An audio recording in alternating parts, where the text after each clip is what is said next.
Well, I have to give an Alithia shot in mind, speaking moistly. Oh. Not necessarily with Fisto, but You know what, though?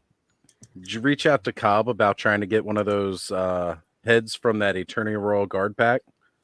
I didn't. I thought about it, but I didn't. We need to get you one of those heads.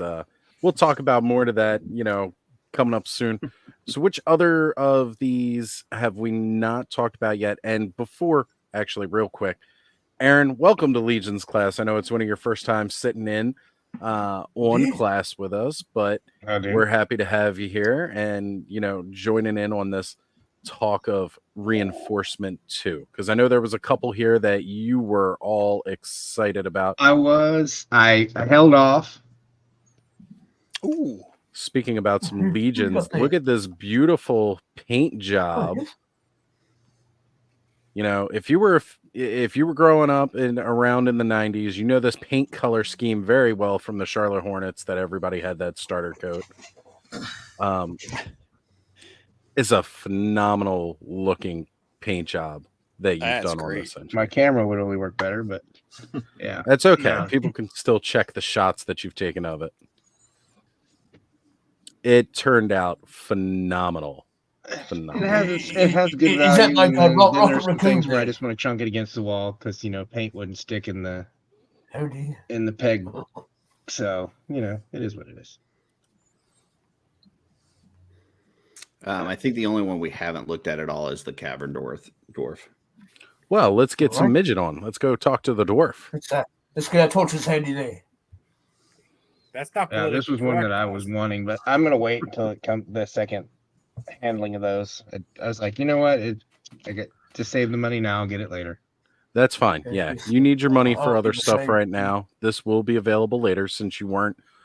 I know, like a couple of us, you weren't die hard about the whole wave, so it's totally okay to hold off and pick it up because it will become available later.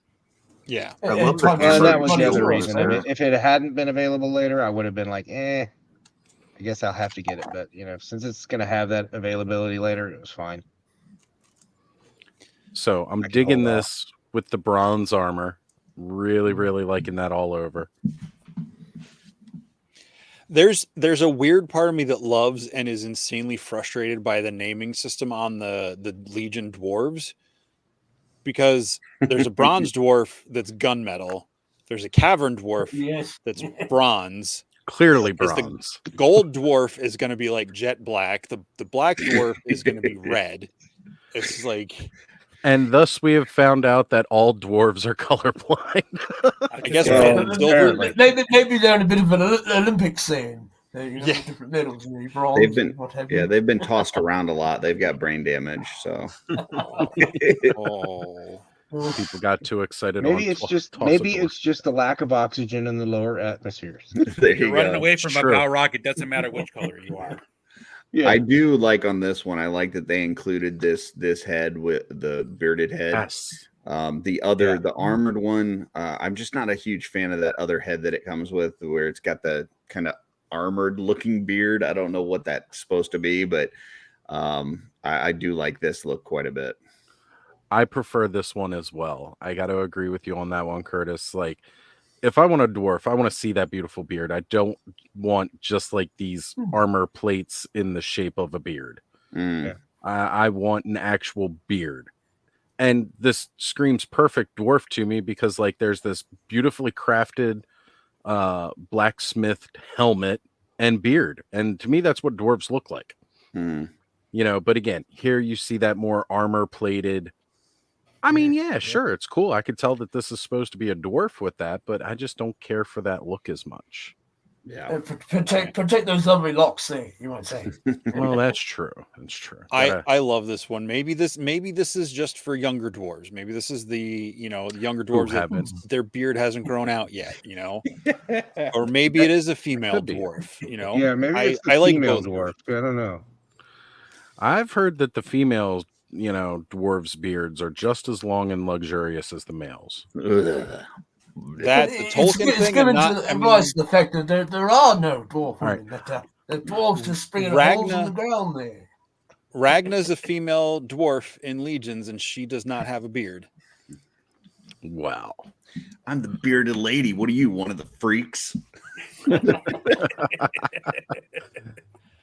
I think Hey, Wilhelm. on this picture is really cool. Like this figure, you know, in my opinion, this figure should almost be a deluxe figure just because It's two coming with a complete- lot. two completely different heads, two sets of different helmet attachments. You get that crazy shield, hammer, two axes. Like it's like loaded with stuff. Right. It's definitely got a deluxe loadout, but with the scaling of the figure being smaller, I guess this is their compensation to the addition of plastic. Oh, I don't know. It shouldn't matter that much, I really. think it's the honestly, paint apps for this more than anything. Right.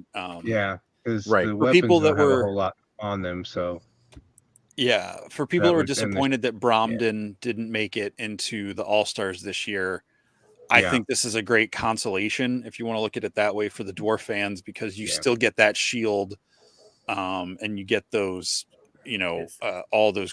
Those are my two favorite weapons. The two small axes there, or smaller. Right. Those are two of my favorite weapons in all of Mythic Legions. Is for there some a reason. dwarf head in Mythic that has the beard and no helmet? Like just a plain dwarf head? Bromden, Torgan. Jarund. I know there I've is definitely there is a seen dwarf that. head out there without the helmet. Yeah. Well, yeah, Although the heads pack one uh, has the cap, like the helmet Right. cap, but yeah, Bromden is bald and Torgan has the mohawk. I suppose you could do what I did there with the spare Father Christmas head. It had the slightly shorter beard there, and you could just Yeah, I got the colour it. Father You can sculpt a new locks onto that, as I did, and it's just paint a different colour there. And give a bit of bigger snoz there, like I did also. Right. Yeah, I was gonna say I definitely know there are a lot of dwarf custom heads without helmets that look really, really amazing. Yeah. Mm-hmm. That shield is like super fun to paint too. If any, there's Oh man, anything I you're could just watching, imagine. I that could just shield is imagine awesome. dry brushing. I'm looking to at pick it, up and all all that I'm seeing is detail. how I would paint Get it. lost so, in the yeah. detail there. Well, in the middle section pops out too, Yeah. so like you can pop out that Right. face and paint it separately. Oh, even better. Yeah, That's amazing. And even the hammer too. I love love the that Warhammer for hammer. Mhm. Yeah. Like honestly, I'd be picking this dwarf up more for the accessories than anything else. Because like Jesse, I love the smaller axes. I love that hammer, and again, that shield is gorgeous. Like just absolutely gorgeous. We're I don't learning know. a lot tonight about speaking moistly. Right? Hey, that's one of the great things about class. We learn about everything. And I had a great teacher once that said, you know what? I don't care if you actually learn anything about what I'm teaching. You're coming into this class and you're going to learn about something. And he taught many, many good lessons that had nothing to do with the class at all.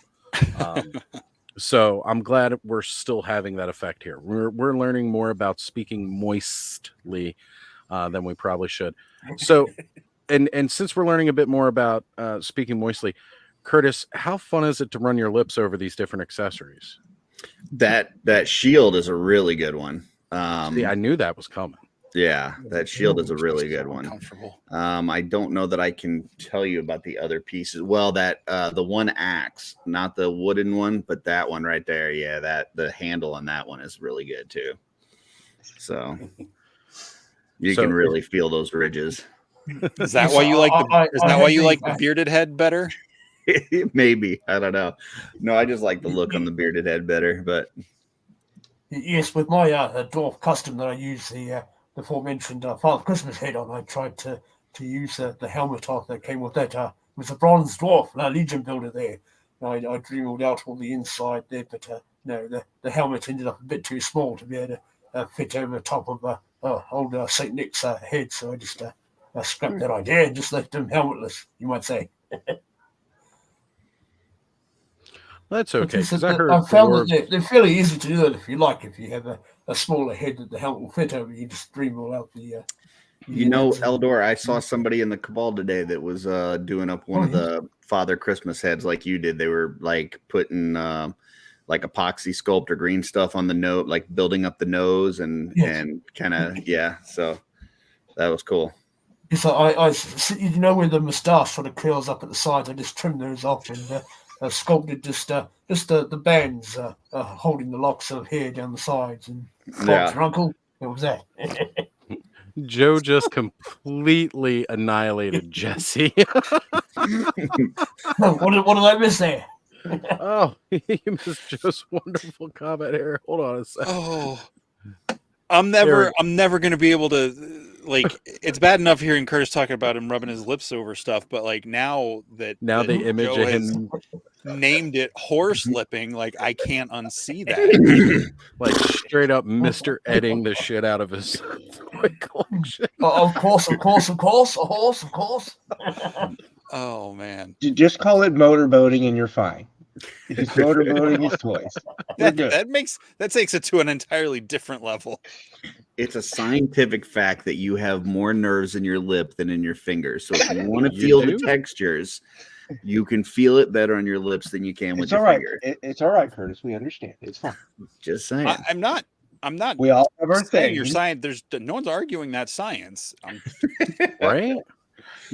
Curtis, one of these Fridays, you might have to come back from Off-World and sit down for a little bit of toy therapy with Aaron. I think it would be an interesting episode for sure. Your creativity there. Yeah, discuss all things toy lipping. Right. We're gonna have to delve into exactly this unique perspective of the true love of toys being in your lips. Gotcha. Oh boy. Well, that got deep. Hopefully not too deep. Deep in the caverns there, you might say. So one thing about this picture, and actually I meant to ask you guys in the chat, is that shield red like that usually, or is that just somehow with the effect from the light? No, that's the red shield soldier red shield. Okay. Yeah. Mm-hmm. See, again, that's one of the ones I didn't have. So it looks good, though. It looks good. That's why he's got an appropriate name for that character, Right. Yeah, because again, it's a standard shield, but again, just this different paint app to it really kind of helps. And man, I really, really like the way it looks. I mean, if it was a dwarf shield, they call it like the brown shield soldier, but well, or would it be black? Would it be the black shield? Because I gotta say again, going back to the lore stuff, the red shield,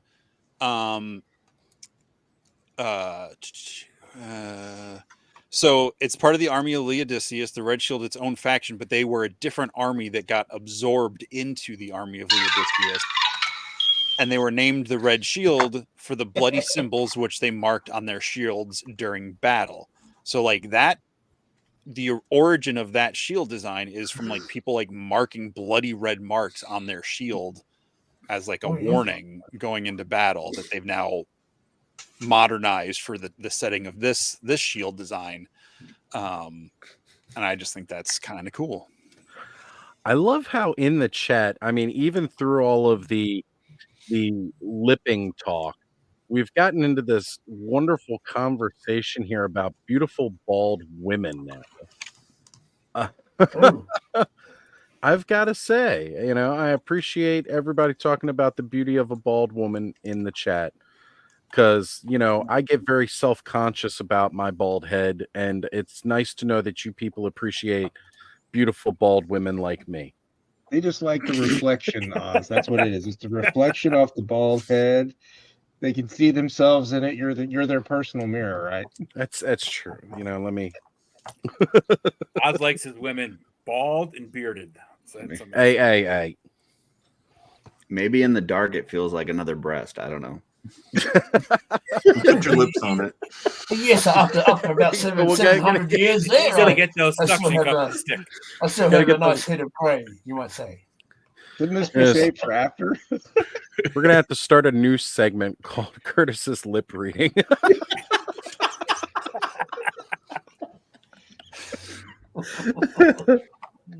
Oh, what's on Curtis's lips tonight?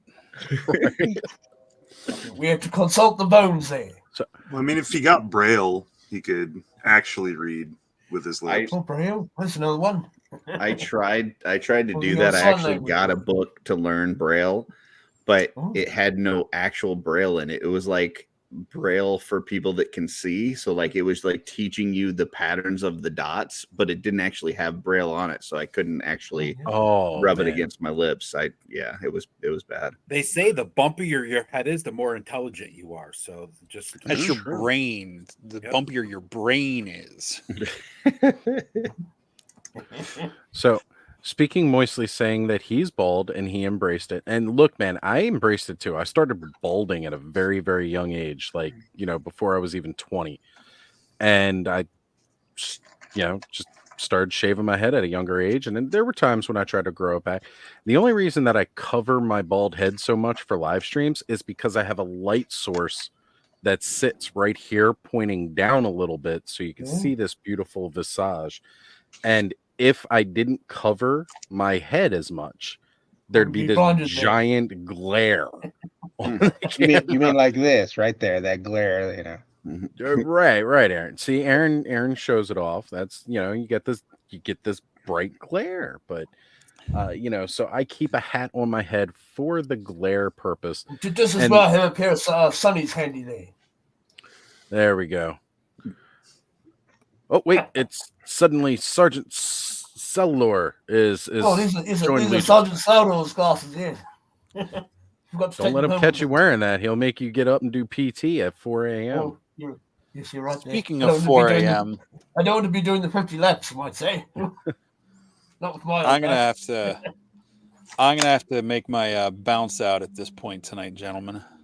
Well, again, we certainly expected. Jesse, thank you. I know your schedule is really busy right now as we lead up to Legion's Con. So thank you for making time to be able to do Legion's class with us. And it was definitely required this weekend to talk a little bit more about these reinforcements. Oh, totally. Glad to be here. So I will be taking off as well. But I appreciate it, guys. Absolutely. Well, real quick, guys, why don't you tell everybody where you're at, what you're doing, where we can find you. I mean, I know most people in the chat probably already know, but it's always important to discuss these things and sell yourself, boys. Not sell your boys, Curtis. Don't sell your boys, Curtis. I've only got one. I've got more girls. I would sell them first. So. The girls get more money anyway. Thanks, Ed. You're not helping. I'm just letting them know. I didn't do it, but I investigated it. After that comment, you can find me on Shooting the Shelf on the Just Shelf channel on Sunday night. Slip. I might be looking for a new host after Curtis gets picked up for selling children. I'm auditioning everywhere, so we're Sunday nights. Looking for a new host if he's lipping toys on camera. I've come to terms with that. I just don't need to hear about it all the time. Curtis and I Sunday night Shooting the Shelf on Just Shelve It, 9:00 Eastern. We've got D Blake Makes from DB Blake. I can't say those words all together. The guy that makes those really cool like signs that you've been seeing at conventions and stuff, for your Marvel shelf, your DC shelf, whatever you want. He's probably got the logo done up in a cool like kind of enamel logo thing. We got him on tomorrow. We do Offworld. Curtis is on Offworld every week. I'm on the second and fourth week on regular Offworld weeks. And hanging out in the Cabal. What planet do you travel to there, sir? Do you all of them? Here? Sometimes. They're like, Star Trekking across the universe. Warp speed there. Just always simple man trying to make my way through the galaxy. Cannot find reverse. Thank you, Ed. Well, Thank you. You're in the neighborhood there, so that come swing by there. And this Friday on Offworld 2.0, we will be interviewing Oz for one of our vacant openings. So That's right, folks. If you haven't got enough of me yet, I'll be a more permanent fixture on Thursday, Friday, and Saturdays. Next thing you know, I will definitely find a Sunday show that I'll permanently be on as well, and just permanently take over your lives on ToyTube weekends, if I haven't already. Oh, you're a busy boy Right. there. Well, thanks, guys. It's been fun. Yes. Curtis, Jesse, thank you guys for being here. Take care, brothers. It's good journey to Have a great rest of your night, guys. Man, it's always great getting to do Legion's class and talking about such an amazing toy line. And, again, the product that they're putting out is absolutely fantastic from the Four Horsemen. We really do appreciate what they're doing. But it's also great to see, just again, that they've helped kickstart this indie movement. And I use that term kickstart very intentionally because we've had several amazing Kickstarters that have really pushed forth brand new IPs and made them come to reality, where I'm sorry, some of these bigger companies like Mattel and Hasbro have, I don't want to say lacking, but they're just clinging on to what's worked as opposed to not taking risks there. Right. I think that's one of the biggest challenges you see with the big two now is that they are so comfortable with the money that they make that they're not taking any risk and diving in anything new. Especially now that you see a lot of the stuff they're releasing. I mean, Marvel Legends has been around for decades. G.I. Joe's been around for decades. Motu's been around for decades. It's like, and the WWE and, wrestling stuff's been around for decades. They're not taking any risk with anything new. And when they do, it's based off of some video game or some movie that's not really taking a risk. It's like the farmers say out here in Eternia. If you stand in a fresh cow patch there, it's nice and warm, but you stay in there too long, it gets cold. If you don't move on to the next one, of course. That's right. So as we get into this 10 o'clock hour where it's going to turn over more into the clubhouse session, and that really worked out pretty well, as a matter of fact. That worked out great, yeah. We didn't manage to talk much about the road up to Legion's Con, but we did tell you a little bit more what you can expect at Legion's Con. And as more people are piling in here, Derek Hoover says, "Evening all. Thanks for keeping me company while I rewire shit so I can finally have an oven again." That's fantastic. Glad we could electrocute yourself, Derek. Right? That's got to be some hot shit in order to use it for an oven. I'll tell you that much. Yep. Yeah. And figuratively speaking, John jumping into the chat saying hello to everybody. So, guys, how has your week gone? Really good. I had a great week. That's about my week. Been an Aaron week. Yeah, I got to hang out with Aaron last night on his show. Get some toy therapy and gave Aaron a little bit of my own for him since he. You're in the old Sigmund Freud chair there. Yeah, he was in the chair. That was a good show. Yeah, it really was a good show. I had a lot of fun listening to you guys. I was doing some different housework and stuff while you guys were playing, and I would chime into the chat when I could. But it's always great to listen to some toy therapy on Fridays. Yes, sir. Yeah, well, I'm about to throw this damn cape to the trying to get the cape threaded through the pauldrons. The holes Which are cape like are you working on? This is the She-Ra. Oh, She-Ra. Yeah. Homage. Very nice. I managed to snag one. Speaking finally. Moistly had an awesome week also, he says. That's fantastic.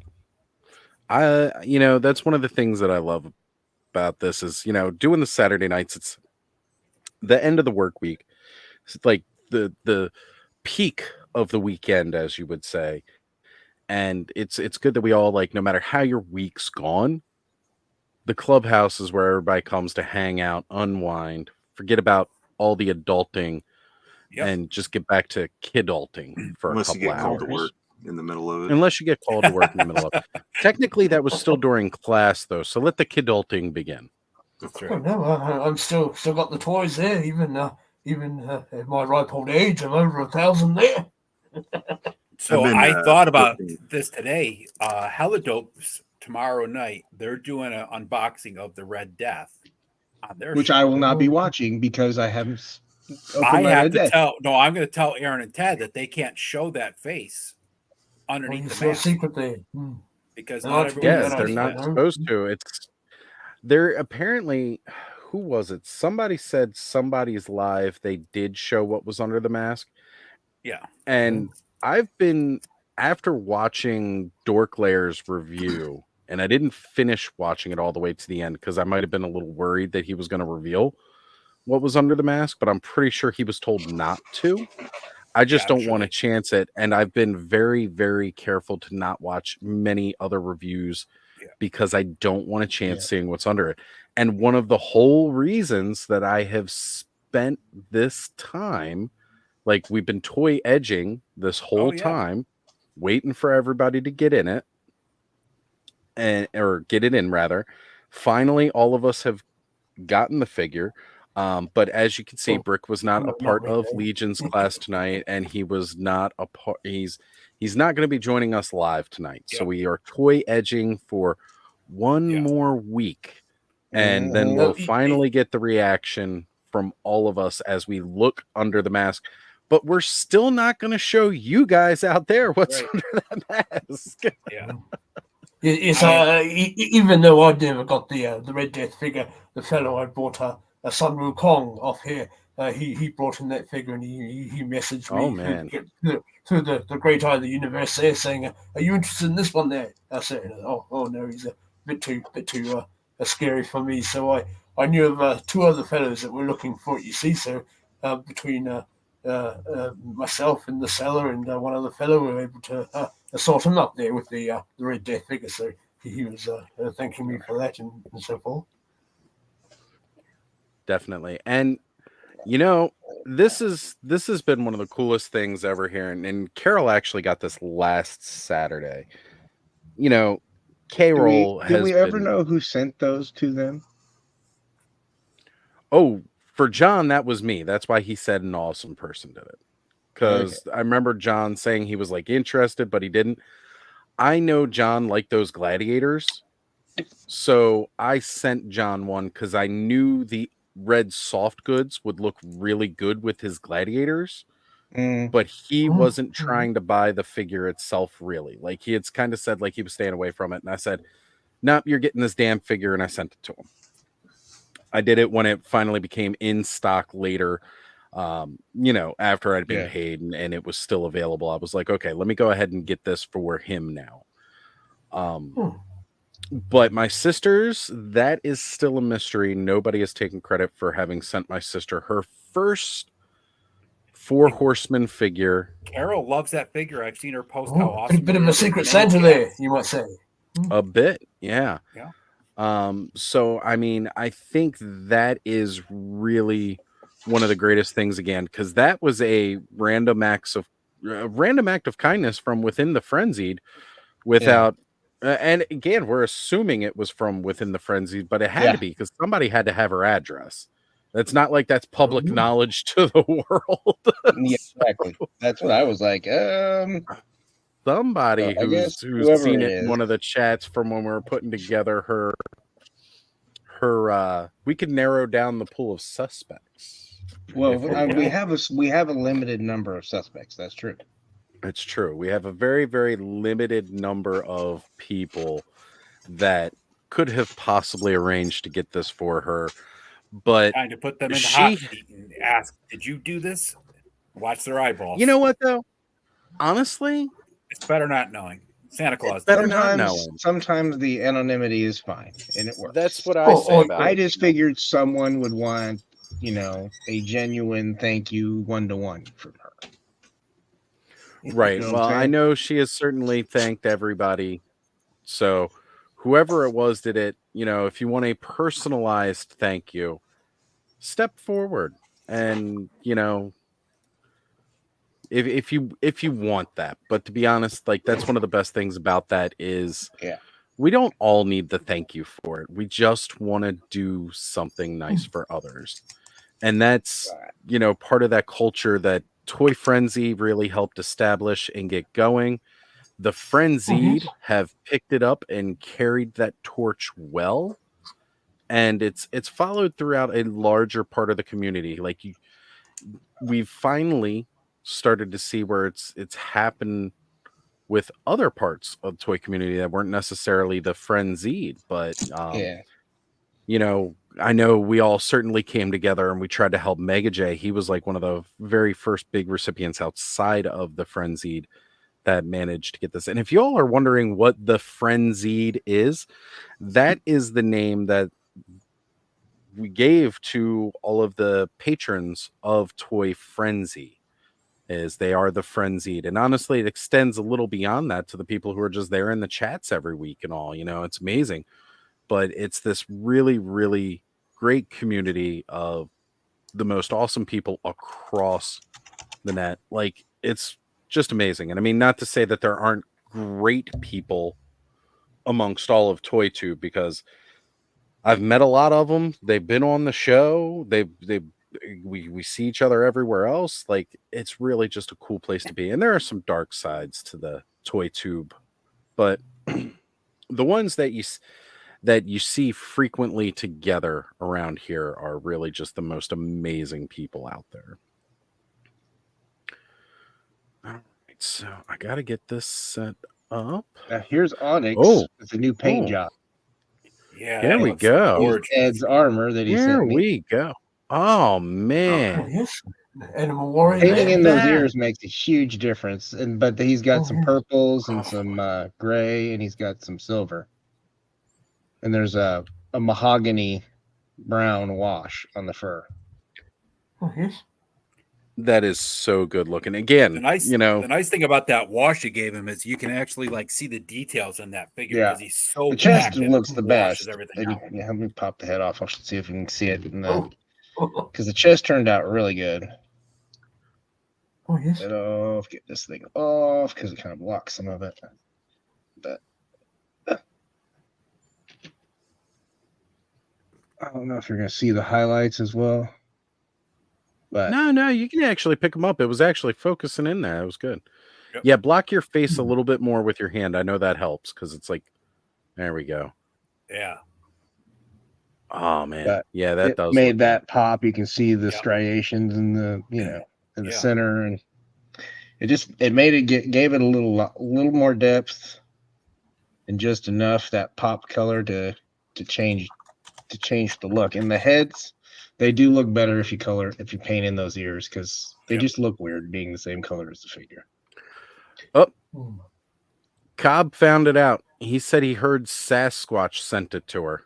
Nice. And then here's my shipwreck in a wetsuit. Nice. I like that. Is that the you did that over the top of the hairless, or the hatless? Yep. Right. Nice.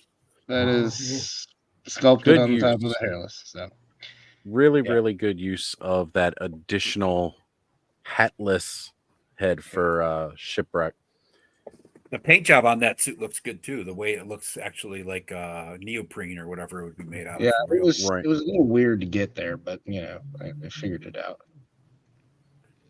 I saw Rand Knobs showed up. Brad Nom the Red's here. That's correct. He is. Oh, there he goes. Good evening, sir.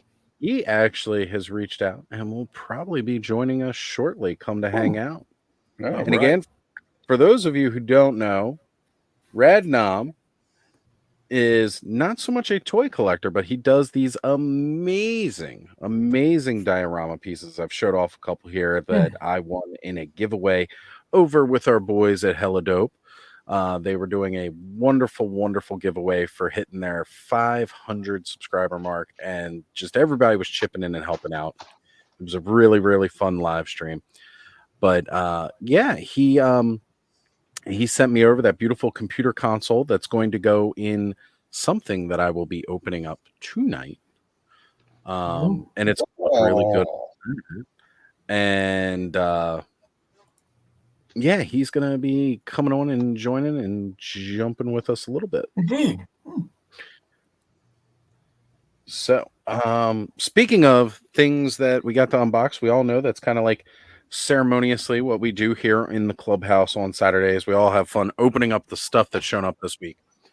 Yes, I keep with tradition there. I got this really, really awesome box from a good man Ed right here. Yeah, I got a box from Ed. Oh, good. They all showed up. They didn't get lost. Yes, my mind's still lost in China there, I say. Is it really still in China? Yes, yes. Jeez. That Moss Man's going to come back with cherry blossoms because he'll show up by next year's festival. Wookie Sasquatch there. He said he's spotted a few around. So even if mine doesn't turn up, he said he might get one. There's a bunch of them in here too. Yeah. He asked me if I wanted them. I was like, Ed, when would I ever use those? I was like, I have no. Well, I knew Oz would use them between the Headless Horseman and his skeleton. So it's gonna, Oh, believe me, these are gonna get some use. Oh yeah, I'll be using them this weekend. Actually, I'll take some shots of them. Oop. They actually came in right before you guys went live. So.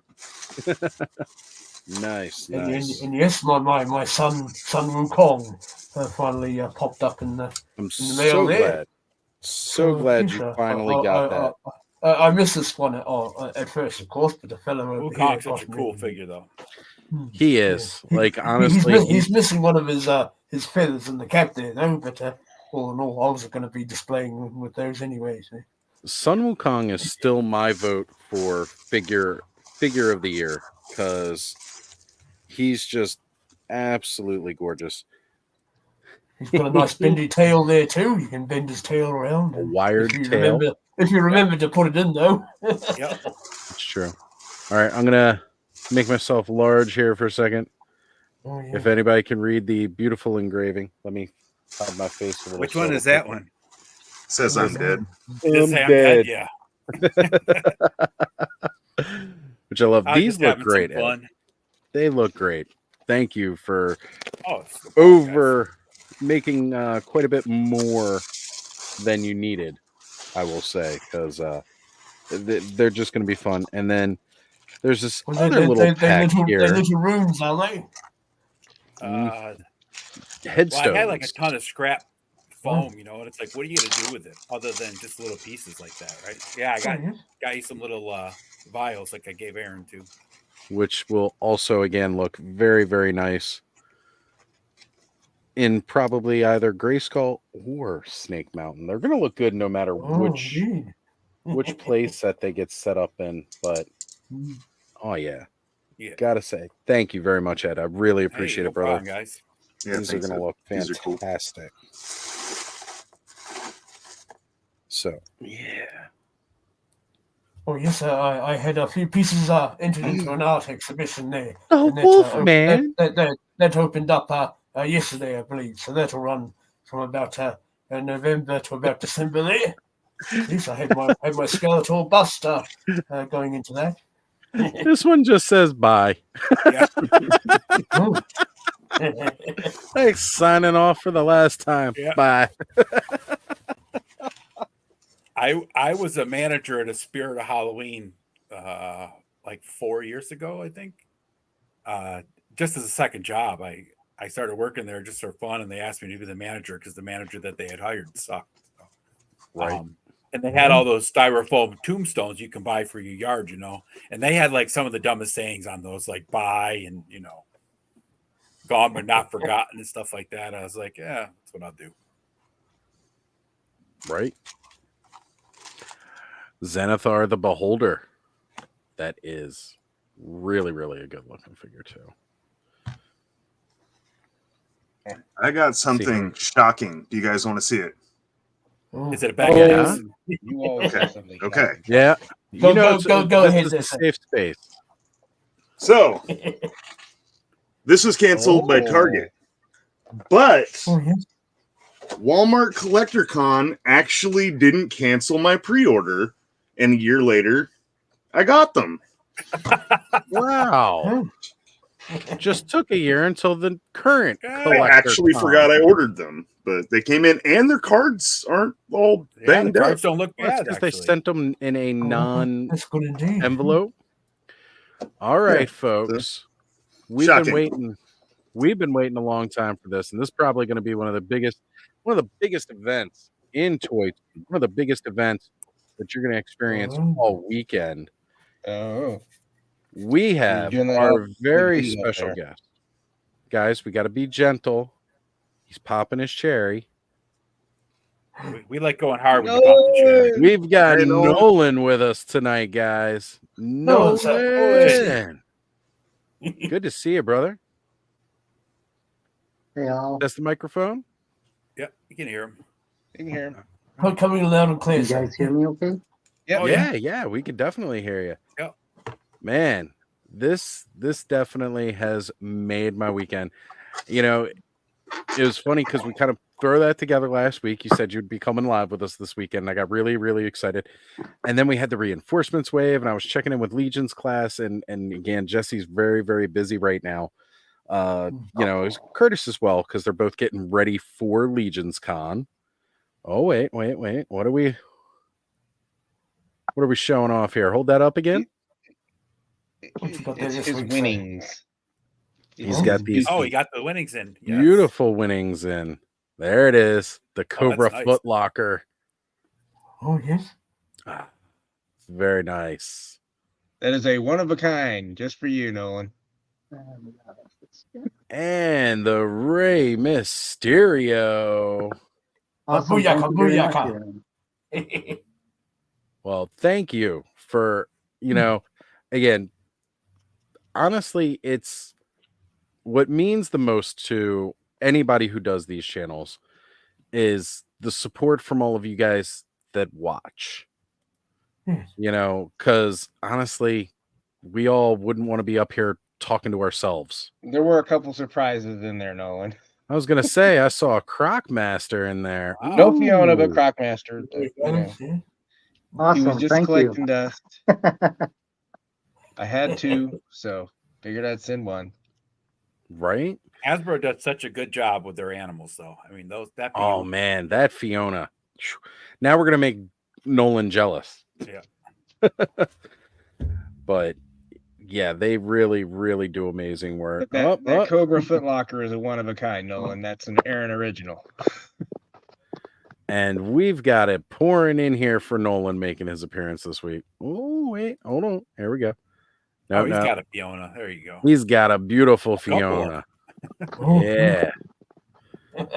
Is that one of those real life alligator heads? I got a couple of alligator heads downstairs. Yeah. I got one. Yeah, my parents actually picked it up for me when they went to Louisiana on a trip.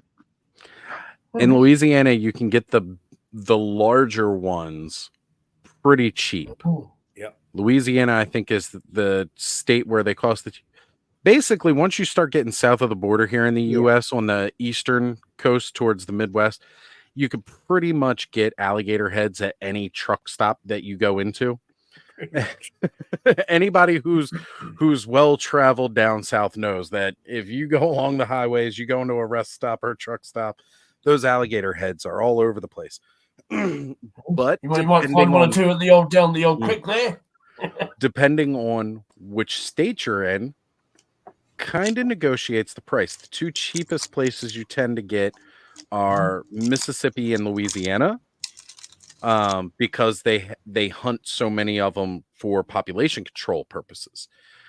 Down in Florida, where it was a protected species for so long, they actually tend to cost the most, even though you would think in Florida they'd be the cheapest. But at least in my experience, they keep crawling into the sewers there, sir. They can't fit in the sewers down there because they get so damn big. Thank goodness. Doing a bit of a surprise when sitting on the old loo there. You can drive down the road in Florida and see the gators popping up out of the ditches. Oh yeah, it's crazy. Yeah, if you get to the oh god, what is it? Space. The name of the Kennedy Space Station. Kennedy Space Center, right when you're going down the road towards it. Yep. It's actually called like Space Station Highway or something like that down there. I can't remember exactly. It's been a long time. The you could just see them all lined up in the gully, and there's tons of them right off the side of the road. Yeah. You got to be careful because sometimes they'll be up in the road. I see they like to play on the old greens there sometimes. The old golf there. Oh, Gators love golf. Yeah, Gators absolutely love golf. So when I was a senior in high school many years ago, I was down in Kissimmee, Florida, on a trip with a couple of buddies, and we met these girls, of course, who were staying in the same campground as we were, and we found this little pond. We were hanging out on the dock, and we kept hearing all these bullfrogs, and they dared me to dive in, so I dove in, swam around in the pond for a little while, got back out. The next morning, we went back to the pond because I lost something, or somebody lost something, keys or something, and there was a big sign that said, "Do not swim. Beware of gators." I was like, "Oh shit!" Oops. Whoops. We had to put that sign on the dock, not off to the side. It only hurts for a little bit. Diving in the deep end there. Yeah, it only hurts until they drown you. I must have been making enough splashes that I scared them. So that's all I can say. All right, so I had to go look this up really quick. I'm trying to contain some of my usual multitasking that I would do while we're live, just due to the fact that the computer's been so slow lately. It helps for the stream. But I saw this message, from Speaking Moistly, just saying, rest in peace to a great wrestler, a great entertainer. And I was like, wait, did Rey Mysterio die or something? And so like I'm checking and I'm wondering if, well, because you got Rey Mysterio Jr., but as far as I can see, the Rey Mysterio that I'm familiar with that the toy is based off of is still alive. I was going to say, no, we didn't just lose another great wrestler, did we? Yeah, he's still alive, but I know that there was a guy that died in the ring after wrestling him. And it was an accidental death. It wasn't like the guy had a stroke and it kicked. I was going to say that does tend to happen. True story right now. True story. You know what, Random? If that's the case, then apparently we both saw T-Rexes because me and Ed ain't that far apart. Right? Okay, here it is. Good. Ray thing was just a rumor. Thank God. I appreciate that. Yeah, I got a little worried there. Oh, okay. Indeed. And now he's saying it was Eddie Guerrero that he meant. And okay. Yeah, rest in peace, Eddie, because he was one of the best. Well, something's got to keep those lips moist. That's right. Something's got to keep them very moist. Pop star Ricky is in the house saying Hogan dead. Yeah. Did anybody see the early screenshots of Hemsworth? He's a real American there. What was that, Ed? I said, did anybody see the early screenshots of Chris Hemsworth playing Hogan? Mm-hmm. No, I missed that biopic that they're doing. I saw it on Instagram the other day. It's really interesting. I mean, he doesn't look anything like him, but I mean, he's got the whole persona down. That's the important thing. Tony's Fig saying spreading them damn rumors. That's what we do. It's part of having a toy tube account, right? Right. Tony. There you go. There we go. Oh, yes. There you go.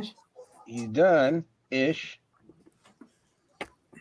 All Aaron's customs are done-ish. This dio's done. Yeah, there's no custom that's ever completely done. I found that out about myself. Now the dio is done. Oh, there we go. Oh dear. Now that's what I call lightning pussies, as Brick likes to call them. That would run. We'll say this was just a nature show there. So, one of the other big packages that came in this week, we got random. We need a doom and gloom drum roll for this one. 112 dildos. When you said big packages, I was a little concerned. It's a big package. I did already show it off and give the shout out on Toy Frenzy on Thursday, but and this time I've actually. I hope I didn't just flash it. Can you fit it all in there? But it's finally here. Mega Mountain. Yeah. Yes. Finally. The amazing. You're making a mountain out of a snake mountain there. Oh, I'm making it. Uh-oh. Allison's just sitting down and realized Nolan is here. That's right, folks. Making that debut, hanging out with us tonight in the clubhouse, which is a perfect place to be debuted. Yes, sir. You're seeing him first here. And Nolan, thank you for coming on and hanging out with us tonight because, again, it's one of these great moments to be able to put a face to the name because we all just, we see each other. And I mean, of course, for those of you who follow you on Instagram, yeah, there's a picture there too. But like, this is that real kind of experience, and it's great to actually be able to have you hang out with us and chat in real time versus just throwing up your chats in the chat log. So we really appreciate you coming and hanging out with us tonight. It's really, really wild. Well, thank you for having me. Oh man, you are always welcome to join. You know that. Indeed. And I'm getting some this just in here too, as a matter of fact. I will definitely have to make sure that I pop this one up and share it real soon. Because those people who are still following that wonderful trend of taking a screenshot of watching everybody here live and then posting it and making sure that you tag those of us that are alive so we can share it to our stories, let everybody know. Or put the link in the description there so you can point people in the right direction. That's right. So that this way, everybody knows Ostradamus Toys Clubhouse, place to hang, quite possibly the hottest spot on Saturday nights. Not that you don't have options, because we've also got Weird Fantastic Toys Bill that goes live every single Saturday night. And he is a fun place to hang out and just share in weird, fantastic toy adventures, all of their own. He's an amazing creator. And every once in a while, he pops on here and then goes and does his own show because he's another diehard kind of like me. Likes to do his hangouts. Allison was doing a good show right before and during class too. Oh man, that was killing me. That was absolutely killing me because she posted about having it and it was live at 8:30 and I was like, no, I'm going live at 8 tonight. But the beautiful thing is I will be able to go back and catch the replay and watch all of that. Yes, Mr. Maker. Yeah, I chose Fridays because there was like nobody on Fridays, and now it's like everybody's on Fridays. I'm just like, really? It's every night. It's every night. There's not a night out there now without content of somebody's going on anymore. I mean, again, the Saturday night thing started with Toy Frenzy, and that's when Skelly and I would come live and start doing the show. And eventually he changed things up and he wanted to start doing it during the week so he could spend more time with the family, which totally understand. So we decided we were going to move the show to Thursdays. And then I, who was on Mondays at the time, was just like, well, shoot, Saturday night's still open now. So I'm going to go do my show on Saturdays. All right. All right, shipper box is out of here. Dun, dun, dun, dun, dun, dun. Ooh, yeah. Get the old doom and gloom music rolling there. Oh, yes. Do we need the obligatory drum roll? Is that what we're doing? Oh, go for it, guys. Go for it, because now I'm going to hold it up in all of its beautifulness. Here we go. There it is. This thing is blocking my voice from the microphone completely. Right to do a little peekaboo over top of the box there. absolute gorgeous. I trust it arrived in good nick there, sir. Even on the art of the box. Fairly good. Unfortunately, there was a little bit of a puncture here. One of the pieces that was inside the box is punched through the wolf's head. But all in all, that's all fine because this thing is getting opened up. Yes. But it's always good, to save the artwork if you can. Yeah, Adam's mentioning every night is full. That's why he does Sunday afternoons, and he started to record more. Sundays is like the biggest, fullest Sundays is day. like nonstop now.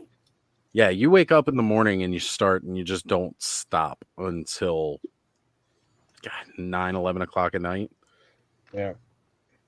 Oh, Brick is back in time, and Nolan. Okay. Yeah. It's not. No, you gotta come out. Okay. Which one is Pain opening up now? Oh, this is just one of my range vipers. Oh, okay. One of how many? 5. Okay. But don't worry, Thanos. He's lowered his limit down to 3 now. And this was one of the last. The snow serpents, and this one was the last 2 that I bought 5. So. Brick has said he will be playing the role of Nolan tonight. Appreciate that. What's up, Mike? I was gonna say we got Mike Fee joining us live as well. Man, the party's kicking off. This is because we normally go live at like 9:30, and then we don't start the show until like 10:15, and then everybody rolls in by 10:30 because they know we'll definitely be live by then. Yeah. Well, and generally like Toy Frenzy, it's starts ish. Usually, it's not on ish. It's usually 5 or 10 or sometimes 15, depending on how much time you guys spend doing my hair in the green room. If somebody did a show at like 5 o'clock on a Tuesday or a Wednesday, you'd get a lot of people. 5:30, you'd get a lot of Eastern time for me, but you get a lot of people watching. Like I'm always looking for something to watch during dinner. Well, you know what's funny? Radical Toys, Adam, he has started picking up doing his like afternoon live streams, and they kick like right around the same time I'm getting off work. So it's kind of nice. Like when I get off of work, first thing I like to do, I head outside and I grab a smoke. And, it's been really nice that I've been able to get off of work. He'll have a live stream going, and I will just sit there and start to unwind from the workday and check out what he's got going on with the news while I'm having my cigarette. And sometimes that also helps too, because depending on how busy my workflow is during the day, I can't always keep up on the news. Like yesterday, they were showing off quite a bit of stuff from New York Comic-Con and all like that. I wasn't able to keep up with anything because, we were flooded yesterday really bad. Yeah, I'm always oblivious until I get home, and it's like, oh, this happened, this came out. Finally playing catch up on all the news from the day. Find out do we have the old Super 7? Except for Conan. On my lunch break, I saw the King Conan. And I was like, oh my God, I got to get this. I figured that Mezco just mailed you directly about it. I got an email from Mezco because I signed up a long time ago. Yes, I think we had the old Super 7, a Cobra base ship, which has started a crowdfunding there. That was something that I did see yesterday that really, really caught my eye was the Cobra Mothership and the add-on packs. Yeah. What is the price? I haven't even checked it out yet. $4.95 and 100 shipping, I think. Mm-hmm. Well, and then if they do the add-ons, which if they're hardcore, and that was one of those toys that for whatever reason they had it in the introduction of the cartoon, but they never made it. It would have been a more sensible toy to make than the Terradrome, but as a child, the Terradrome was a cool toy. Even a long list of playsets. These toy makers never made. They like the one that calls to mind is the Sequest DSV ship. They were going to do a playset in that because, of course, they released the action figures in about I think Playmates released those. Yeah, they never came out with the submarine, of course. They were right along with what was that? Playmates Next Generation toys. They were kind of like they picked them up after they stopped doing those, I think. Yeah. Well, though with Next Generation, they of course had the bridge and the transporter playsets there. Yeah, the bridge was cool. You couldn't stick the figures in the spaceships because. Yeah, we got Speaking Moistly saying Radical Toys is a gem, a cool guy. Adam's definitely, he is really, really cool. It's always good to catch him and one of his lives and what he's got going on. So always, always very happy to see him. He's very artistic too. He drops his little shorts of his sketches, and then he might animate them. And of course, he also animates little puppets that he has on the screen there sometimes with him. He's a little Motu character, like old Cobra Khan here. And he has an animation, he does a little wave and all sorts. I was gonna say Thanos. I think he's primed up for some Wednesday toy shots. Yeah. 2 wristbound. I'll just put it out there. They look like butt plugs. They may be spark plugs, but they you know what? No, Brick. Brick's saying, open up those red deaths. Not till you're here, buddy. Not till you're here. You got to join us for that. Oh, indeed. That'll be next weekend's show. All of us are going to open up Red Death together and have this aha moment with, the absolutely amazing figure that it is. We'll all be seeing red there, you might say. Oh, we'll definitely be seeing red. Paint the town red. We will be seeing. We're gonna paint the wagon red. Red Wagon Dioramas, another cool IG account. Red 5 standing by. Trying to think. I have a different shot for Wednesday, but I don't remember what shot I had. Don't give him ideas, Tony. We'll find out come Wednesday. Like he needs ideas. Yeah, I know. That's what I'm saying. He needs ideas for Fisto Friday, is why. Actually, yeah, this was Andrew Gady's Toys in a chat the other day. Said he wanted some Thundercats action. So okay. Brought out the Thundercats. And there you go, guys. And here you will see the 2 animals in their natural habitat. The beast with 2 backs, as they say. Who's that nature fellow there? You need to get him in. Those are the commentary there. Is that so you got to play some Bloodhound Gang now? Play some Bloodhound Gang going? I mean, I love Bloodhound Gang, so I'm down. Yes, they're one of the best bands ever, and they're funny as fuck. Oh, he's got the web store. That gorgeous web store figure. I love the translucent eyes. Oh man, that is just cool. Such a good looking figure. So also another thing that has been noticed now too is his more like handle piece for the gun, like the blue handle, taking the legs and attaching it to the blue kind of like gripped handle or whatever it is. Cobb knows what I'm talking about, and he'll be here shortly. Maybe he can. The old claw there, the old claw arrangement. Yeah, because it kind of makes it like it turns it into like this little grabby piece, which is really, really cool that he found that out. That? Yes, sir. Oh no, there's like this handle and the legs, like the individual legs, you can attach 2 legs. It's a blue handle grip piece.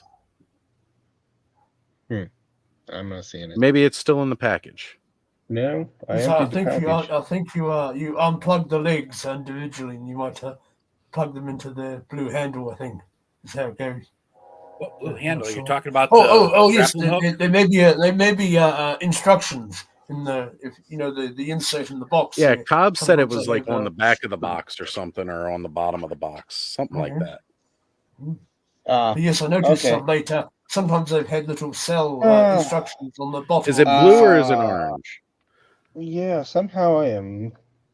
Do not have. Wait, hang on. Brick was not aware that the eyes were translucent. Now he's rethinking his life choices. I think anything I can do to help you rethink your life choices, Brick. There's the blue handle. It fell in my lap. That would explain why I wasn't finding it. I was like, wait. There we go. I knew there was an extra piece in there. Okay. You found it. All is well in the universe. Yes, I believe I may not know all things toys, but I certainly know quite a bit. Okay. Yes, I think they did translucent eyes on the Skeletor from the Rise of Evil 2 pack. His eyes looked a bit more interesting there. Oh, so I've finally unboxed, or I've finally taken the mountain out of its box. Oh, yes. We need to make sure that Brick, if Brick is at Target, is he with his mother-in-law? Exactly. Because we could be here opening up Red Deaths right now, Brick, if you were exactly. He was in Target. If mother-in-law is with him right now. Well, I don't know if you guys saw, he took a picture of his usual area where he does the filming. Oh, I know. I was busy. Man. We're just busting his balls, that's all. We've got to, because he's not here. We don't have anything else better to do, Oz. I mean, really, technically, what else do we have to do? We're talking toys. I am concentrating on keeping this armor on web store that does not want to stay for whatever reason, and now I'm looking for an accessory that I have no idea where it went.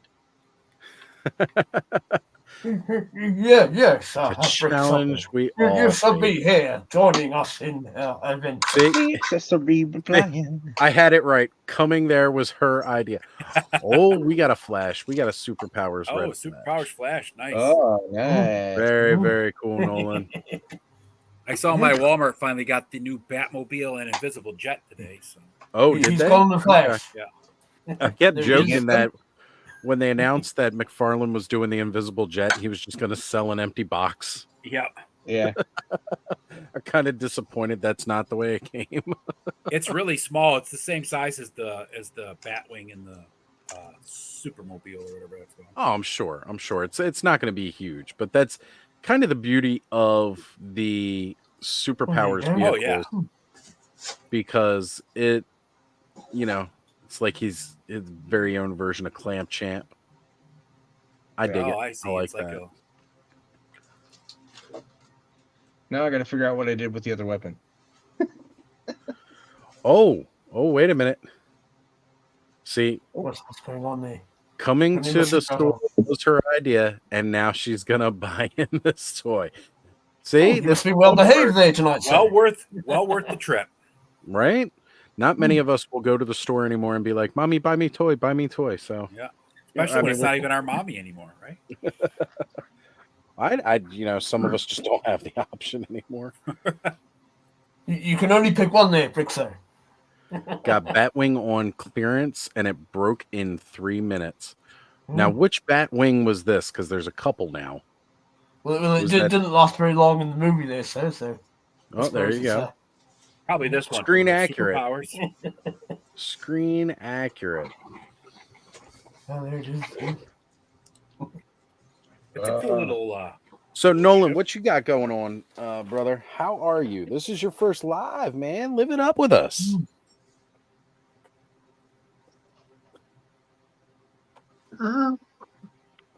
Been doing good. Really, well, only new thing is I reordered the '89 Batman Batmobile gold label, and so hopefully it'll be here on Halloween, not get canceled again. It's a better color, that one, I think. Yes, most likely that one. I've got the peak. I've got a nice hard peak here. I'm gonna play with it a little. Did you order that on McFarlane, or is that on Amazon again? I think it was up on. Oh no! Now everything fell out. On Amazon again. Amazon, yeah. Yeah, McFarlane. To order from McFarlane is just really expensive for shipping to Canada. Oh yeah, that's right. You're in Canada. That's right. Yep. Oh yes. Always the shame. It's funny in some instances where some of our friends live, it's like just across the border. Like in some instances, it's closer to them where shipping is across the border than it is to, like, say myself or like Aaron, and they've got to pay all these extra fees when it's like it shouldn't be. Oh yeah, I mean, I live 45 minutes from the border of Canada. right? South of Buffalo. I mean, it's not that far, but just that jump, skip, and a hop over the border means you got to pay all kinds of extra, and it that sucks river. 'cause it just seems so unfair. Yes, and you can't just tie things to balloons there because they get the Air Force on line. Yeah.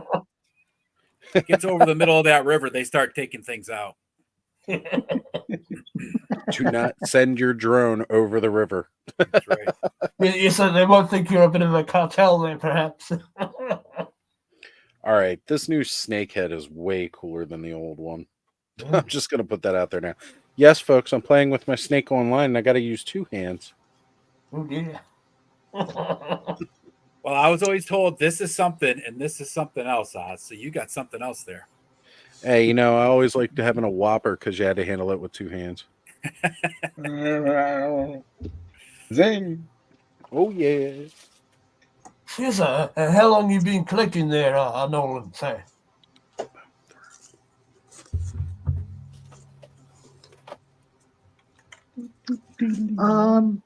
We just recently got back into it, like most, just a few years ago. What got me back into collecting was the NECA movie turtles. Oh, yes. I've got a few of those. That'll do it. And then it's just kind of snowballed from there. I agree. I was like one of those ones because at the time I was doing like more of the NECA aliens and stuff like that when they started doing the movie turtles.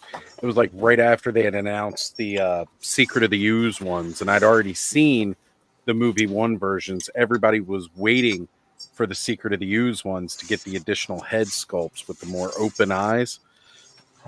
And man, like so we went from toy lipping to ooze. There's a problem there. Oh, there's a lot of oozing going on. I was just handling my snake. Yes, I've had 2. First you were describing playing with the snake, and then now you're talking about ooze. I'm concerned, Oz, on a number of levels. And you threw out horse lipping toys, so there you go. Yeah. But my first Ninja Turtles collection, I ended up selling licking it. I had most of it here and there. But then, I slowly started collecting them again, but I only have a smaller collection this time. But yes, I do have the first movie turtles there. And just recently, the Mutant Mayhem fellows. Oh, nice. You know what? Yeah. Bud posted earlier in the in the chat that those were on sale at Amazon right now, like a lot cheaper. So man, I gotta say, like, I want to pick up all of those because I want to pick up all the glow in the dark ones, but that's for me. I'll pick up all the regular ones. I haven't seen the glowing ones yet. The glowing ones are a Target exclusive, so that might be why you haven't seen those. Oh, yeah. They are sold in a 3-pack where you get the baby turtle with a little bit of color. Yes, the glow in the dark. I love glow in the dark. How is the glow on those, Aaron? It is Animal Warriors of the Kingdom weapons pack, glowy. But how is the glow on those, Aaron? Is it really strong? I don't know yet. I haven't left it out in the light long enough for it to get charged. So well, you got time. We're gonna be here a couple of hours. You might as well just leave it sit somewhere and then throw it under your desk real quick. Well, I'll go set it out in the. I have a nice extra, powerful light over my shops. There you go. Oh man. So it was really funny, and because we're coming up on quite a few anniversaries now at this point in time, from when all of this YouTubing started last year for me. And last year was around this time that they had made the announcement that we were getting Snake Mountain. And yes, I thought that influences a meeting there. Well, I thought one of the really, really cool things was, Eldor, the day after this showed up, my memories the very next day was when they did the announcement for Snake Mountain, and we were, I was posting about it because that was back when I was still trying to post a little bit of like the toy news and stuff like that. But the truth is, you got channels for toy news. I don't need to post news. You know, I'm not going to be one of those channels where you get news. I'm not going to be one of those channels where you get toy reviews in the traditional sense. Like, I'm not going to do those things because there's so many other channels out there that already do that. I'm not going to be one of them. And yes, of course, during that time too, everybody was sort of scrounging the old, sifting through the internet there, trying to find photos of old Snake Mountain there, and of course the Talon Fighter. And until lo and behold, it popped up at a Germany toy fair there. Just we saw a few glimpses of indeed Snake Mountain and the Talon Fighter poking out in between Castle Grayskull there in Snake Mountain, of course. Right. We were all wondering whether they'd made the subtle paint changes to when they first showed it off there. Oh yeah, because the first images of Snake Mountain, it was very, very so much more pink.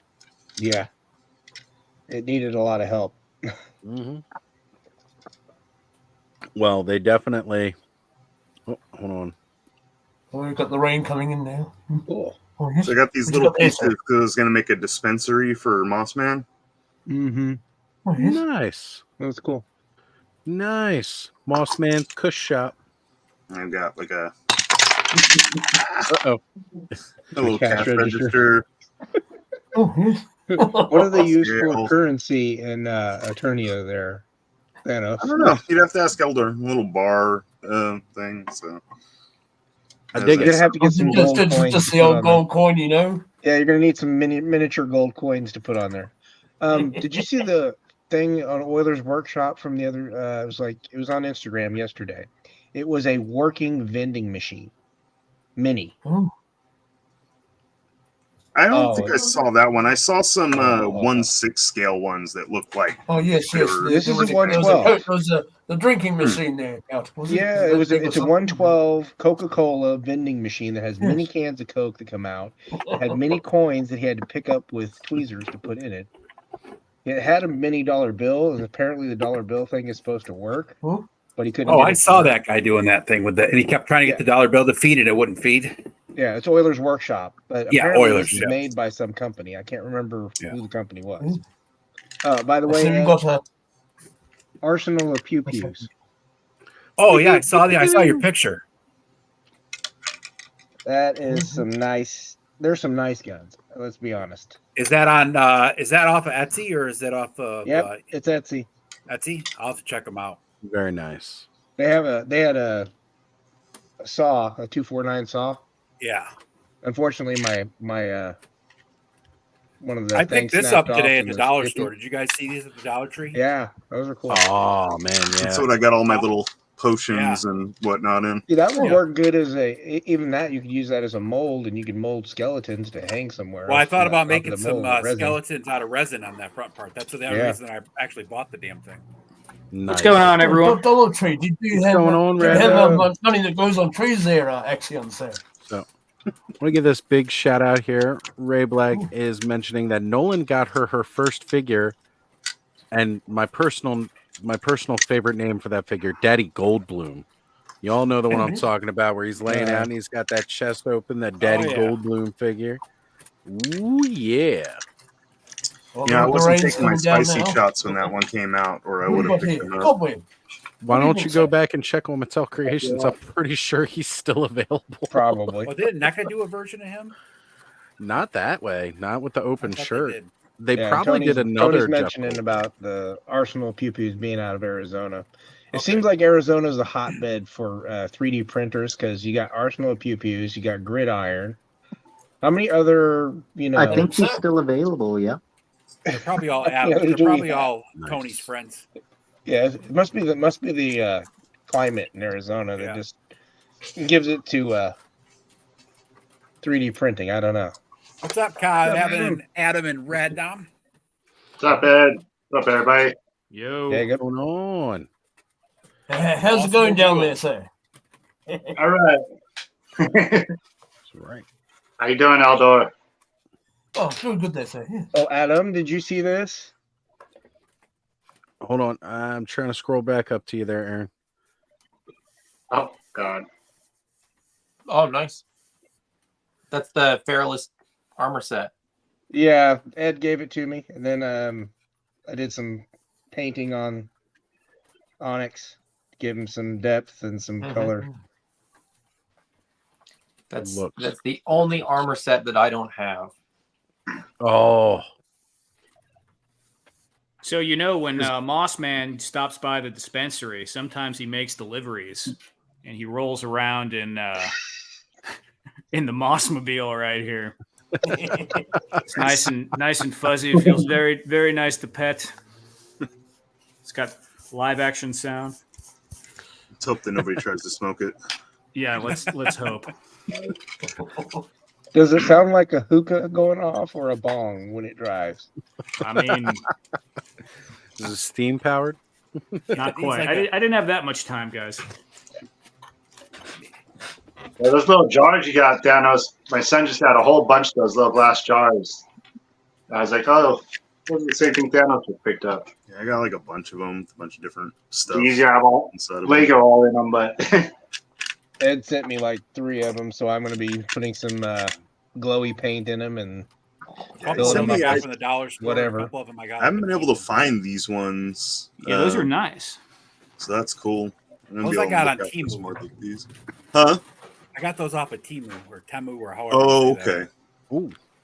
Oh, wait. Oh, yeah. Questions about the glow in the dark. Yeah, glowy's not bad. The old test going on there. Oh, nice. Oh, very nice. Nice. Okay. That's got some decent glow to it. Yeah. That's only a couple minutes of charging. I saw that you had them, and somebody asked how they glow. They glow really well. That was just 2 minutes under light. So. Right. Yeah, I wonder a UV charge. They would really, really pop under a UV charge. Yeah, exactly. I'm using a crappy ring light, not even on full power. So. Right. Yes, it doesn't take long to charge up my a box cutter of power there. Gives me a bit of a jolt, mind you. But... I do love me. I need to get one of those small, like little battery, basically a blacklight flashlight. I need to get one of those. Yeah, I got a few of them. Those things are great. Perfect when you got a little bit of glow in the dark you need to charge up. Yeah, and also if you work it all with UV resin, if you're doing custom or really dioramas, because you can make a little puddle, or if you want to attach something, you can just put a dip of UV resin, hit it with a black light, and stick something in it, and it just sticks. Or like a bit of a domed eye or something. He put you up at it. Now we can't see the chat. It was Son Goku, wasn't it? Go for it. It's got the hair and the effects. Oh, effects parts. Nice. Cool. Oh, man, that looks so good. What's the price point? I can't remember. Oh, man. Try not to from trauma or just not enough to register. It's either selecting, forgetting, or it's like I don't want to admit to it. We'll get your Payne's hotline number after the show. It wasn't that bad. I mean, I think it's about $50 Canadian. I think it was maybe 40 US. Yeah. Okay. So the that's high. So yeah, the food kit they made was only like 35, so I imagine it's probably around that. Yeah, yeah. They tend to keep them pretty uniform for their effects. But that one's got the. I don't think I've ever seen the effects kit with a head before. Yeah, it's two trays worth of stuff. Oh man, that's really phenomenal, and I like those kicking and punching effects. That's like Casket of Cruelty stuff. They were showing off their new set. What's the company called? Somebody help me out. They make Casket of Cruelty. Super action stuff.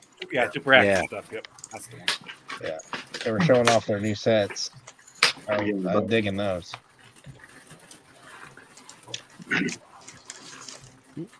Yeah, I had that Casket of Cruelty. New series of Goosebumps. That show, I'm on the third episode of it. It's actually pretty good. Okay. Does it give you the goosebumps there? My body say. Hey man, the third episode did. The Trick or Treat Studios got me with those figures. I am gonna need me some friggin' Goosebumps figures. Like, I'm sorry, it's just gonna Those happen. Goosebumps figures look really good, and so do those costume figures from NECA. I think is doing those. The NECA Ben Cooper costume ones. I want those. I know not everybody's impressed with them, but like I can just think of like a whole. First off, it reminds me of being a kid because like the mummy one that they have, I had that costume. You know, I remember wearing the shirt and, you know, after it was a costume as pajamas all the way up until the point it did not fit anymore. It was like one of my favorite pajama tops. Yes, I remember the old books there. They had the embossed logo on the top and a bit of lip reading there, you might say, as well as normal reading. I bet you Curtis remembers them too, because I'm pretty sure he mouthed all of them. He did the horse whipping on them. Sorry, shouldn't I'm not trying to pick on Curtis, especially if he's not here to defend himself. But it's funny enough. Well, this stream will go long enough that none of us remember, and no one's going to watch all 18 hours of it. So it's all. I don't know. I get some pretty good view hours off of these. One of these days we need to do we just need to do like a marathon stream for charity or something. That is definitely going to be something that we try to do. And it won't be just like, I get a lot of credit for doing the longer form streams, but it's something that we've mentioned as far as trying to have it go from one channel to another channel to another channel. First off, and just trying to direct and flow the people who are watching. Like we're gonna do like an hour or so on this person's channel, then we're gonna go to this person's channel. Try to spread and share that, and it's gonna be like a mix. Like start off with like a large channel to get some momentum going, and then go to a smaller channel, and then try to go to a larger channel, and just really keep going throughout the whole day, weekend. I don't know if you know this. I don't know I'll if you know take this. people on here saying we are the world. You don't want to hear me sing, but I don't know if you know this, but there is an option, or at least I have never looked into it, but I read about it. There's an option like rating on Twitch for YouTube, where if you set yourself able to receive followers from another stream, you can basically, when you end your stream, you can send the people watching you over to another stream. Right, yeah, like on Twitch they call that rating, right? Rating, yeah. But I think they have it on YouTube, but I've never hear it talked about, but I've watched videos on the option existed. Maybe they discontinued it. I'm not sure, but it exists. You have to have a monetized channel in order to use it. Okay. Got it. Which unfortunately I'm not there yet. You got to be close. Some time ago, there, Bill and from Weird Fantastic Toys and at Grindhead Gym, they did a bit of a fundraiser there to help Rolo get some surgery there for his cancer treatment. So, I want a prize on that, which is I will be ending up doing a video when I donate it to Toys for Tots. Because I already had everything, but I even then I told them not to send me the gift, and they still did. It's like, I don't need it. They still sent it. It's like, okay. It's going to Toys for Tots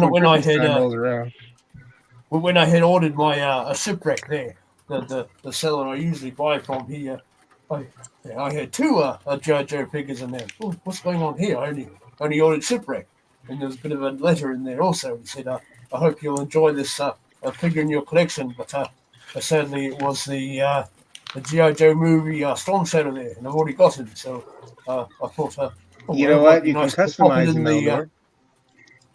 He works good as fodder. That's what did pop into my mind, of course. But we've got the toy run coming up soon, June before Christmas. There, all the bikies they go for a bit of a trip there, and they all meet up in the Yacht again, which is the centre of the markets here, and they all deposit a toy into a trailer, there, and that gets taken away there, and they're given to families that can't afford many toys and what have you. So I thought it might be good to put it in there.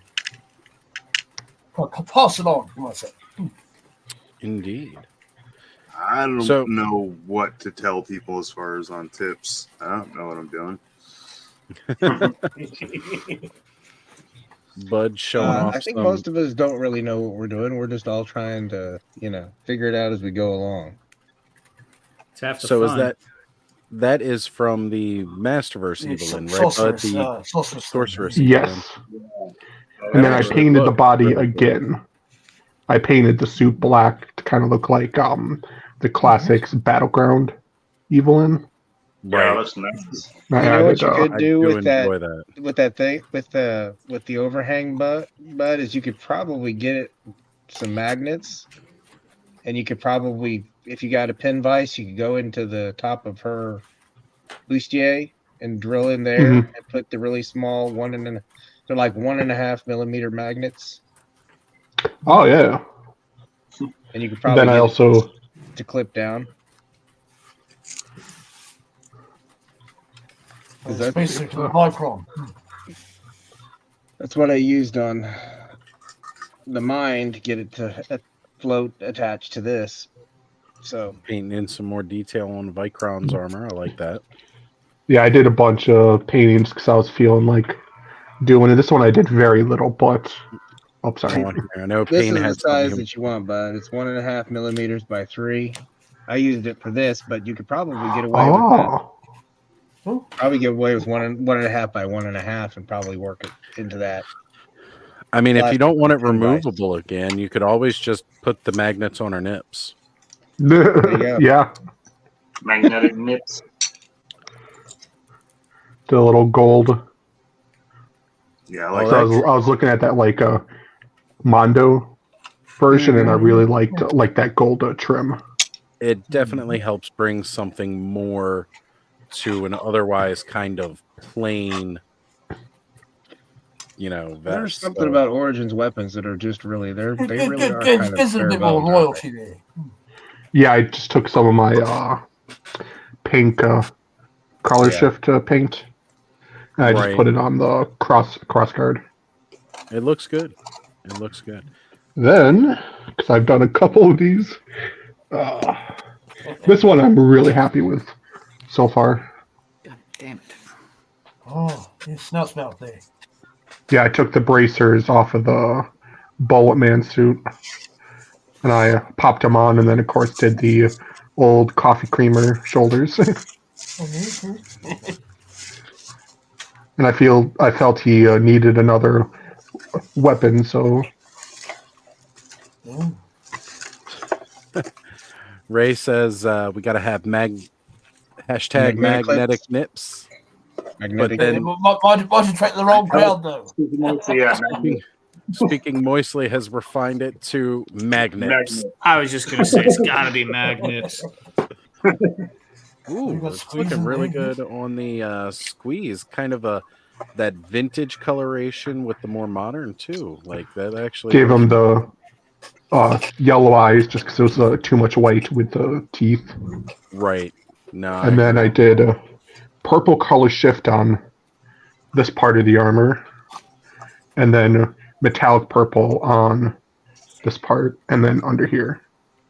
Yeah, it looks really good, bud. Did some copper on the belt, orange color shift on here, some gun metal. Oh yes. Painted the nails. It's one of these things with Origins. There is quite a bit of sculpted detail in a lot of the toy. Yeah, check out on the gun staff here. Right. I actually didn't know this was like a gun. I just thought it was like a tongue. But then I close. I'm like, no, that's an actual. Hold it up a little higher, but it's a focus. That's an actual blaster. Right. Yeah, I never realized that. That's cool. Yeah, I never have either. That's crazy. Yeah, because you miss that detail when it's not painted. Now, mind you, that's like how they claim they can charge cheaply for these. But when it was $15 a figure, I was okay. Now that it's closer to $20, it's like, guys, come on. Yeah. Really? It's also kind of why I feel I not have to paint them, but like want to. Then I finally finished up what I was working on last week. Oh. Oh no. Finished up that head. Oh, that was cool. Yeah. Well, that's your custom character there, sir. Yep. Yeah, that metallic paint is really working well. So now I got two different head sculpts for him, which the other one's just the other Clam Champ, but the eyes were like wonky, so I just stripped him down and then drew in the eyes. Very good. He looks happier there. Yeah. You put a big space between his front teeth, he looked like Mike Tyson. So Allison has said that Mattel hasn't realized that it's a gun either, because they still describe it as a pet. So I guess he would be called. Clithor. Yeah. Clithor. Man, with the Sunman wings and everything going on. Oh wait, there is something else. I forgot. Ooh, a little bit of additional paint app too. And again, this is just the standard kind of dragonfly crossbow from Tongue Lasher, but you put some paint app on there and it really brings out the sculpting detail that's just mixed. I did a little bit to Tongue Lasher himself, but it's just subtle. And what brand paint are you using for that? So this is the Folk Art Color Shift. And then the other paint I use, there's two of them. Yeah, war paints. The armor paints, and then where's the other one? It's Vallejo. Okay, cool. There's the game color, and then there's another one. So you don't have any problems with that craft paint sticking to the models? Not too much? Nope. Oh, cool. I just did metallic paint over all the purple markings on them. Color shift on the chest and on the snake logo. Filled in this because this was always annoying that this wasn't painted in on his back. Right, yeah, they left the back detail completely unpainted, even though they painted in a lot of the other parts too. And then on the head, the paint was like squared off like right here, so I just made it into a point like the sculpting had. The only other thing I'm going to do is I'm going to put a little green neon paint on the tip, and then paint some glow in the dark paint. So it's like a poison tip. Just a tip. On his tongue, yeah. Yeah, that's kind of what I've been doing the past couple days, just painting. I didn't feel like recording content, setting all of that up, make sure all my shots were good. I was just like, I just want to relax and paint. Yeah, I'm gonna hop out real quick and hop back in with my laptop. I was trying to go off my phone since I got the new phone to see how it worked, but I'd rather have the bigger screen, so I'm gonna hop out real quick. All right, brother. That's absolutely fine. Yeah, for 1 sec. So, I want to give a big shout out to Bobby Dangerously joining in the chat tonight. Good to have you here, brother. And for those of you who don't know, Bobby made a big announcement yesterday, launched the trailer on his channel for his upcoming new narration series that he's going to be doing. Very detective noir-esque stories, and I'm grabbing the link for his channel here. Everybody needs to go head over and subscribe to Bobby's channel so that we can all give him some love when he's got that going live. Right now, he's just got the trailer to it, but definitely going to be a lot of fun once he gets that going. Yes, enter the danger zone there with Bobby Dangerously. Not quite the danger zone. I don't know. It could be. Oh, it's going mystery and intrigue and danger. all the occupational hazard for detective work there. That song from Top Gun started playing in my head immediately. No, of course. Programming. It's programming. Yeah, that's right. Now, what'll really mess with you is when you actually change the lyrics from Danger Zone to Awesome Zone. Oh, and it works. Yeah, might have a few more programming sessions to get to that point. Well, I would totally do it, but I think they would start pulling my streams if I ripped this on them. But here we go, folks. Popped it in the chat here. Definitely need to go check out YouTube at Bobby Dangerously with the underscore there, and go subscribe to his channel now because he's going to be dropping content in the very near future. Yes, I see. Adam's got the Mass Effect going on there. We do love Mass Effect. Yeah. Or at least I love Mass Effect. I don't know about No, I love Mass Effect. One of the best games ever. Great game. What you got working on down there, Adam? I just got pieces and so forth. Oh yes. Oh man, that does look good. Yeah, I love that alternate head sculpt. Oh, it looks good. The wind-blown hair. Mm-hmm. That actually looks windblown on this figure. So a lot of the what's attack now is you that, just need a flying Nimbus. A lot of the yeah, I suspect that it is. They were like I loved SH Figure Arts for like how they describe things. Where is it on here?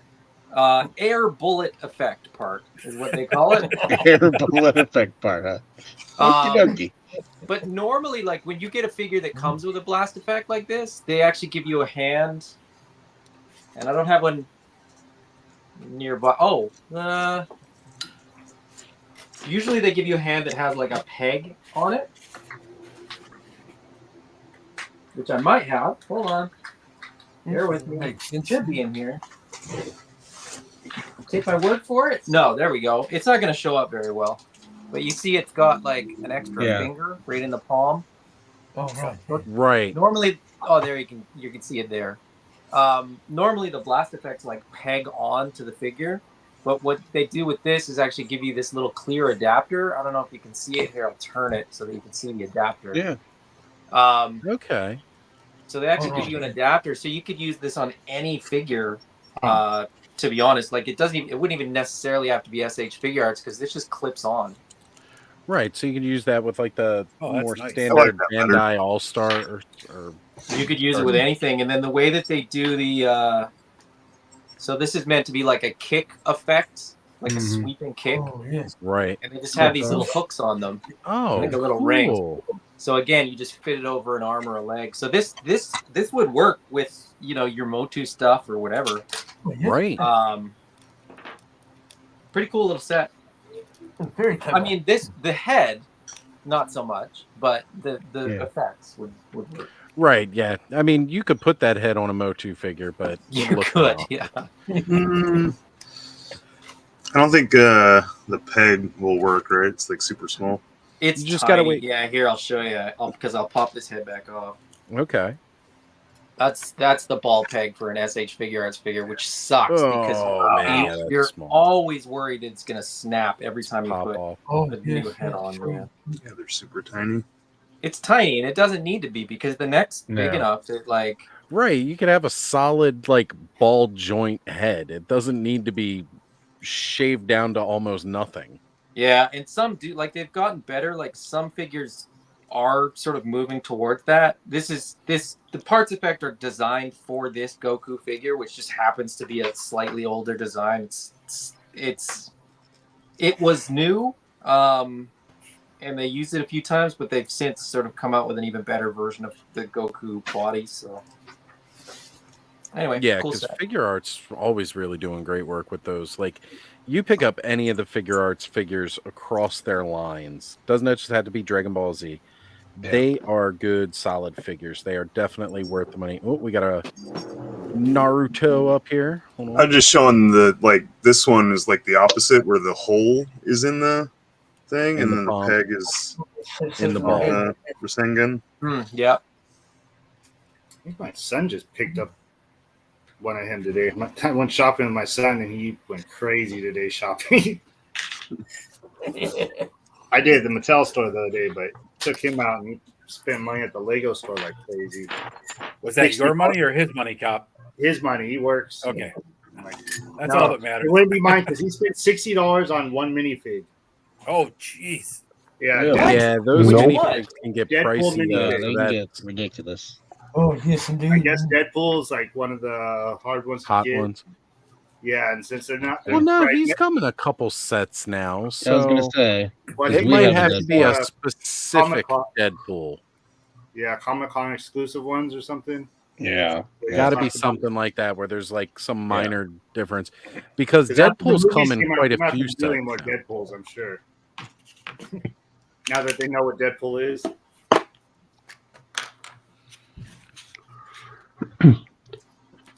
Yeah, Rick says Legos are $50 for a mini. It's crazy.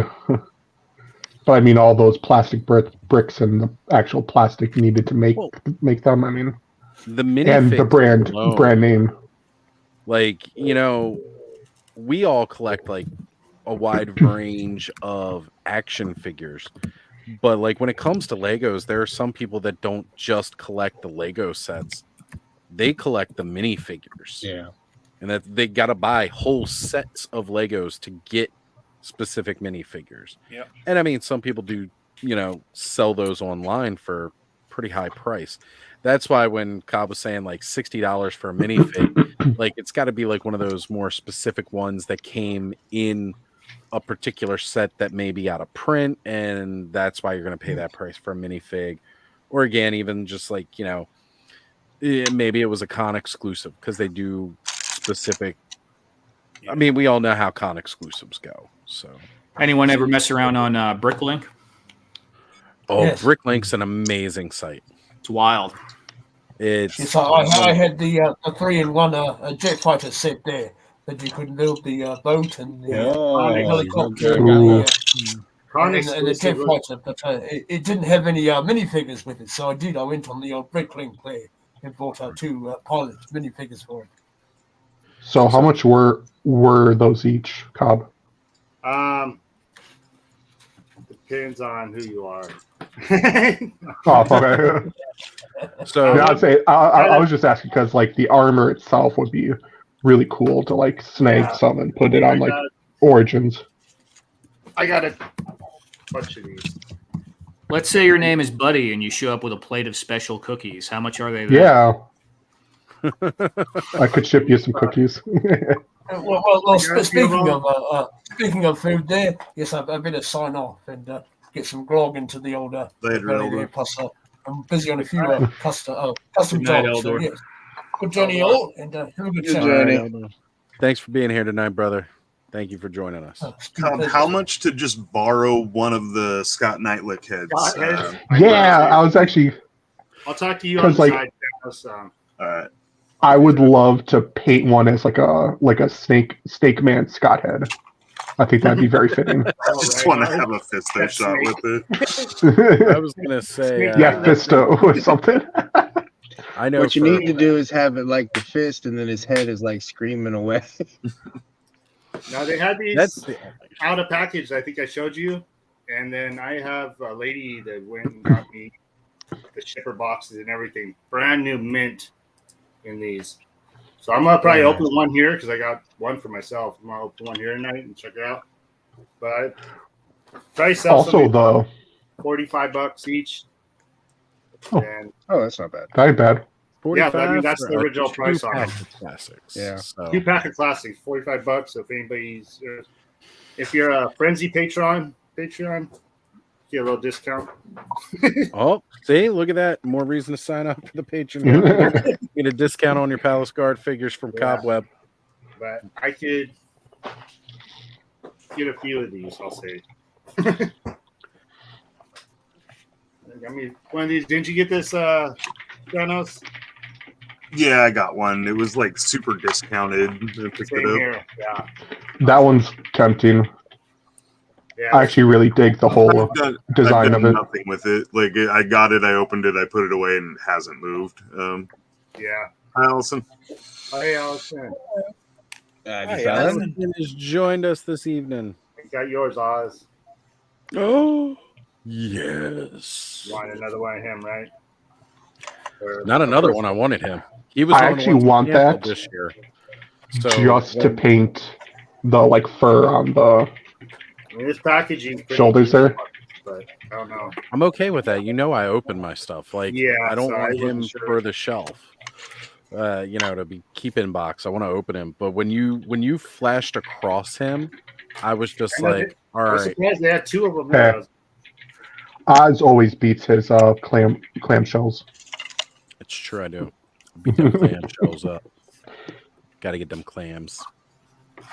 Jeff's saying I will love that set. I think I better just open one. So, I am again, I need everybody to fully take in tonight's experience, because Nolan has finally joined ToyTube and going live with us tonight, folks. And everybody, holy crap, that is Nolan. I just noticed him. Hi. Just realized he is live with the Nolan. Where you been? I saw the face and I didn't even read the name. I just thought that was just some chat rando. He needs a big sign that says, "Hi, I'm Nolan." I know. Hey, Nolan. They have said hi more to Nolan than anybody else in the world at this point. Right. Say hi to him so many times a day. If you have a ToyTube channel, you know who this man is. If you really haven't made it as a toy tuber, if Nolan's not in your chat, like, that is a sign of establishment. Can you say the thing is? Can you say you're a toy I'm happy to get tuber if Nolan has not visited your chat? Every time Nolan says he likes one of my figures, I know it's good. That's right. That's right. So the fact that Nolan has joined us for tonight, everybody who's live tonight right now, just take in this for a moment and realize we are hanging out with the Nolan. He is known well beyond just like the circle of the frenzied and everything. Like, he is known all across, because if you're doing a live stream, Nolan is there. He is in your chat. He's telling you, you're awesome. Yeah. So we got Matthew Matson mentioning, WoW on screen. And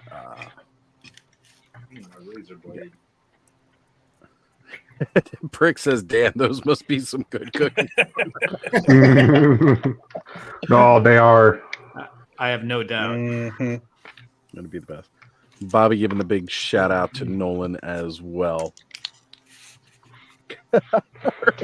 Their butt must be ripped. Let me check my notes. According to this, we're at 87 Batman. Yes. 76 Jokers, 52 Robins. 50 of them have the wrong cape. 17 Batwings. A Batman that is just a pound of dog poop that's been stamped with the bat signal, sent to Canada, sent back, then went to Mexico, and then in New Jersey. But it's actually Batman from Earth, New Jersey. And it looks like Bud is up to 89 cookies. Oh, man. Only 89? That's disappointing. We're gonna get Alice. We're gonna get Allison's voice like an app, and it's just gonna read the counters, and she's gonna read it just like I need a audio clip of that to put at the end of every one of my videos. Turn left at the McDonald's on the left, and you'll be at your Target.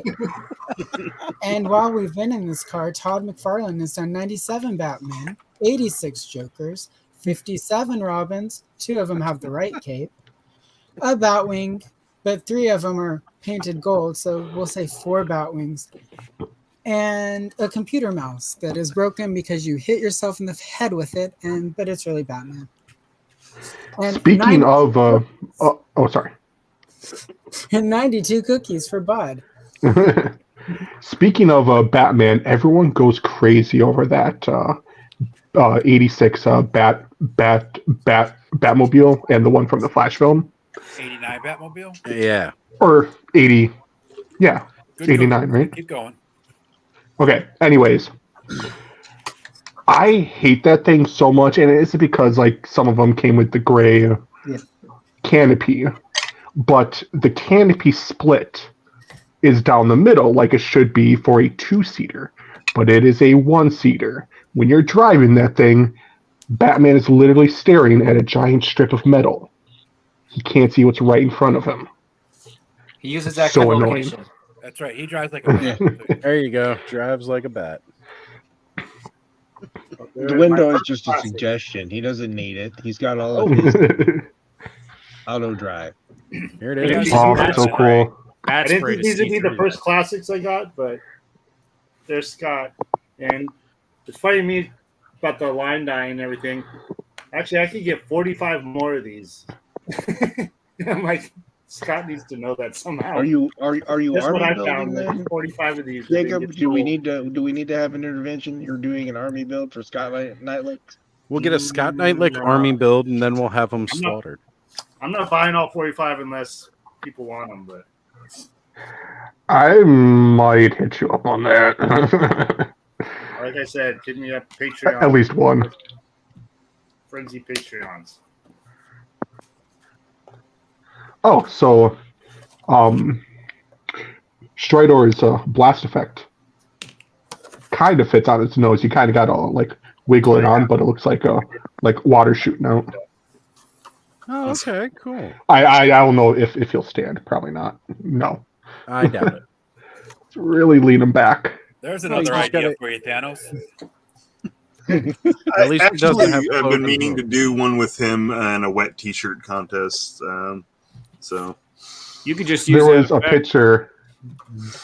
There was a photo I saw on Facebook, I sent it to Thanos. But all I'll say is this nose is the same joint as a forearm, so you can plug stuff into his face. Fisto's tanned, like coming off the. Oh man. I didn't want to spoil in case you might have been using that. So yeah, Fisto's fist was on his nose, and it looked amazing. Now we have alternate Fisto Fridays.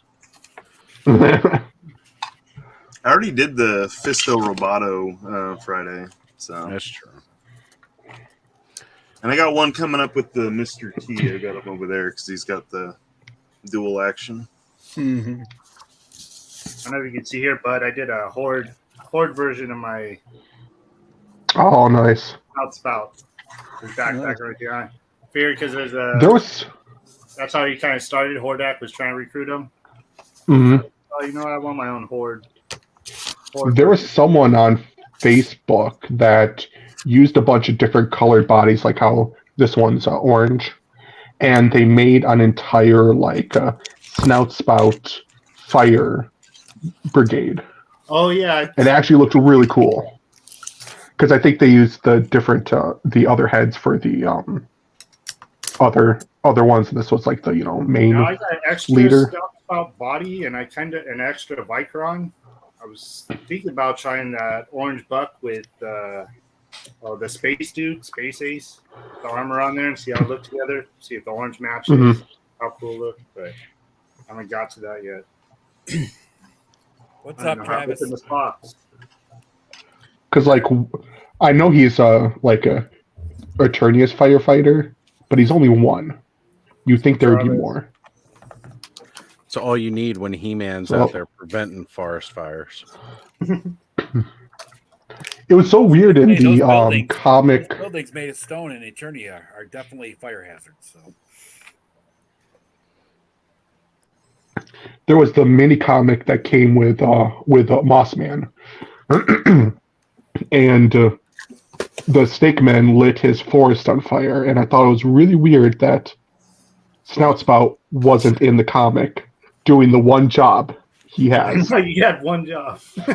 You had one damn job. But I have noted that since the Mossman comic, the exclusive figure comics are shorter now. They used to be like 10 or so pages. Now it's 6.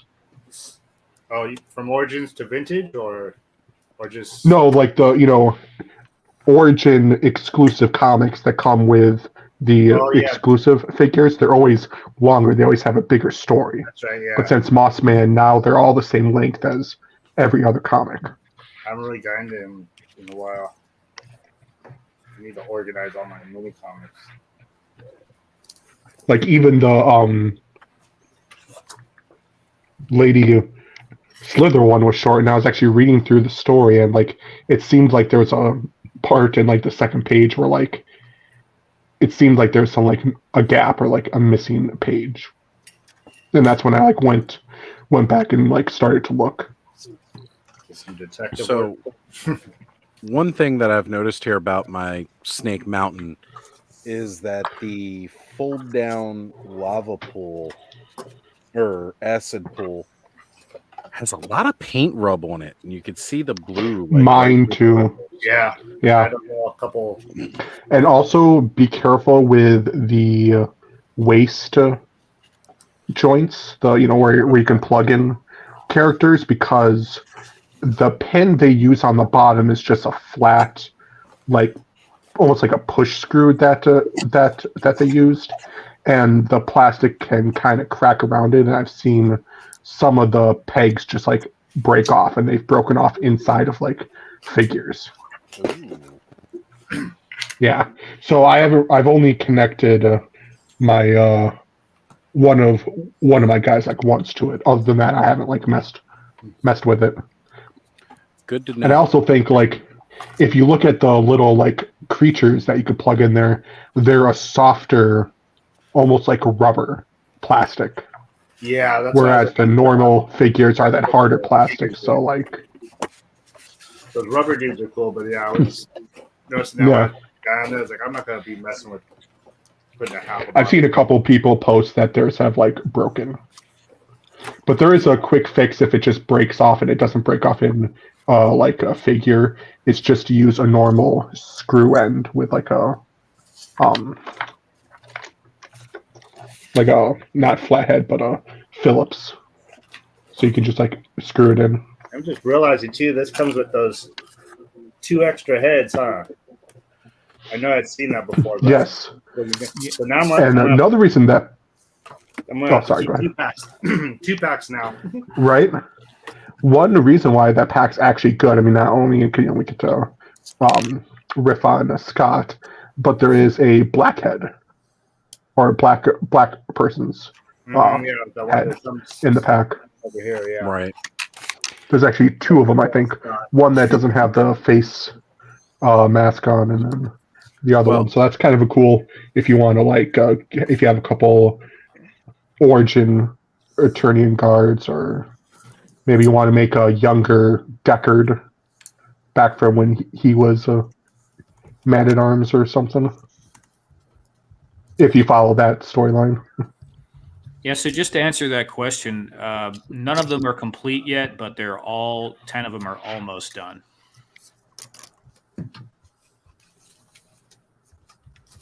Very nice. Yes, because I was going to say Fat Red Foo was asking about the computer consoles, so thank you for noticing that and seeing it. I also see that Nolan has either dropped off. I'm reaching out to him to see if he was just leaving for the night or if his phone was dying. Oh, wait. I think he there just we go. dropped. I may don't have. think he meant to. I was going to say I may have my answer because he's back. I was just getting ready to message you, brother, and see if you were like off for the night or what. Glad you are still here with us. I just imagine Ray came up behind and just like snapped his neck and like pulled him off stream. Lagged for a second there and kicked me off. Yeah, no, I get it. It happens. So I'm assembling all the parts to this beautiful, beautiful Snake Mountain. I have to admit, I think I like Snake Mountain more than I like the castle, even though the castle I like more for playing. But just as far as like how it looks on the shelf, I love the Snake Mountain more. Yeah, but you painted all. You're yeah, painting but your yours Snake up, Mountain so. is gorgeous. So yeah, there is that too. I ain't gonna lie. When you customize it, bud. I'm gonna need to take some lessons. But I customize everything. You do, and we all love you for it because it looks astounding when you're done. hey, Oz, why don't you pop up random real quick? Working on it. This is the part where I lose touch with the chat and everything else. Yep, that's why I was calling you out. I saw you building your toys. It's all good. So you said that's foam. How do you like? I don't know, shape it. Well, the base is foam. All these little pieces and the little the platforms that the buttons are on and the screens are foam. I shape it on a hot wire foam cutter table, which I could probably show you. You want me to do a quick demonstration of that? I could. Yeah, let's do it. Yeah, do you have like I don't know, like a hot wire bevel or to get those like angles or? Here, let me show you. I got to see if that camera is showing up on the stream setting. Because that looks like fire. I mean, I got my little cardboard one that I. Surprisingly, my stepdad got a machine like that, but it's like a metal etcher. Yeah. Let me just say this real quick though, Radnom. But most of us have to use like the angle of the actual wire cutter to get the angles. Radnom does it freehand because he's just that skilled. So, and that's just a compliment to Radnom's skills. I've spent a lot of time with it. That's all. Yeah. Oh my god, this freaking headphone Does that piece of tape say not a handle? Yep. Sometimes that's important. Well, yeah, you one on mine don't want to bend it. Yeah, what happens? I'm going to be kind of low here. Let me turn the mic. What happens is you want to pick it up by this, and then you pop this wire over here, and then it pisses you off. Does anybody else use it, or that's a reminder to you?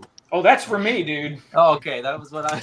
That's definitely for me. So you could see. So it's like a.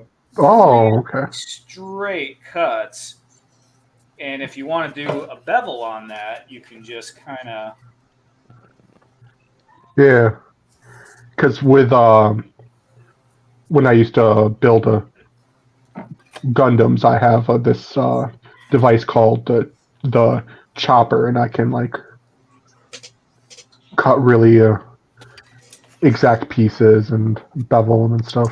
Yeah, so also the thing that you can do with a table like this, it's awesome, is you can really cut very, very thin pieces. So if you're doing trim and bits, you just wouldn't be able to get that.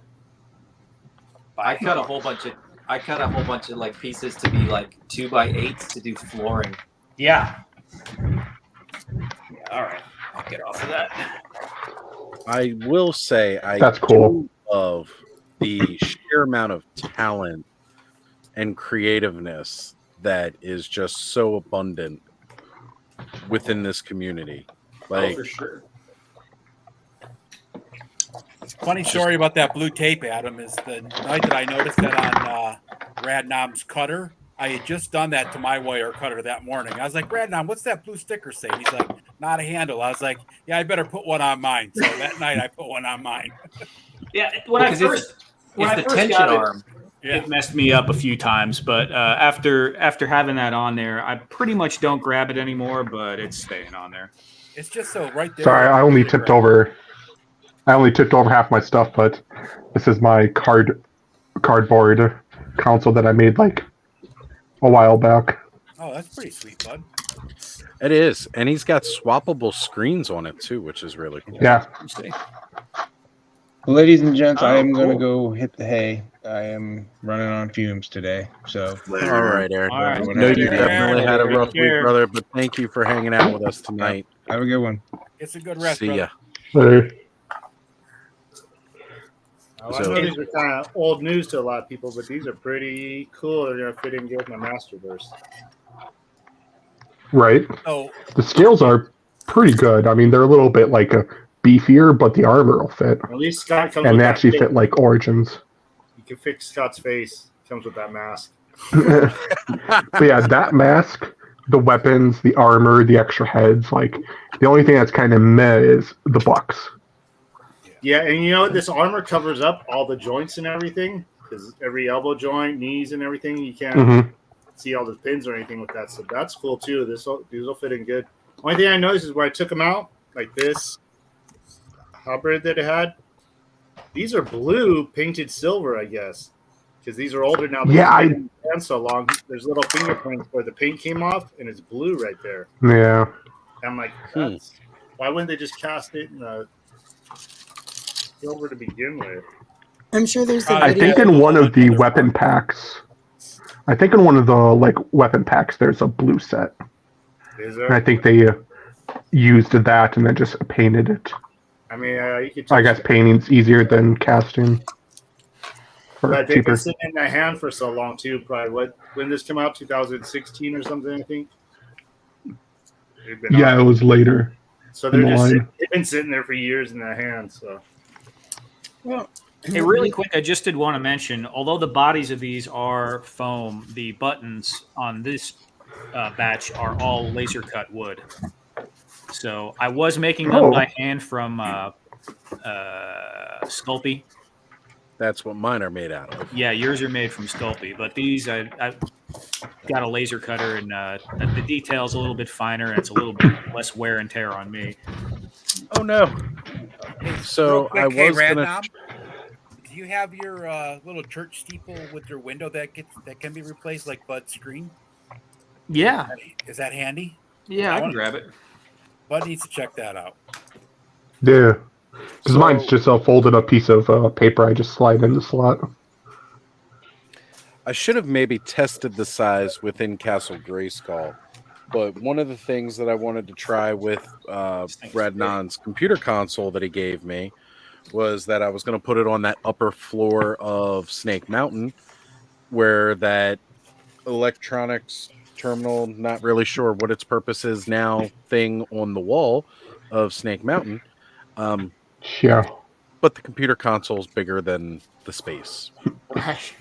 So yeah, I tried fitting that Beastman painting I got from Skelly and Snake Mountain, and the square footage is just really small. It kind of works on the lower floor, but I was also thinking about putting the crates in and around, Snake Mountain and such, and doing that.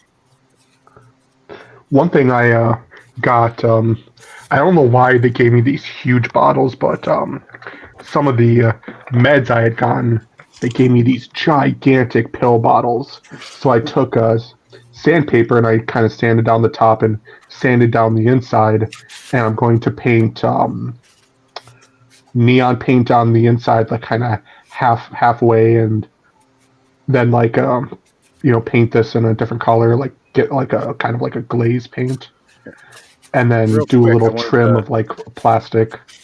Oh, trying to get this full screen here because yeah.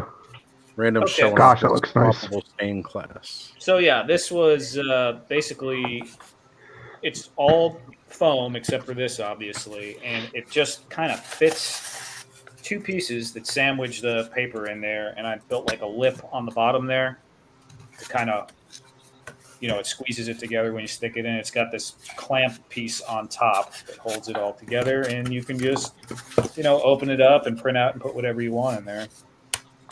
I should have, attached this a little bit better, but it's kind of work in progress. It's not 100% done, but it's done enough.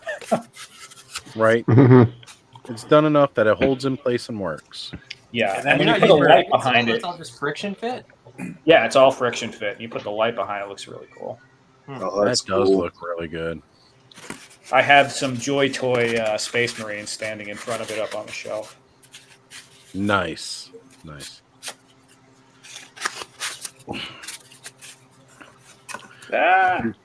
You know what else might really work for that too is if you wanted something, and again, this, I know that's like a more of a printout type thing, but if you get like some of that, so difficult to do with a camera around here. The is that see-through stuff they used to use for projector screens, like when we were all in school, or the gels. Overhead. Do that with like some kind of gels. Yeah. What was that? Overhead projector. Yeah. The clear plastic sheets. Yeah. Right. We actually used to use those in yeah. We used to use those in what was it? Martial arts class, because if you punch them or hit them, they make like a nice thunder cracking sound. So we'd always hold them up to a certain point and try to do like high kicks, and it just sounded like a big thunderous kick. Okay. Okay. Right. But yeah, definitely doing something like that, and then using like either some watered down paint or some gel that the light can come through on it. That would probably put like even more of that, stained glass effect on it. So the problem with that is getting the actual. I've tried it with markers, and Radnom's tried it too with markers and with paints, and it doesn't have a crisp enough look to it because of the paint. If you were able to like pour something like out of colored resin, that would be perfect. Like a real Now, good sheet of resin. are you saying that you just coat the whole thing and still use a printed piece, or are you saying you should color the entire thing in with paint? Because it's here. I have some samples of that too. Let me get a light though to show them a little better. Well, I was gonna say maybe not paint like what you're using, but what about watercolor? It just doesn't spread that well. Like here's one I did. This was using Posca markers, and the process to get it is like a pain in the butt. Like you had to basically draw the black outline on one side, and then put Mod Podge over it so it didn't smear. Go to the other side and fill that in with the color in between the lines and Mod Podge. It didn't come out too bad. This one's cheaper markers, got more holes in it. But it's a beating, and you can't get the detail like you can on the printout. I mean, I did the printout, and I was like, forget it. This is how I'm going from now on, because it was just so much better. Yeah. I mean, there might be a better option. I might be able to do something with a laser cutter, actually, where I take the image and use Inkscape or something to isolate all the ribs and cut that out and then put that over the printed image, and you would get that 3D, ribbing look. But that's a lot of rigmarole, and how many people have a laser cutter to do that with? So, have you Bentley House Miniatures on YouTube? Have you ever watched her channel? Yep. Okay, because she did a stained glass one that looked kind of like what you did, but not quite, and she had decent. But if you've watched her channel, then you've probably I seen might it. have picked it up from her. I'm not sure, because that method with the markers I got from someone on YouTube, but I can't remember. It might have been her, because she did something close. I can't remember if it was the Posca or not. And Posca, though, for me, like, because technically that's what a lot of people over on ColorTube use when they're doing like their stars and their white dots and stuff. Mm-hmm. And I don't know if maybe I just don't know how to use a paint marker, but I don't ever have good results. I don't have results good enough to justify what I pay for them. So here's my question. Have you tried using cheaper paint markers?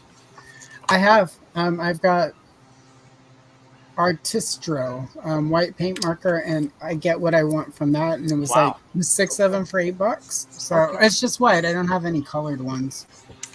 So with the colors, when I used the cheaper ones from Walmart, I always had the problem of like it was just too watery, and the Posca covered in one or two coats. But I also, I mean, for when I do a page, it's it's usually also over on top of the water soluble Caran d'Ache. Right. You're using it for highlights. Yeah, I use it to make stars. I'll like go in with the water soluble Caran d'Ache crowns and like do it in various blues and pinks to make like a cosmic sky, and then like go in and it all mixes together, and you get that realistic like watercolors, but not very cool with better control. And then on top of it, once it dries out enough, then you make your stars with it. Hey, use whatever works for you, and if you could get something that's cheaper, even better. Shoot, exactly. It's expensive. Yeah. So, but if you've checked her channel out, you probably are doing what she did, and it's one of the things I do tell people, especially in custom side. There's something that might work for me beautifully and not for you.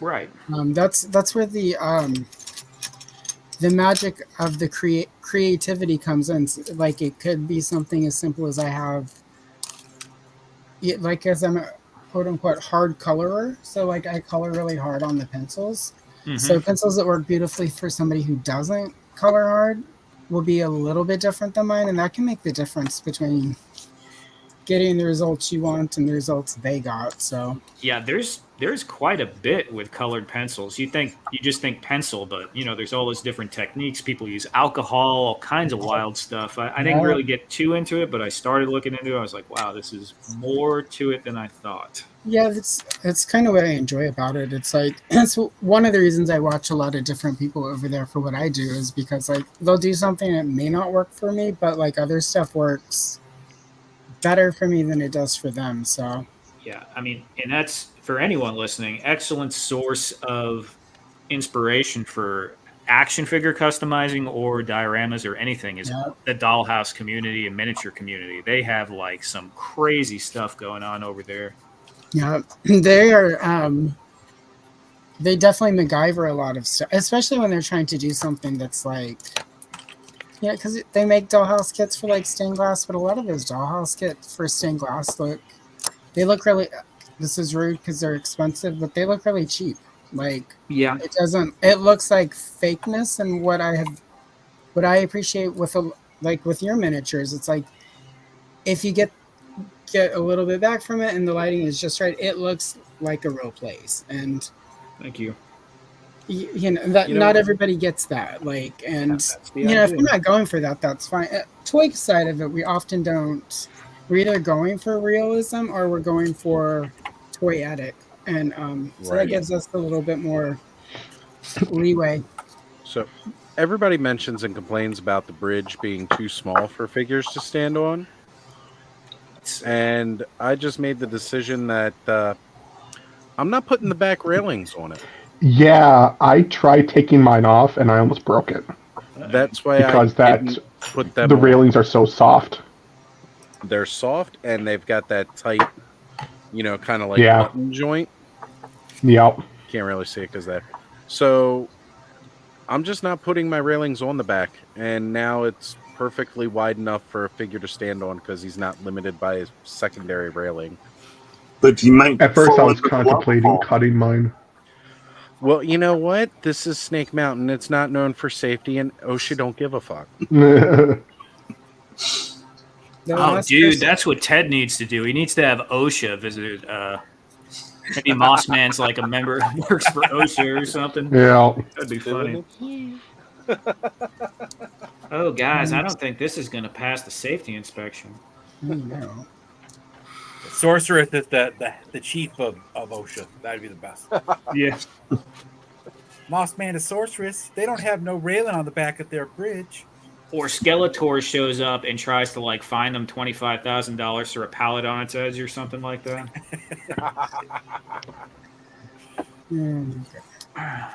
So that's something else that nobody's talking about is the clips for Snake Mountain. I love the fact that they're like these little lines. Nobody's mentioning that. That's really cool. That's actually something I didn't paint, which I was going to. But with constantly having to hook it and touch it, I was like, nah. Right. All right. So if I put the bridge on, will I be able to take it off again when I want to close it? Yes.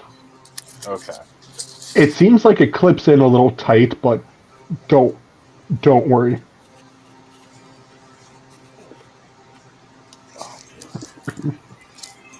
Where the clip is, it's kind of a wedge.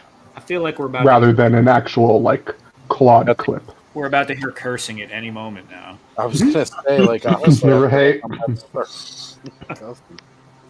Oh, Cobb, I looked and I do up. like. Oh, sorry. Oh no, go.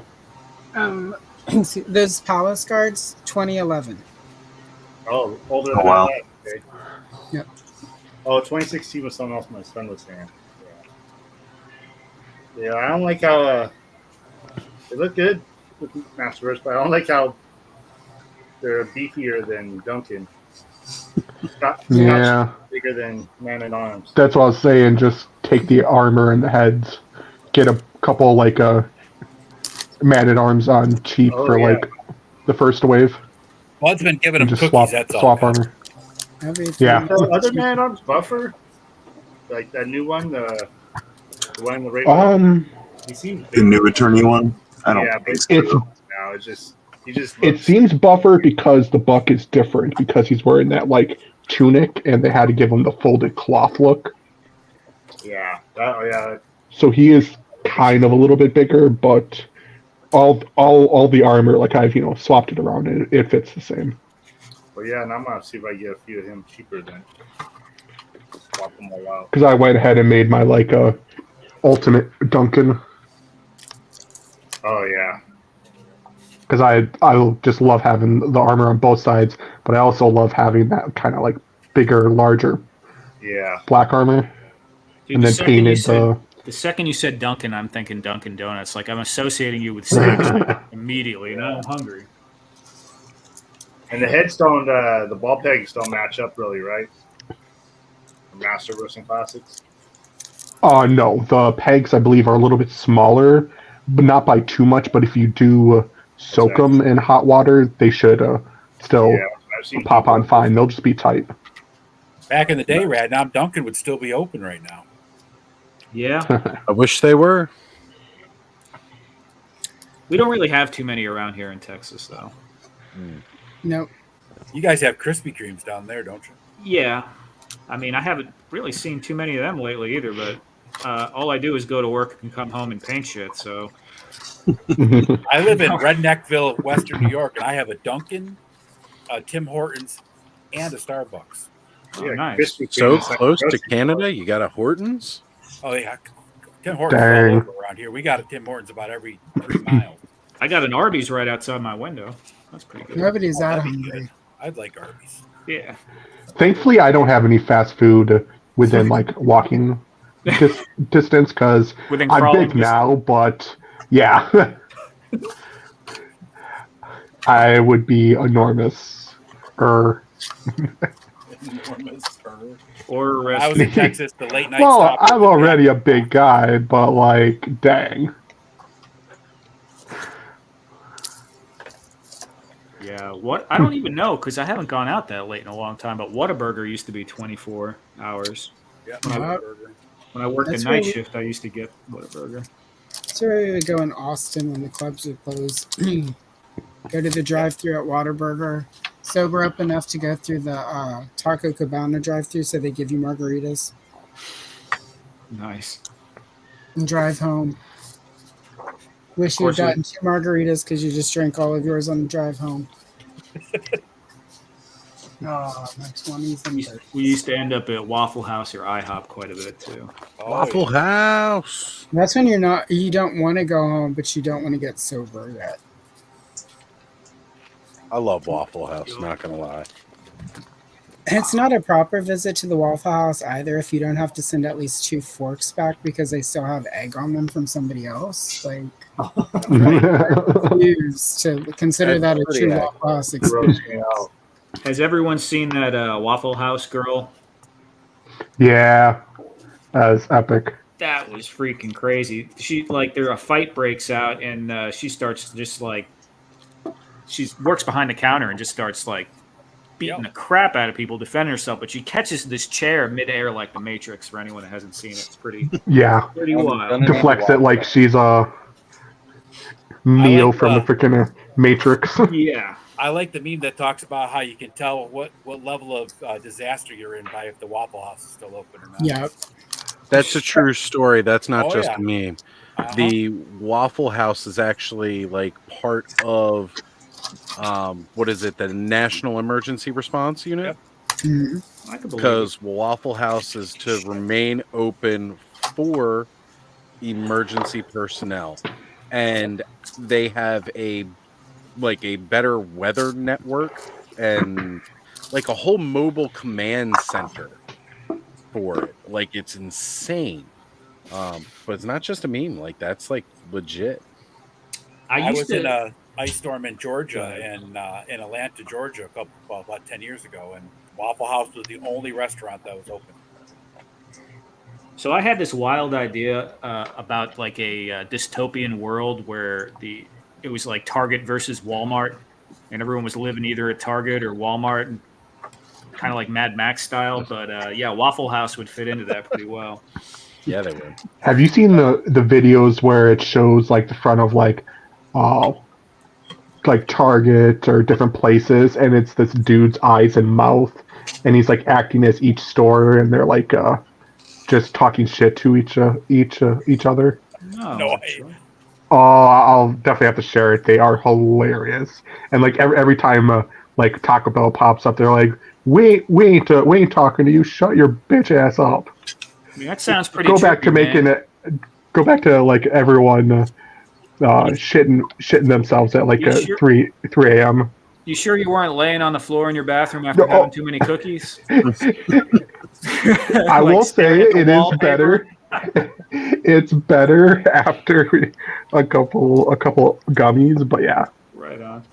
So the spider that comes with it is really cool, and I've just decided that I want to paint this spider up like Tarantulas from Beast Wars, because that purple and green would definitely go with Snake Mountain. For right now, I just painted the eyes like red, but yeah.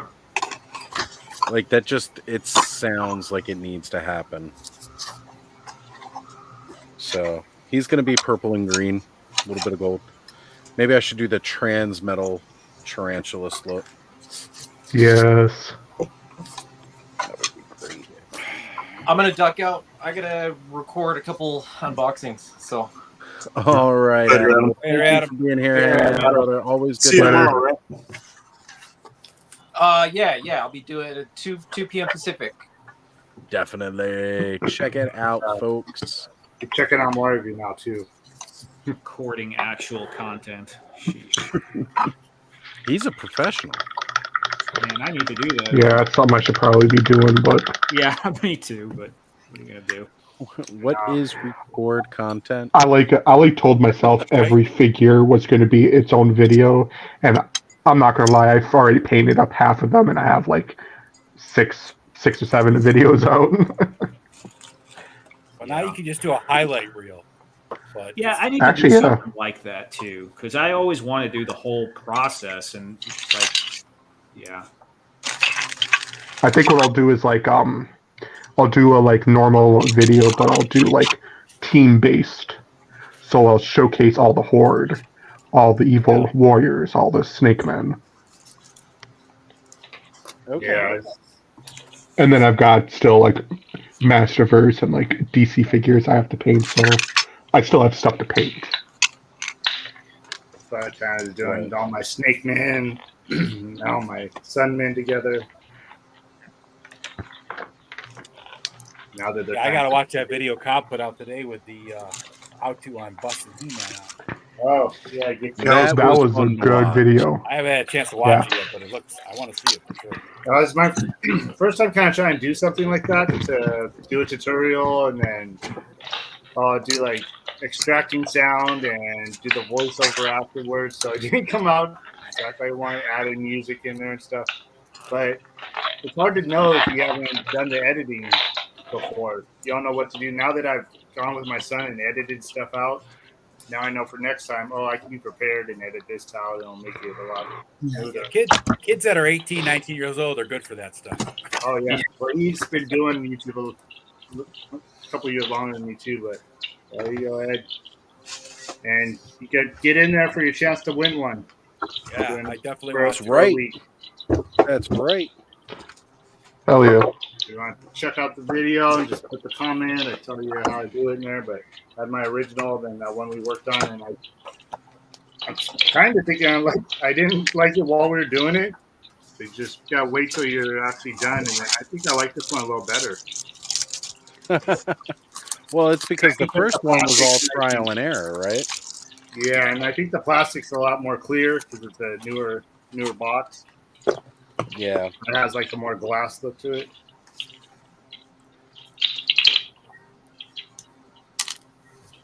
So I'm noticing the sword does not fit in the weapons rack very well. No, I'm kind of disappointed. Like, I'm okay that it only came with so many weapons, but it should have had extra spaces so that if you do get the like a skeleton pack, since those weapons are exactly the same, that you can post them up. A bunch of those weapons now because I got 2 of those packs. Yeah. weapon rack would make a good craft project, though. Yeah, I was gonna say, is there enough room to add one in? No, not really. Hmm. I mean, if you don't hang up the shield, then yes. Oh, you know what? There's another way to hang up that shield that I saw. Yeah. On the side, right? Or wasn't it from the back? Yeah, you could. The way it clips in was 2 parts of the shield. I don't have mine right here to show you. I'll have to grab it. Oh, wait a minute. You could also slide in, kind of like what I did on here. So I have the shield on the back, but it's just looped through the weapon here. Yeah, that's how a lot of my. So you could do it from like the back and. Okay, let me see, Oz. Well, like you can. I guess it doesn't work as well from the front, but at least on the back, you just put the handle over top of the bones, the little bone nubs. Okay, and then I see those 2 clips that are close together. Which ones? The 2 over here. Yeah, you could put the shield on there too. It's maybe I should grab mine so I can show you. I don't know how to really explain it without showing you. Yeah, if mine wasn't on the top shelf, I'd dig in and find it. Hey, Oz, make me from extreme. I have a question. I'm gonna grab mine too. What's that? Who do we got? Yeah, someone's asking what I'm working on, so I'm just gonna full screen time. Yeah. Oh, it's right behind me. Ooh. Yeah, it's not for the channel. It's just I literally have a pre-recorded live stream I'm doing tomorrow at 8 a.m., which I won't be able to talk about until later tomorrow night. And then I have live with Brent, so I'm just doing adult coloring stuff tonight that to help me clear my brain pan for and the stuff for tomorrow. So nice. Very, very. And that'll go on my Instagram, but that's not. I did the actual adult coloring books. That's like my decompress, de-stress time. So, but yeah, that's what I'm So, do you use Prismacolor color pencils? Yes, yes, 100%. But also, I've got the complete set of Black Widow color pencils.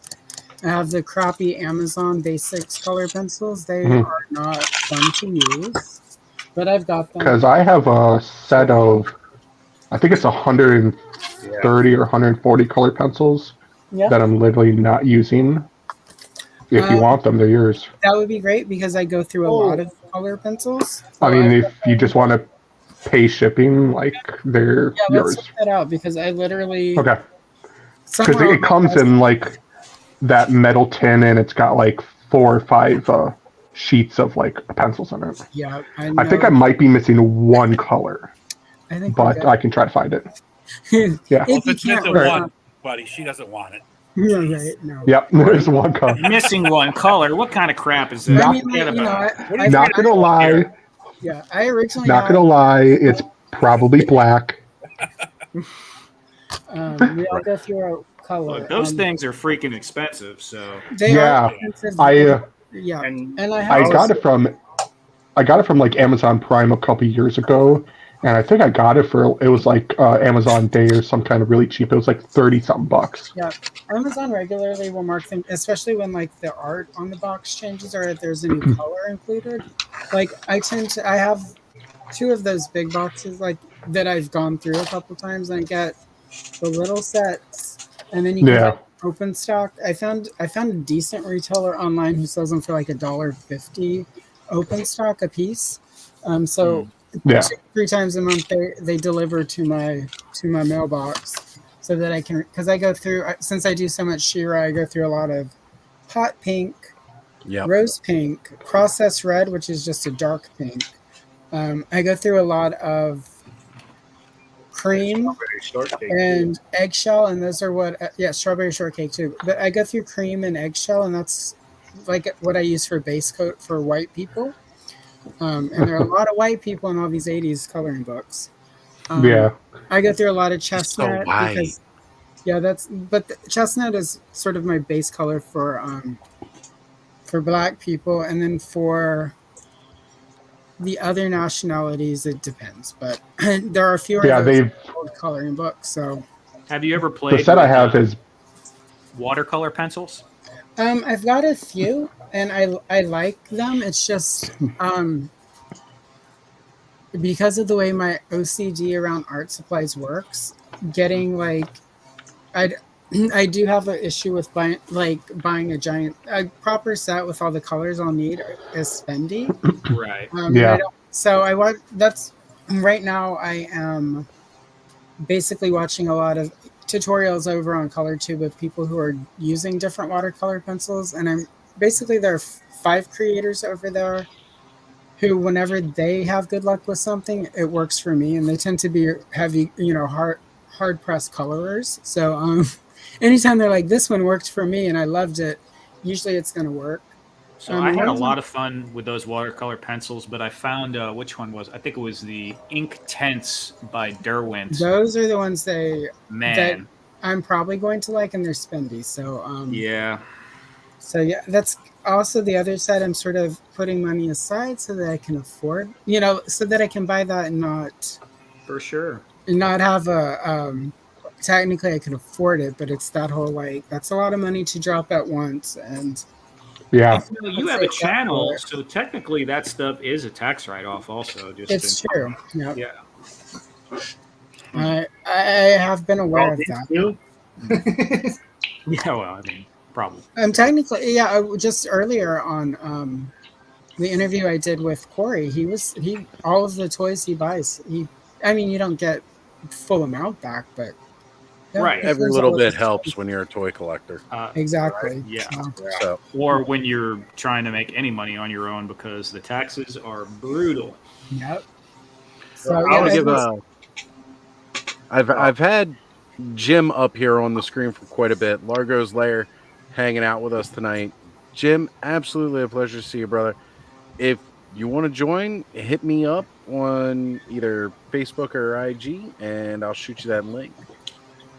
Yeah, has anybody checked out Jim's new show on Heimlich Unveiled or whatever it's called? I think it's on Heimlich Unveiled. Right. Good stuff.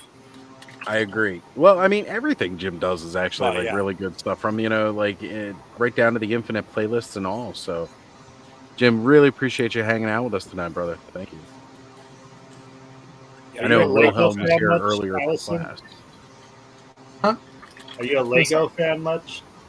I am, but I do not have the money for Lego, because to have the money for Lego, I'd have to stop buying color pencils and Origins and Star Wars. And what I saw today at this Lego place I took my son is a bunch of Lego stationery stuff. It's colored pencils and everything, all just made out of Lego, and it was so cool. I was like, I wonder if Allison is it usable?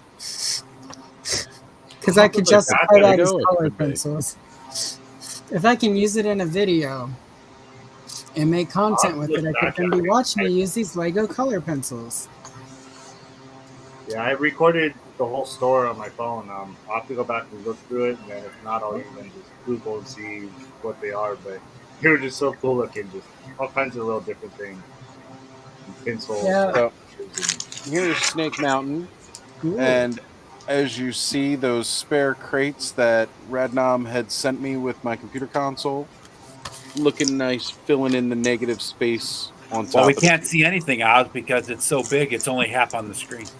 Hold on, let me see if I can do this. I gotta play with it a little and make it big. That's what he said. All right, there we go. There's your That's like a rubber snake, make it big. Right. That's right. So yeah, definitely I want to stack those on there because it's just great, like little background stuff. So really, really appreciate you sending those because they're just gonna make this look a little more complete here. Sure, man. Yeah, they look good. I kind of wish they would have added something to put on the other side, because whichever side you don't have the cage on, it just looks very barren and like vacant. Right.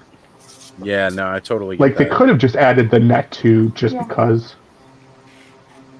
I know the cage was to replace the net, but it's a net. It's not that expensive. Right? I mean, it couldn't have been too much before. But I do kind of like the idea now of a more complete floor with the full trap door there. The fact that you could swap out, the dungeon underneath of it. I mean, I appreciate it. It's something new and innovative. Give us a little bit more.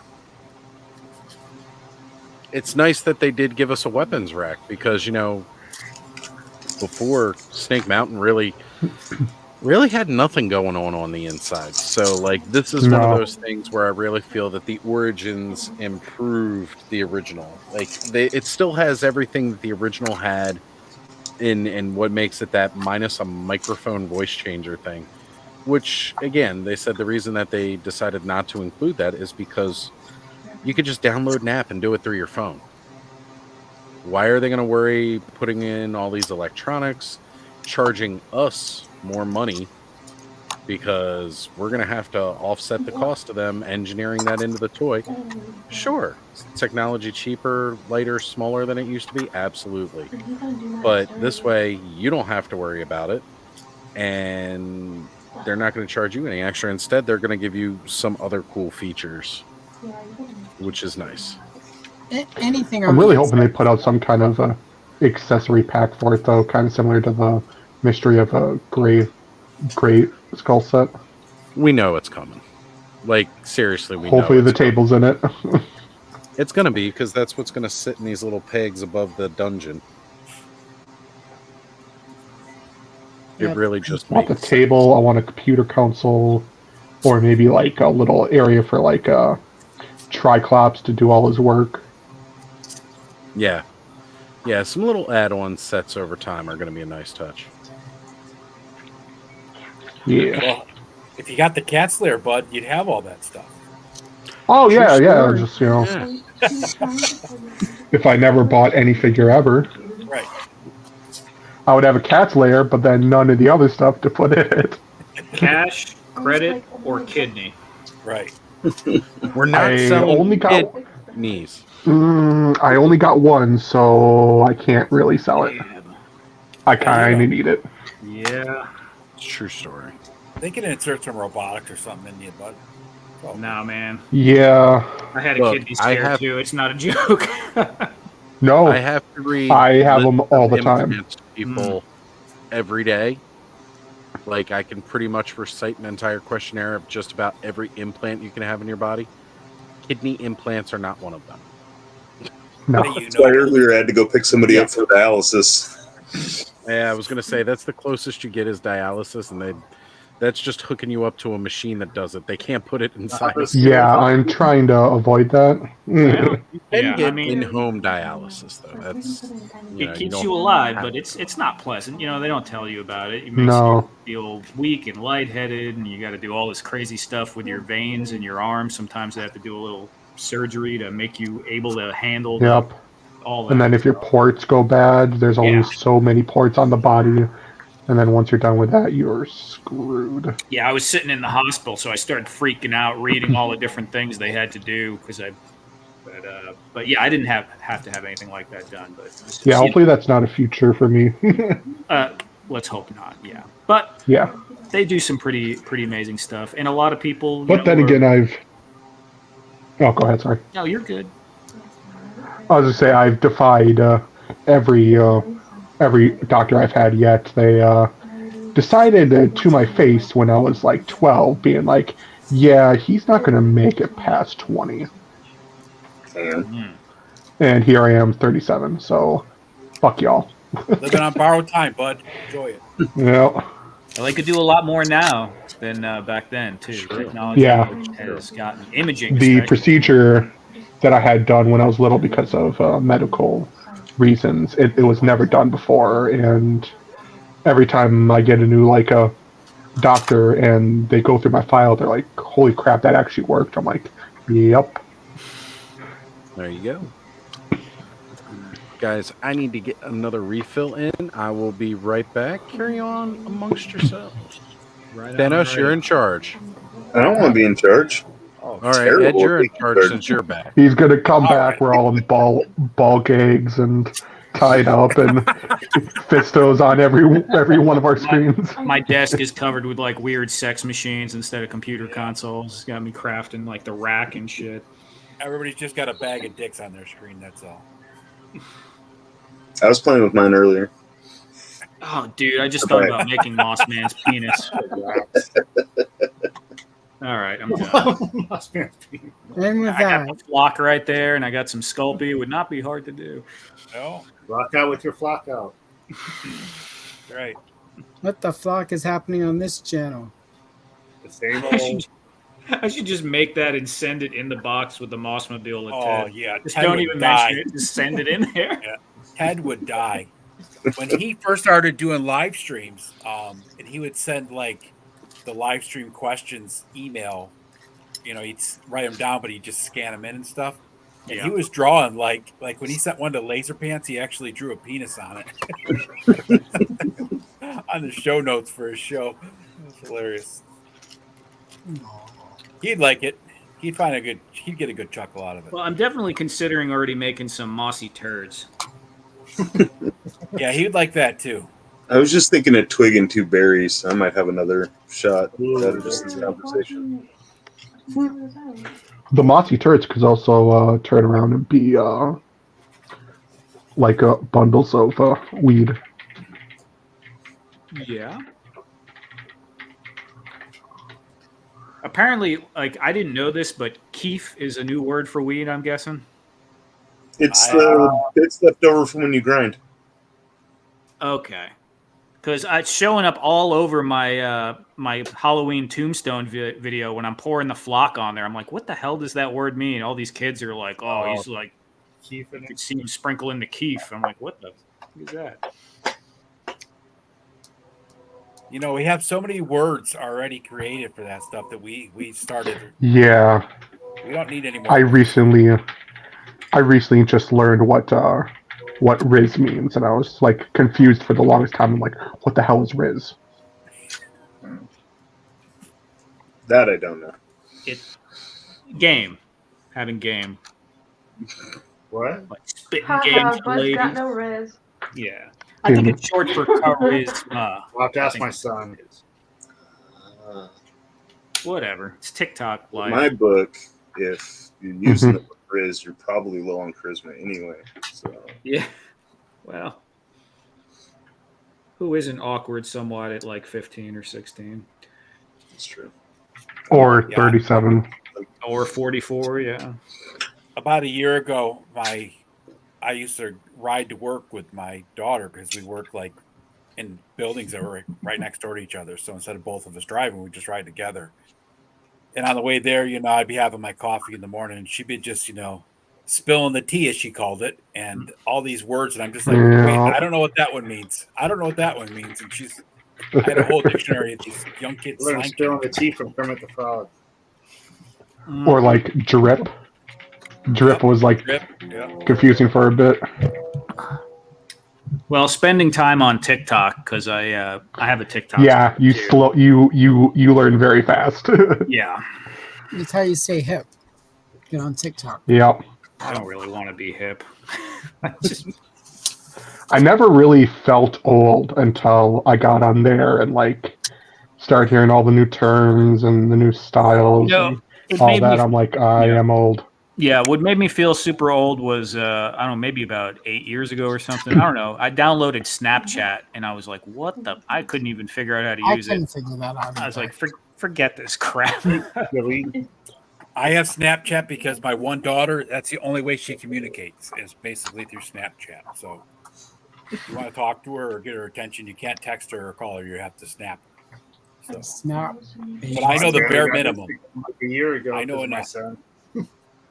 I thought all the kids were using TikTok now, though. I thought Snapchat was dead.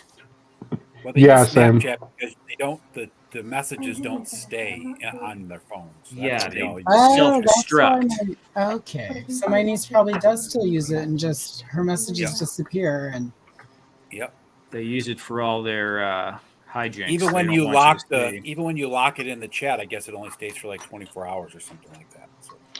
And if you take a screenshot using it, it'll send the person a message saying that you have a screenshot in. Yeah, it's supposed to be a bit more secure. And they have these weird conversations on Snapchat where they just send each other like blank pictures and shit, and you're just like, Cobb, I felt that. I looked over at my shelf because I thought a figure fell. Those damn fakers took out everything. I will say I do know what spilling the tea is because I've always spilled the tea. So. Well, Origins just barely fit in there, huh, Thanos? Yeah, just barely. Yeah. Right back. Female figures fit a little bit better. Probably can't get Sorceress in there, huh, with their wings. No. She matches so well. Need a Queen Marlena. I kind of wish those wings popped off like how Buzz-Off's does. Oh, for her, yeah. Yeah.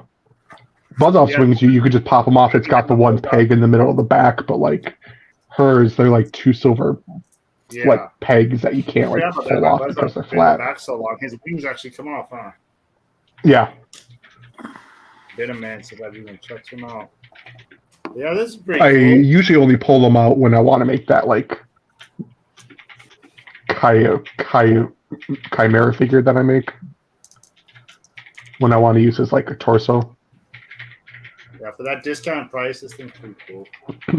Yeah, I really like the whole design on it and stuff. Like, now which vehicle is that, Cobb? It's from the CGI cartoon. It's the Talon Fighter, but it's right. Yeah, so it's the one that was on Netflix. What's that? It's from the cartoon that was on Netflix. Yeah, that more kids one. Yeah, I got this, and then what they called Snake Mountain, and it's not a Snake Mountain at all. It's just a little tiny place. It's more like a snake throne. Yeah, it's just like a throne with a. I busted out in a minute here, but I do like that throne what's the name on? has that clip for the waist. Yeah. Yeah. So the figure actually stays on it. Unlike the Snake Mountain one where you really have to like balance the Skeletor on it to get him to sit. Thankfully you can like position him so he's kind of sitting on it looking all like, as the kids would say, swag or swagger like. I don't think those are kids anymore. Those are like 30-year-olds. Yeah, we don't. The kids don't say swag anymore. That's. I don't know. That was circa 2008 Swagger, to that was 2012. That was. You are old, bud. Right? Yeah, you're old now. I mean, it was in that Kesha song from like 15 years ago. TikTok. Yeah. My roommate got into my foam closet. I heard like a bunch of foam crashing into the wall. It is literally overflowed with foam, and he was looking for something in there. From dioramas? Just like scraps that I keep to, build stuff. I was going to ask, is it the sheets of foam or just? It's like packing foam. Like just anytime I get foam, it's like, oh, it goes in here, and it's like really overfull right now. So yeah, I go through a cycle of building up stuff and then realizing I'm never going to use all the scraps, and I just throw it all out. And Same. Then, yeah. Literally behind me, I have a whole bunch of like cardboard boxes that have all been taken down and folded in, and they're all like in like nice little like rows that I've all saved up for I used to use diorama stuff I don't really work on. For shipping because it's so much easier to fill a gap in a box with a couple chunks of packing foam. When I first started collecting toys, I was more focused on my display. So it was like building a lot of stuff. It's like, I want this to look like this. I want this like, and now it's like, since I do toy photography, I don't even pay attention to my display. Like all my shelves are in disarray. Toys are everywhere. Like props are more important than the display. Yeah. Mm-hmm. I kind of like that approach, honestly, more is having a lot of modular props than having static dioramas. because it's just they take up so much space. I mean, a couple of them are cool, but well, if someone didn't have a problem where they just built stuff and never sold it or did anything with it, Radnum, they would have lots of room. But that might be true. I mean, my bedroom is covered in stuff. I'm just closet. Saying. Just saying. I don't have that problem either, so it's okay. Right on. It's like I made all those tombstones, and I was like, "Hey, Oz, you want some of these?" I just kind of went overboard and just started whipping them out and gluing them together. Did you start making them after I did that stream? Or before? I started making them. Yeah, I caught one of your. I think you're short when you did that first one. Okay. I've been thinking about making them anyway, and then I saw your short. I was like, oh, I got plenty of scrap to do that. Right on. Here's what talk about, Ed. It's got a throne up they call here. that Snake Mountain. Yeah, I know. It looks like Snake Water Slide or something. It's got his throne up here, and it's got a clip where you could origins fit pretty good in there, and then it's got the big snake that you set a figure down here in the dish. On a lonely night, it's a boyfriend. I could definitely see a Fisto riding that thing. I haven't. Got for $5. That thing got a motor on it, right? No, just not sounds. I got one of those at for like $6 or $7. Eventually, when I get the Snake Man stuff set up properly, and that's going to be King Hiss's throne. I bet you that thing would look good. Yeah. Oh yeah. Yeah. That's actually I've contemplated getting one. I kind of wish I did when it was really cheap. Yeah. I'd probably get like. Check your entertainment. That's what I got for $5. $5, yeah, I can't beat that. Yeah, it just needs. Yeah. I got these. The whole thing is. I'm like, I don't know where to put them. Can you pull the snake out? Oh god. Or is it like? Can you pull the snake like fully off of the? But Oz left me in charge. Let's not go too far. You won't believe what Bud asked me what you're doing. You probably could, but it would take some work. Yeah, some disassembling. Because like that popping out of Snake Mountain, where like the little vine hole is. Oh yeah. That could look cool. Can you pull out the snake and show me the vine hole? Okay. Popping out your vine You're hole. done, bud. You're done.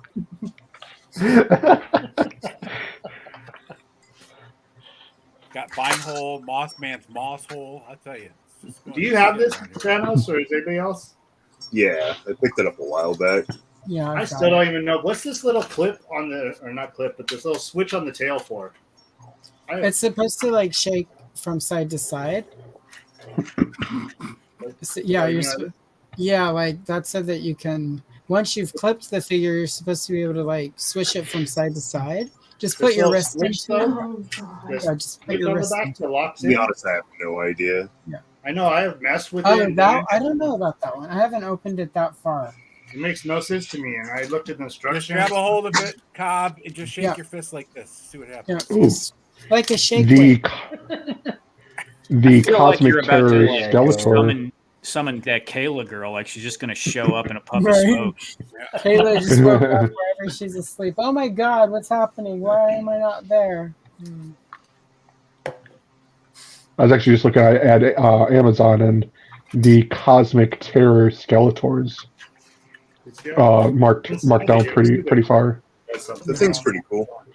He looks really cool, and I definitely look at that thing, and it's like, yep, I want to paint it. Which one is that? The Cosmic Terror Skeletor.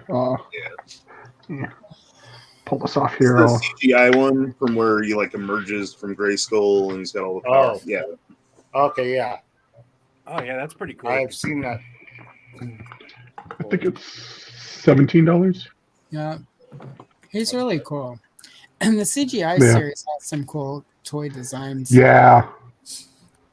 I got an extra one of those Valkyries, the Marvel Valkyries, and I'm going to use that head sculpt on a Becky Lynch. No, not a Becky, a Stephanie McMahon from the Masters of the WWE, and repaint her in white and gold to match the CGI sorceress, and then put the Valkyrie head on that. and then turn her into the CGI sorceress for my origins. Yeah. She used to be the first one to She's also marked down really far. Yeah, I've got getting a couple of those for the birds. That'd be because I'm gonna paint that bird silver and have it be some sort of evil. And there was the whole robot Screech, really Screech on the cartoon. So I think I'm gonna silver that up and let that be cartoon. My version of cartoon film, since Filmation made all of the designs weak and easy to draw repeatedly. So yeah, that was shade. Whatever. And I can. That's animation. I mean, they cut as many corners as they could. Oh yeah. Anybody here watch the Wheel of Time show? Not yet. I watched the first season and I kind of didn't like it too much, but I'm hearing the second season's a little bit better. I'd say a tiny bit better. Did you read the books? No, I haven't. Okay. It's been a while since I read them. I just remember every woman who had a skirt would often spend a lot of paragraphs smoothing her skirts out as she listened to things. He's big on describing things. Like I enjoyed them, but it's been a while, and I clearly remember the skirt smoothing, thinking, "Wow, this is why I don't wear long skirts like that, because you have to sit and listen and smooth them out in public a lot." Well, he had them all like very kind of modest and shy. Also, they were kids, kind of country bumpkins. And in the show, they're like, I don't know, I don't want to spoil it, but it's not like that. Like they're already like banging. Oh, I'm in then. Oh yeah, no, you should have said that. You should have led with that. They bang, unlike on the books. Like I'm in. The skirt's already smooth out onto the floor now. But not. Yeah, but not in the beginning. Like in the beginning, they find them like they're like just country kids, very kind of innocent. In the first book, anyway. Yeah, I think I made it 3 books in. And that was also because I was seeing this guy, and he was like, I know we were supposed to go out, but the new Wheel of Time book came out, so I want to stay home and read all of that. Do you want to hang out while I read that? And I'm like, well, it's no worse than I hang out while you play video games. And then he had the other 2 books, so I read a couple of them while he was a much slower reader than I was, too. I think that's the real reason we broke up, because just couldn't keep up with him. Yeah, and I was smart, and we make decisions sometimes based on how people look when we're young and shallow, and we date people who aren't on our level. So, but yeah, there were like 45 to 60 minutes a night where it didn't matter, he wasn't on my level. So, yeah, well, those are pretty long books, and I think there's like 13 of them now. 13. Yeah, there were only like 4 or 5, I think, when that happened. So, yeah. I remember when I started reading them when there were 3 or 4, and I read all of them, all 4 of them. Then the 5th one came out, and I read them all again, and then read the 5th one and the 6th one. I only did that till like maybe 7 or 8, and then never got any further than that. I've been thinking I should see if they're on audiobook. And they if are. They have a decent narrator, I would probably enjoy them more. It's hard especially with like the coloring. Yes. I need stuff this is why a lot of you were like, nobody actually watches my live streams after that. I will put it on and listen while it's like I'm not alone. But I need to do some audiobooks so that it's not just toy tube stuff going in my head. Yeah, I'm listening to them for free right now on findaudio.com. Interesting. I'm on the 2nd one. And so like I like lots of different TV shows, but it kind of draws my attention away from working on stuff too much. And I kind of want to watch some anime, but like One Piece, after seeing the live action show, I wanted to watch it, but I don't know. But audiobooks work great, and you can find a lot for free now. If you want to watch One Piece, look up One Pace, and it's like all the filler cut and paced a lot better. Because I had the same thought. I watched the Netflix. I'm like, oh, this is pretty good, but I didn't want to tackle 1,000 episodes. So. Yeah, dude. Yeah, I mean, I watched also like Naruto up to the point where I couldn't find it anymore dubbed. Now, look, the subs are great. I know sometimes you miss some stuff with the English dub, and I but I'm not going to sit there and just stare at the screen and read and not do anything else with my life for, 90 hours or whatever. So, yeah. You said findaudiobook.com? Let me see. Find Audio, I think it's called. I've been listening to a lot of books right on YouTube, so I don't know if there's any on YouTube. But... Yep, findaudiobook.com. Perfect. All right. Thank you. You're welcome. I know they have at least the first 3 on there. They probably have all of them. I'll probably get that far and remember why I stopped reading them. So it's perfect. Thank you. Right on. It's like, oh yeah, now I remember. This guy reads too slow. Got to break up with him. It'll be. It's like, oh my god, why? You know what's crazy though is now, like after spending so much time on my phone with the short kind of media, although probably doing this stuff has lengthened my patience out again, I bet. But I was having a hard time reading again. I couldn't just get through a whole book. I could read 10 pages and then I just had to do something else. I used to be able to just sit and read, all day. Yeah, it's definitely changed the way we do things for sure. Even watching TV is hard, right? I don't like it. Neither do I. I was having that issue also. Right now the problem is I've got so many projects that like when I sit down to read, it's like, but there's this stuff I should do. Right. But I was having the issue, and that's how I determined I needed reading glasses. And if I'm looking at a screen, I need to have glasses on to like prevent my eyes from getting strained. And all of a sudden, it was a lot easier for me to start sitting and reading again, just to have like reading glasses on helped, but also just anytime I got a screen in my face, there's one of the 3 pairs of glasses that are on. Otherwise, I don't actually wear glasses. So. I've always needed glasses for distance, but I've had super great up close vision until 4 years ago, probably right around when I hit 40. And now I can't. I mean, Ed probably sees me on my stream all the time, like struggling. And my glasses come up and off like 30, 40 times every 30 minutes. I just.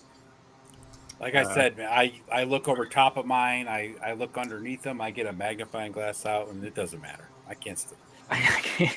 Yeah. And the longer I'm looking at something now, first of all, I need like 5 times the amount of light I used to need. I have lamps like everywhere, and I still can't see what the hell is going on, Whatever. Yeah, I was just watching some stream yesterday. Some guy had those lighted gloves that you can wear when you paint and stuff, so the light comes where the paintbrush is instead of like like most of our light comes from like you get the ones that are on your eyeglasses and stuff. Yeah, and then your hand still creates a shadow. Well, these ones are actually on your fingertips, so when you're painting, it's like actually lighting up where you're painting. I gotta find some of those. What I need to do is I need to go on an Amazon shopping binge and just make some videos for them for Amazon videos and just buy like 10 different types of magnifying lighting devices. Maybe I'll find one. Yep.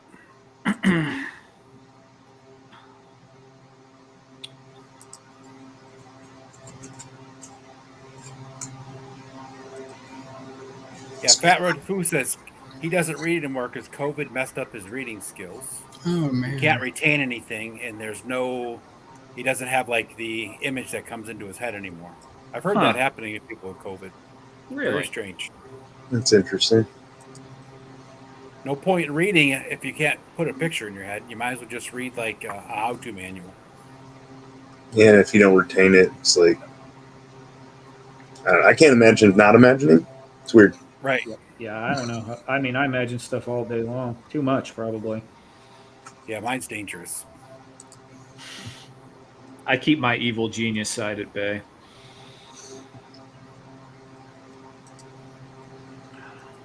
On the flip side, pop actor Rick said that he reads Penthouse, so if anybody's wondering. They have articles on that? They have the letters. I don't know. I was probably 22 the last time I saw a Penthouse magazine. They still make it? Right. He must have little back issues that I mean, they probably keep sticking to his shoes so he can't get rid of them. So well, that's how he reads them on the bus and in the park. He just picks up his leg and they're there always. I would assume they're still a thing, right? I mean, I don't know. I have no idea. You know what? I'm just gonna risk Googling that. Let's just find out. I bet Wikipedia will be my first. Even finding a regular magazine nowadays is hard, and the paper that they're printing magazines on is garbage nowadays. Yeah. Ow. Oh well, apparently it's another notch on the internet's bedpost. This is from The Verge, an internet magazine. It's another notch on the internet's bedpost. Penthouse magazine is ending its print edition after more than half a century on the newsstand. The publication will continue in digital format only, with parent company Friend Finder Network saying the change is necessary to keep Penthouse competitive in the future. I.e., they're competing. Now we know. Fans. Thanks, Allison. You're welcome. So some cheesy porn webcam company bought Penthouse at some point, I guess. That's too. I know they still have all the gossip magazines because I saw a whole rack of them when I was at the store.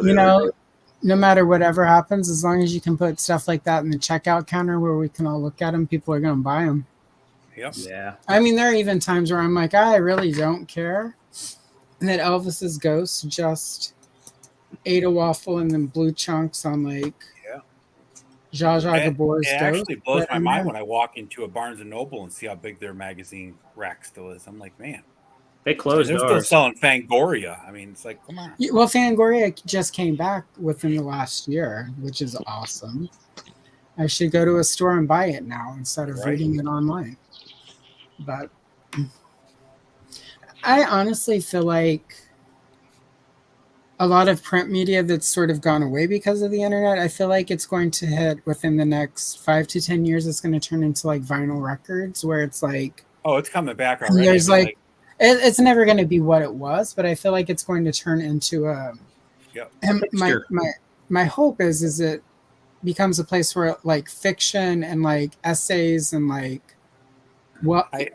not blog posts, but actual and not reporting from the news, but some really good entertainment reporting or reporting on celebrities and not but authors and important people and Pulitzer Prize winners. And I don't know how you feel about it, Allison, but I'd much rather have a book or a magazine in my hand than try reading something digitally. I mean, it's just as far as a comfort type of thing, right? It's I easier. have a lot of books on my Kindle Fire because I get free ones. Yeah. From Amazon every month, and it's really hard for me to read on the Kindle. But also what I have noticed is newer books that are sort of digital only are shorter. Yeah. And what I have noticed, and this is when I'm not on the internet talking smack or coloring pages or doing ToyTube, I write fiction. And I've been in the same sort of crit group for 15 years now. And we have 2 new people, and I say new within the last 4 years, who have self-published through digital, through Amazon. Mm-hmm. And it's the critique, those of us who have been at this for, say, 20, 30, how old am I? Don't worry about it. 40 it. years-ish. A lot of the critique we get is it's taking just too long to get to the story, and you don't need to do all of this description of what the person looks like. It's but you kind of do. That's what makes books exciting for us. And it's character building. What's that? Yeah, right. And I did have someone give me feedback. I used a word to describe something, which was the actual name of it. I can't think of it because I had that conversation and I'm dumber for it. But when you go to the vineyards or whatever, and there's the wooden grate above your head. Yep. Like that. I gave it its official name, and they were like, "Well, what is that?" And I described it, and they were like, "Well, maybe you should just say that way instead of." I'm like, "There's a word for it, and if you have to look it up, that's good for you." One of the reasons I learned words growing up was I would see something in a book and have to go find in the dictionary. And I'm like, you kids have the internet. It's a lot easier to find out what a word means. And she literally was like, but if I have to do that, then it takes me out of the story. And then, yeah. Oh my God. Your brain fills it in anyway. I mean, I saw When the first time I ever read the Silmarillion by Tolkien, I mean, like, God, dude, you have to go back to the glossary like 100 times to figure out these words. Yeah, right. I read but once Dune. you know them, you know, then the book goes a lot smoother. But I get that, but still, right? That's how we learn vocabulary. But yeah, back that's in the day. like, yeah, and that was just, I sort of, and I don't, this makes me, this is where I turn into a real old person. I'm just like, if we're too lazy to actually read, you're not actually reading. You know, like, I don't know. It's really a weird phenomenon that like books should be. I blame Joanne Rowling and her Harry Potter books because we encouraged everyone to read at 6th grade reading level and normalize it, not like it's okay to read anything you like, but normalized everything being written for 12-year-olds. Yep. And that I don't like literally read whatever you want, but we shouldn't be making books dumber. Not everyone should be reading at a 12-year-old's level. We've made everything dumber. Even video games are dumber. I mean, you know, some of the video games that some of the physical like movements and hand-eye coordination necessary are just as high as ever, if not higher, for something like Fortnite or competitive or something like that. But as far as like the complexity of different things with like RTSs or the computer games used to be super nerdy. Yeah. And they've just dumbed it all down because I don't know, everyone was raised on SpongeBob or something. You know, just don't have the attention span. Yeah, I don't know. Stuff like that is what concerns me. It's not even the you know, like people complain, oh, music isn't as good as it used to be, but it's like my parents used to complain that my music wasn't as good as their music was. So it's like part of that is generational.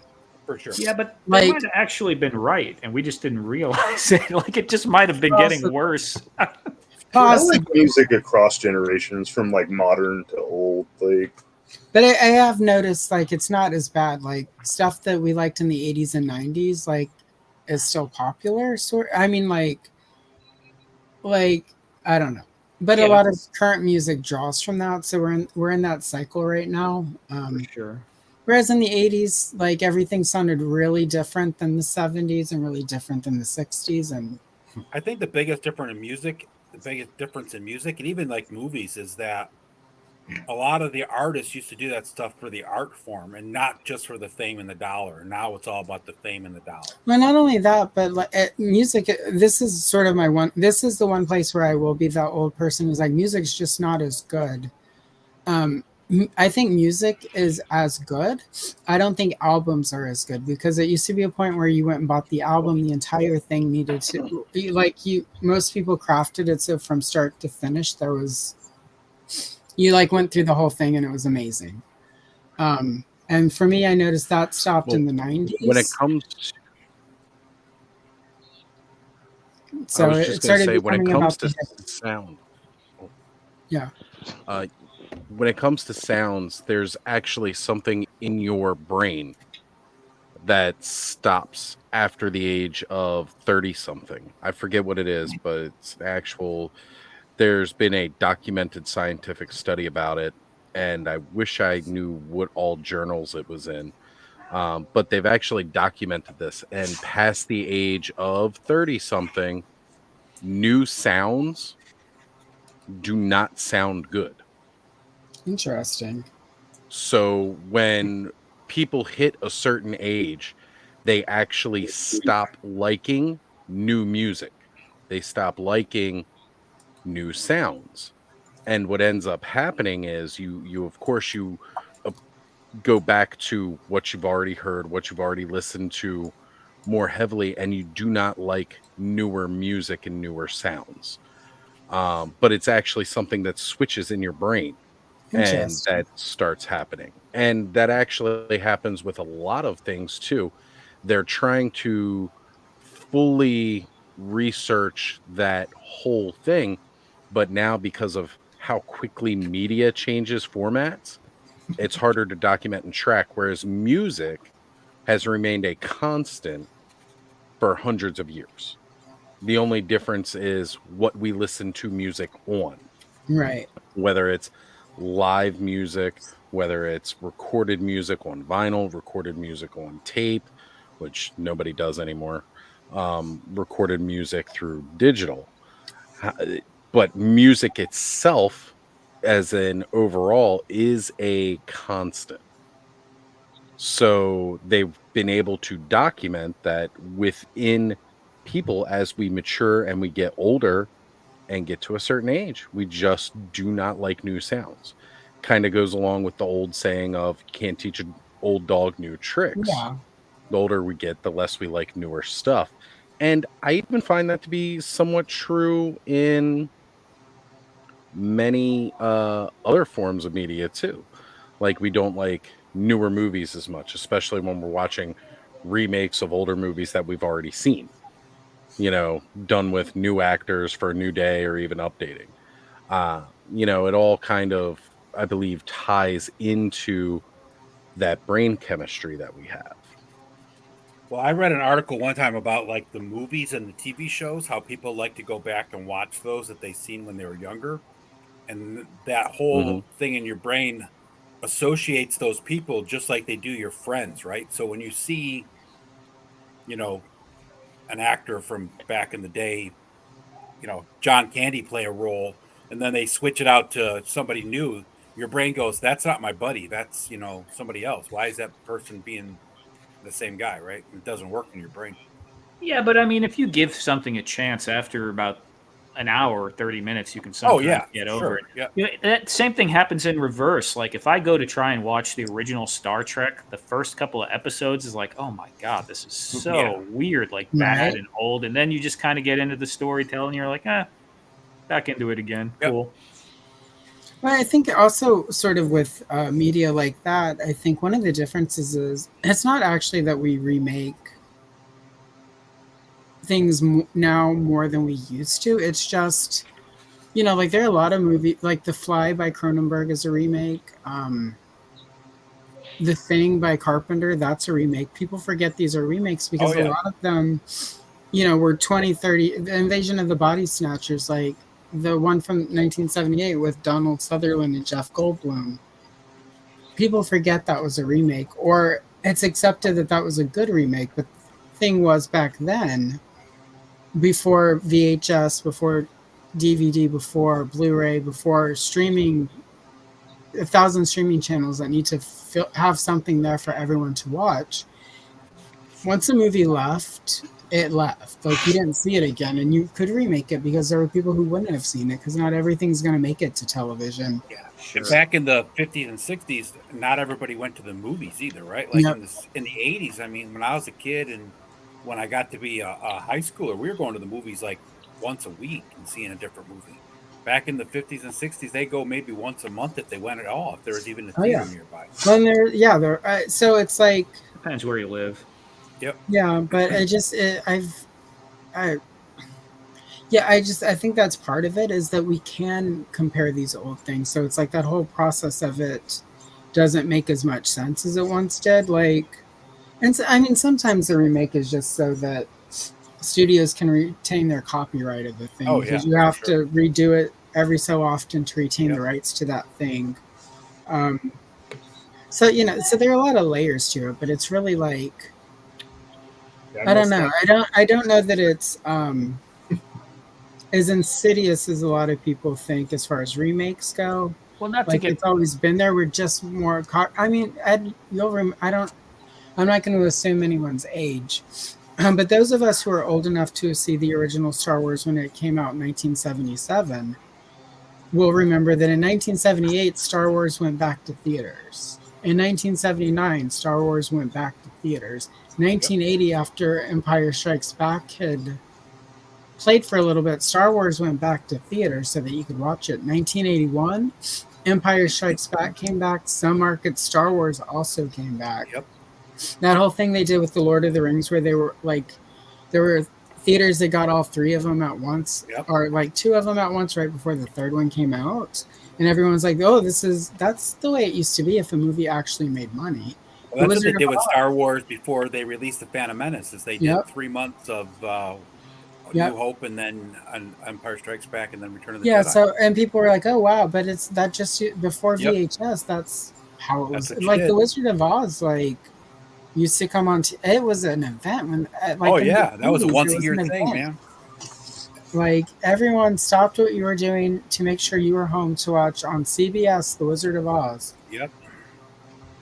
You know, going back to the 60s, like, so it's Well, it's even like, even like the kids' TV specials. I mean, they're not even on TV anymore, really, very much. But like back in the day, then one night of the year that Rudolph the Red-Nosed Reindeer was on Channel 2 or whatever it was, CBS, right?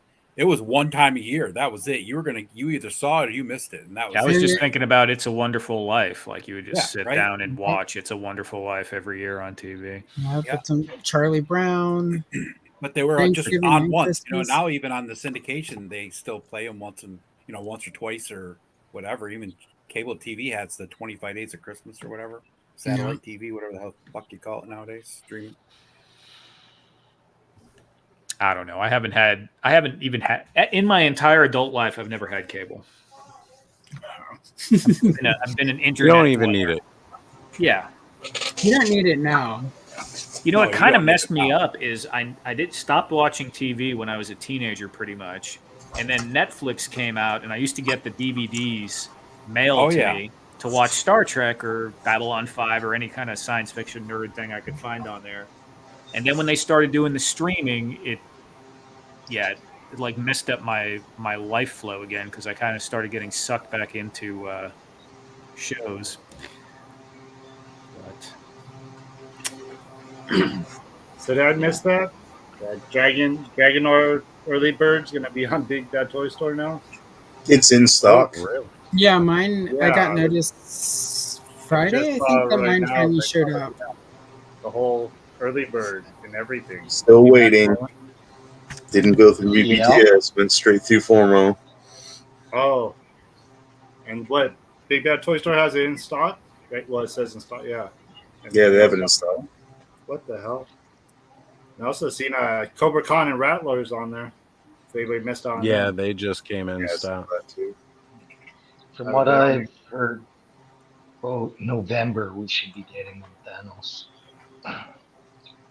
I've waited this long. I did kind of wish we would have got him before Big Bad, though. Like, yep. Right, I know that was day one. Just take my money.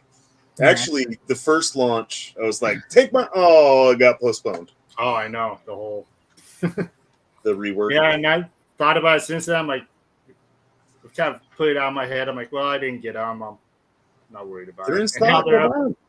I know. I'm like, oh no. Good part of that happening with Mattel, though, means at some point Mattel will release Shirella just to secure that design.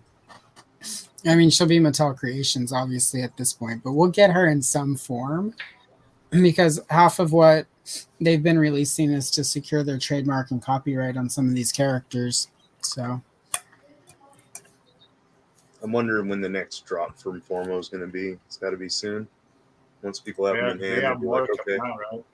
Yeah, that's what they said at, was it PowerCon? I saw somebody interview them at PowerCon, and they said as soon as they get out all of their orders for Wave 1, so basically once Thanos gets noticed that his is on the way, since he'll obviously be the last of the people to get it, then they'll start soliciting like Wave 1.5, which is technically just repaints, but some of those repaints are seriously cool that I'm like, that's not really a repaint in my book. How much of a price jump is that? That $219. How much is it now? $219 for that early bird. Is that much of a price hike? That doesn't sound like a price jump at all. Let's see. Yeah, I think it was like $200. That's what I was thinking. I was like, that doesn't sound too bad. You get they required like a $25 6 figures and then the build a figure. Let's see. Yeah, and with the early bird, you get the dragon ore, like the cardboard castle. Yeah. Yeah, it shows that too. Yeah. They have them $32 each, but then that early bird altogether.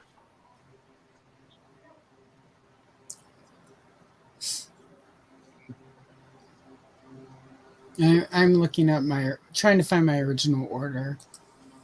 Is there a difference with those 3 that are the PowerCon exclusive? different colors. Yeah, it's different paint deco. They have those on there too. I think they were also translucent, weren't they? The translucent plastic. Yeah, one of or were those different ones? It is, yeah. Yeah, the not Caldor. The Oscuro. Oscuro now used to be Durlock. Keldor backwards. Yeah. lot of hard trained thought went into that name. Oh wow, the power suit. I mean, is also translucent. Okay. I know I've talked to those guys, Emiliano Santalucia and all, like at PowerCon, and I asked them if the whole reason they were doing the Lords of Power name and everything else like that was to draw attention to them, because everybody wanted to see when Mattel was finally going to put down, just be like, hey, y'all need to stop this shit. He totally said no, but I still think there is a big part of it that was like, they waited till the day of launch. Like it was like right at the, like it's going to go live. And I was waiting for it. Like, oh no, we got delayed. I think that the key part of that is often lost a little bit in translation was the week, like right the weekend before. I mean, like they didn't pull it, and Mattel notified them like say it launched on Monday, like they got notified like on Friday, and they spent the weekend before canceling it, making sure. But what's significant is it was basically the time it would have taken Mattel's lawyers to draw up that cease and desist after Mark Taylor died. Mark Taylor died, and all of a sudden Mattel was paying attention. It was like within a week or two of Mark Taylor passing that suddenly they noticed this thing that had been solicited for like almost, it's like coming for like 6 months. I like the redesigns, but I am kind of bummed we aren't going to get some of the Mark Taylor stuff, like Onatar's original thing, the adversary was like, I would have liked to have gotten that. Shirella and I agree. Because that, I mean, let's face it, that definitely, that's what pulled me in. I like the redesigns a lot, though. So they do look really good, and I'm glad that they found more of their own identity than just here. This is what it is.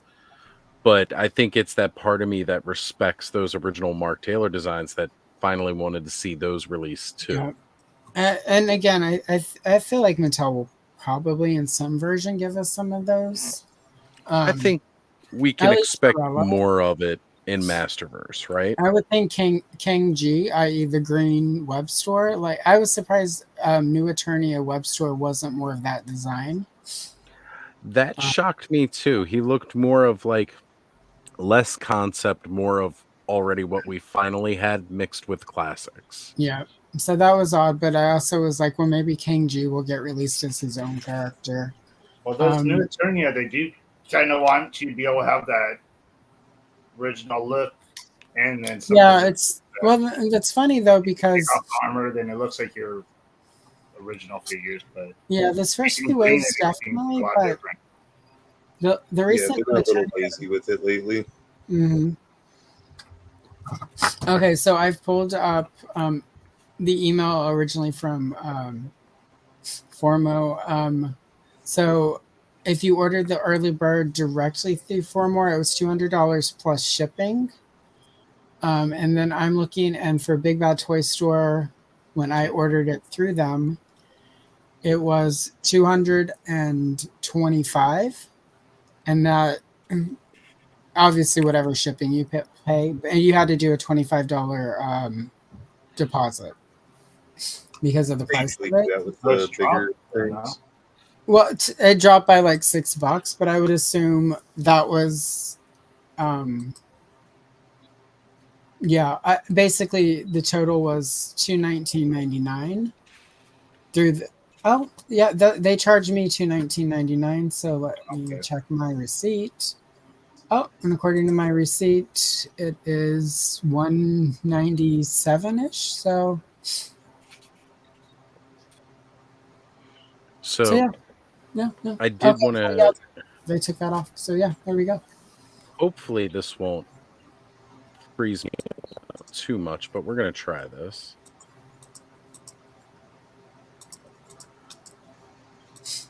It's already slowing down. Let's see first. I know it is.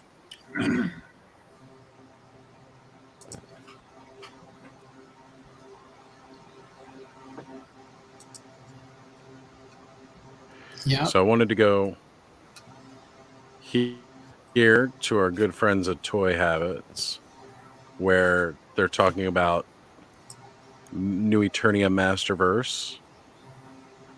So this right here is the original concept of Web Store. Like, that's the legitimate drawing of Web Store before he became the one that we know.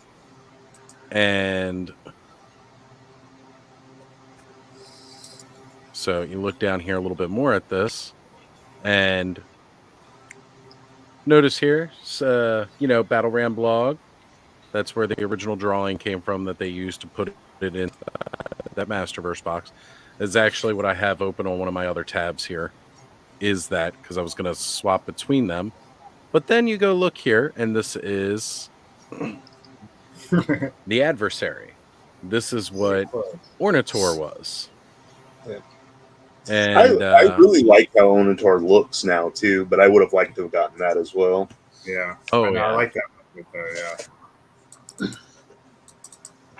So, again, yes, this is completely concept web store.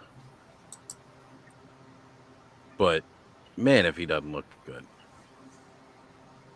this would still just be a really, really, really cool character to get. Yeah, but instead, as we saw earlier, that web store was open. I'd really like to see more of this concept than what we finally got in New Eternia. Not to say that the new Eternia. Check your DMs on Instagram. I just sent you some stuff from my Lords of Power 4 more file on my computer. Because there's a good picture of the original lineup there. Swapped him out from that Palace Guard armor. With that armor on now, I really like the way he's looking. Including some images. One of them is copyright to Emiliano from when he was potentially working with Origins of his design of Shiroa for them. Which I think is another reason because I'm obviously let's not hash it out, but there is I'm still hoping there's some unfortunate what is the proper Mattel and Emiliano don't quite get along all the time, so I'll leave it at that. So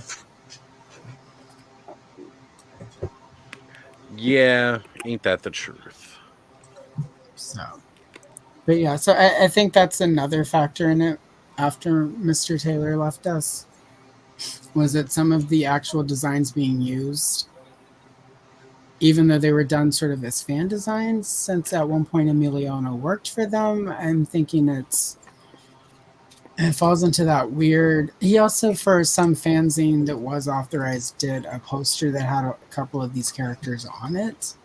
So there are a lot of reasons it happened, in my opinion, but I think Mattel would have probably looked the other way if Mark had not left. So I think despite their lack of credit, I think Mattel still respected. I don't think Mattel wanted the public fight with Mark Taylor that it would have caused, because that would have looked really bad for them. Too.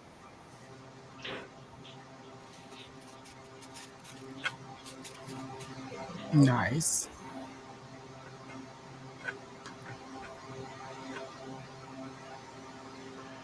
So, asking about this right here, a guy on Toy Federation who is making Motu figs in 217%.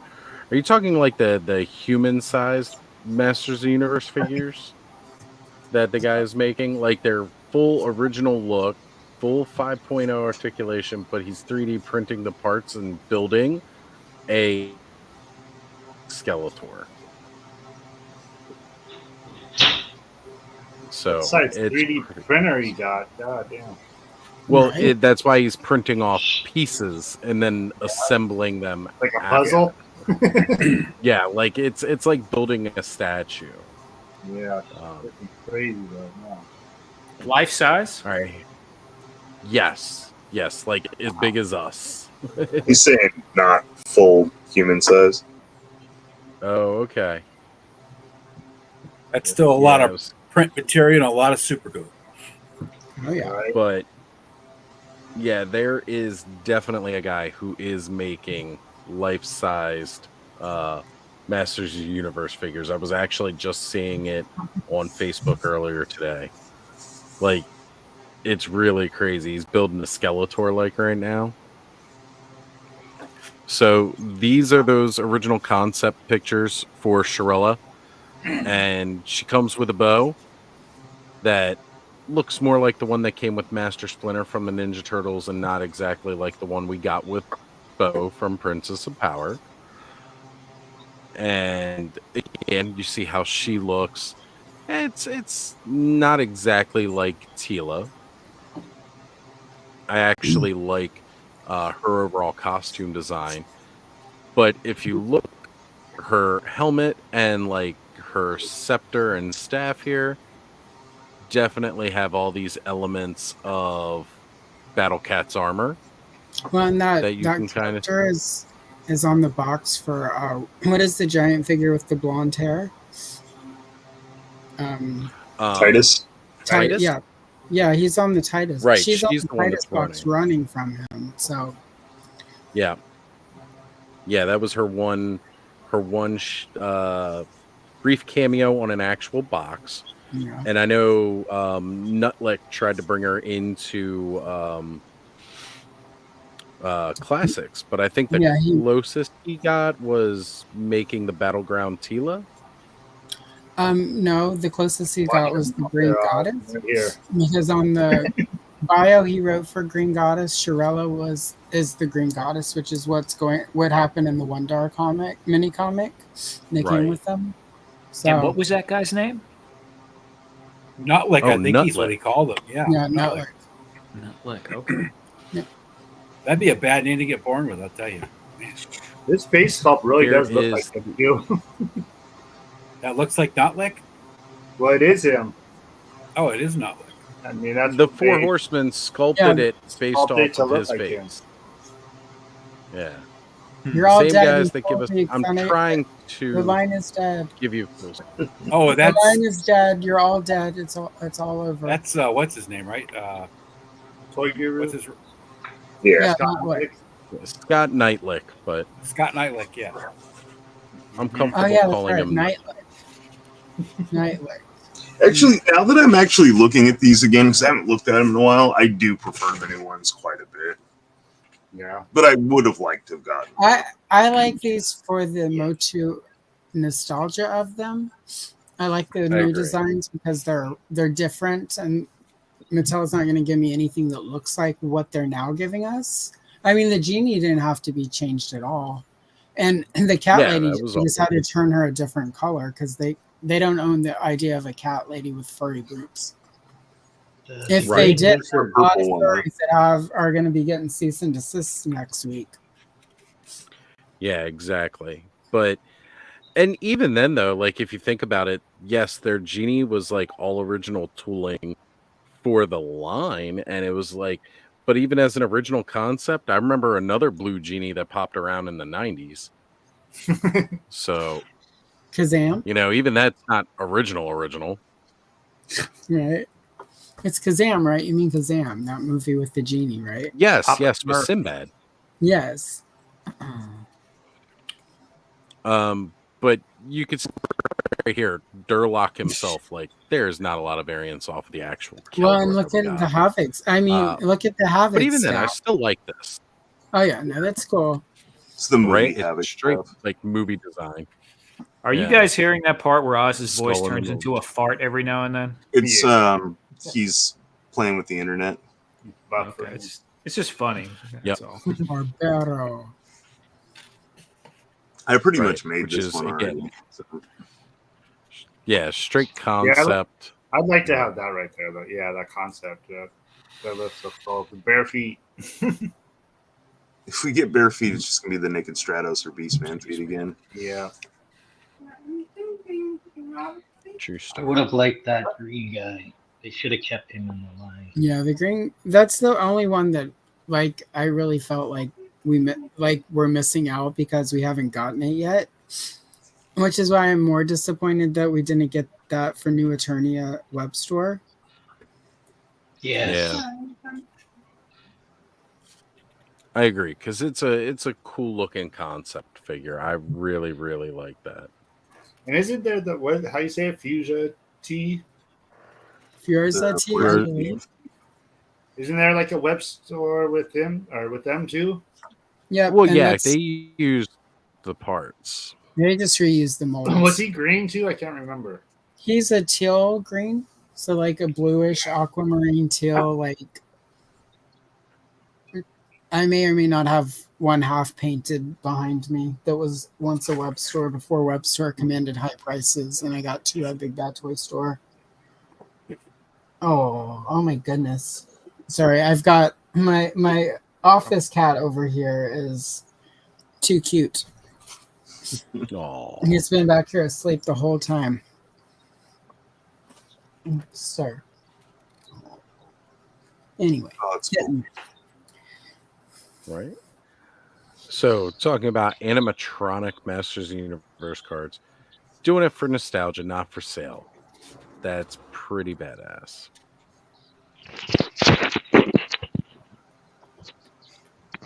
Are these still doing free again?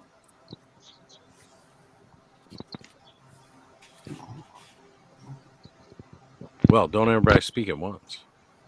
Right. Sorry. What? Huh? Who?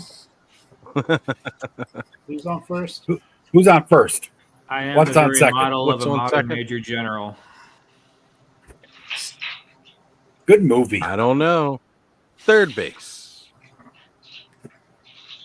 Yeah, that checks. You don't know third base. Yeah. Space. The final frontier. Oh. I was watching the other day. It was about Sandlot, the whole behind the scenes on Sandlot. That movie, I know, I'm sure everybody here, that movie is just one of a kind. There's, my kids grew That's up one with it. I grew up movie. with it. What's up? That's one movie I think NECA should do some figures to. Oh yeah, that'd be great for NECA to do. Oh yeah, huh? Did get the beast and the fence? Yeah, get the beast. Yeah, And the fence and do a little fence backdrop thing, right? Be perfect. You get the tree house with the vacuum attachment. There you go. Oh man. There was a lot of really good movies along those lines back in the late '80s and stuff, though. Yeah, I just I'm was still watching. waiting. I was like, man, that movie. I watched that movie so many times. It's just so, it was so good. I'm still waiting for NECA to get the rights to Monster Squad. Maybe it's kind of a compete clause with their Universal Monsters license. I'm not sure. But, I mean, Monster Squad's definitely a great classic. Yes. I wouldn't be surprised if you see some toys come out just because of the amount of like Halloween and horror stuff lately.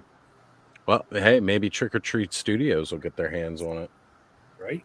Said out of everything that was shown off at Toy Fair, like Trick or Treat Studios really kind of stole the show for me.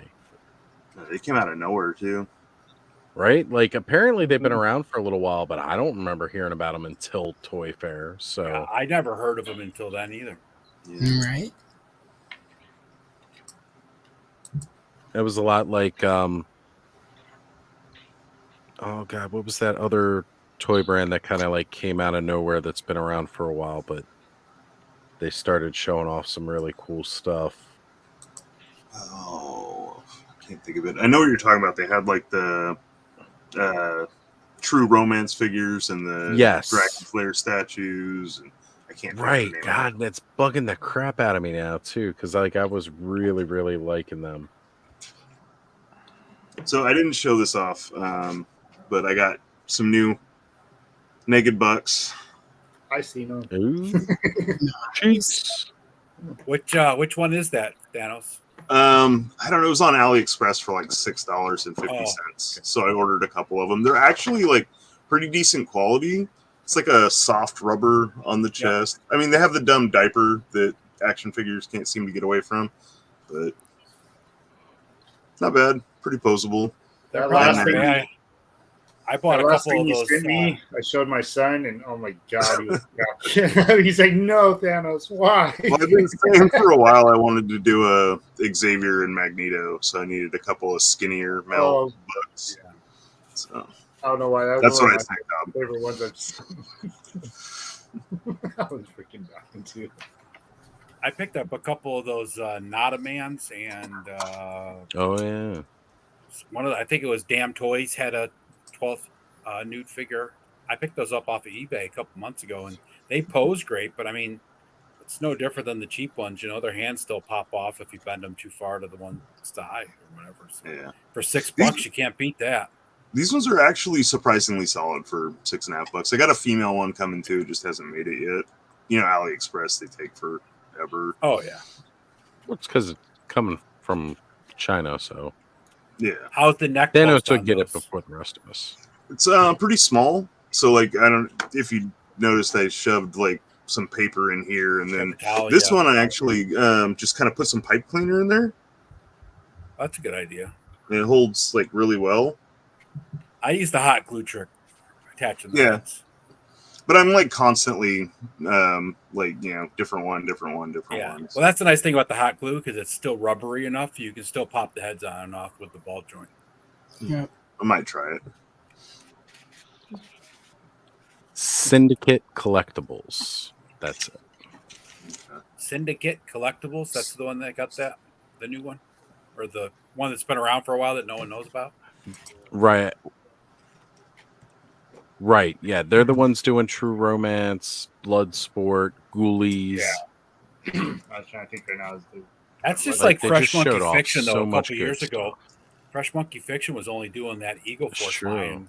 Hardly anybody knew about them, and then they came out with that Naughty and Nice stuff that kind of blew up, and now they got, you know, Naughty and Nice Christmas, and then they started their Halloween one and Monster Force coming out. So, question: Has Ramen Toys actually shipped anything like U.S. side, or they got a couple of their mask figures, the first mask vehicle, or Makina as he calls it, stateside, but that's pretty much it. The He-Man I think heads. only a and the He-Man heads. I got the heads, yeah. He's got the Masterverse heads out. He shipped the Gullwing Thunderbird. Yeah. Well, he also had to make changes because like it was he had started doing production on like the Red Gullwing, and then ended up, because of the box or whatever, they slapped his hand, so he had to stop with that particular style box, then proceeded with a different style box. Which, because of that, halted that, and now we'll get that further. But yeah, he did the was the one you just said, Ed, that Thunderwing, the bike one. Yeah. That one he put out. I can't remember what the hell he called it. Here it is. Frankie's got my back. Man, baby. Did some great work on that. I'm looking forward to the Marshall. Instead of printing the decals, you get stickers now. Yeah. And again, a decal is different from a sticker. Yeah. Is the Marshall the Brave Star one? Yeah, Marshall's the Brave Star. Eyes of the Hawk. That'll be coming pretty soon, I think he said. I love that comes out next year, but it's up for pre-order now and everything. So. Right. I love him calling the A-Team van the bread van. That's great. The bread van. Yeah. If you guys haven't noticed that, he just started showing that off. And that's supposed to be coming out in a cheaper form, so there's no electronics or nothing. So it's just going to be a vehicle, like a play vehicle. So it's perfect, right? That's cool. Which is going to be a lot of fun. Like, I was looking at it, and I was just like, oh, Frank Castle's going to get the battle wagon. The Musk that he's working on is... Oh, sorry. Oh, no. What's up? that? I was just saying, what was it? Bread van? Yeah, he's calling it the bread van because it's like van. the old Yeah. New York style delivery vans, you know? Yeah. Okay, that's all I was asking. The Musk is crazy looking, dude. Yeah, it's looking better and better each time he shows it off. I agree. And it's definitely looking well beyond what others are doing. Yeah. Well, the fact that it has like the bottom layer and then the top layer, and then it's expandable in each way or out. Like, yep, each direction you can add on to it. He's keeping it more modular, and that's really, really phenomenal for people like us that enjoy something that we can work around, add to. And some of us are not as talented as others in building these really cool looking dioramas and stuff. I still say if you wanted to do a sewer and even like a street, like it wouldn't be hard to be your first project. Like just some bricks. You can do that easily. Yeah. It's not super hard, but a lot of people don't have the patience to get through the first project that size. So they need something kind of bite sized so they get over that hump of feeling like they can do it, because right. The smart thing that Robin's doing that I think a lot of people are missing is the expandability, right? Because like all the play sets were just kind of individualized. Even back in the day, it's always been that way, right? But you got something like that can be a play set and a display, and you can just expand it till whenever, right? I mean, you could go on until it falls down, and if you secured it right, you could go on forever with it. Yeah, definitely.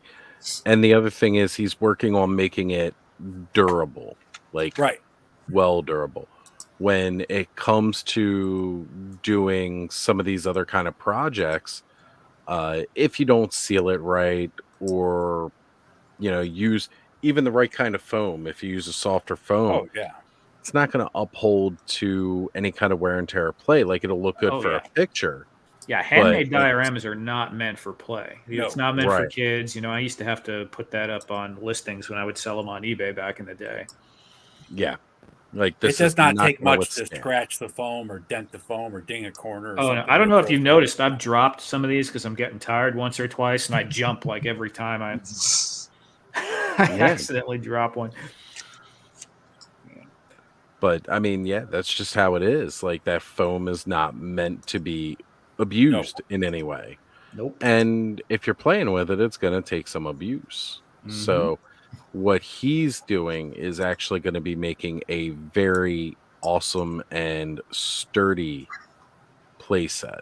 And see, now, like if Ramen could do something like Extreme Sets did with their cardboard dials and make something similar to that with different settings, right? Like the cabin, and he's got Extreme Set has the the asylum and the hotel and all that, right? Do simple ones like that and make it so it's expandable, so you can make have like a hotel lobby on the bottom floor and then a hotel hallway upstairs or something, right? I mean, you could have so many cool ideas, and people would buy that stuff because people just would. He's already talked about doing like other settings, like castles and dungeons. Yeah, he's like it's a whole separate branding, like diorama or dioraman. So right.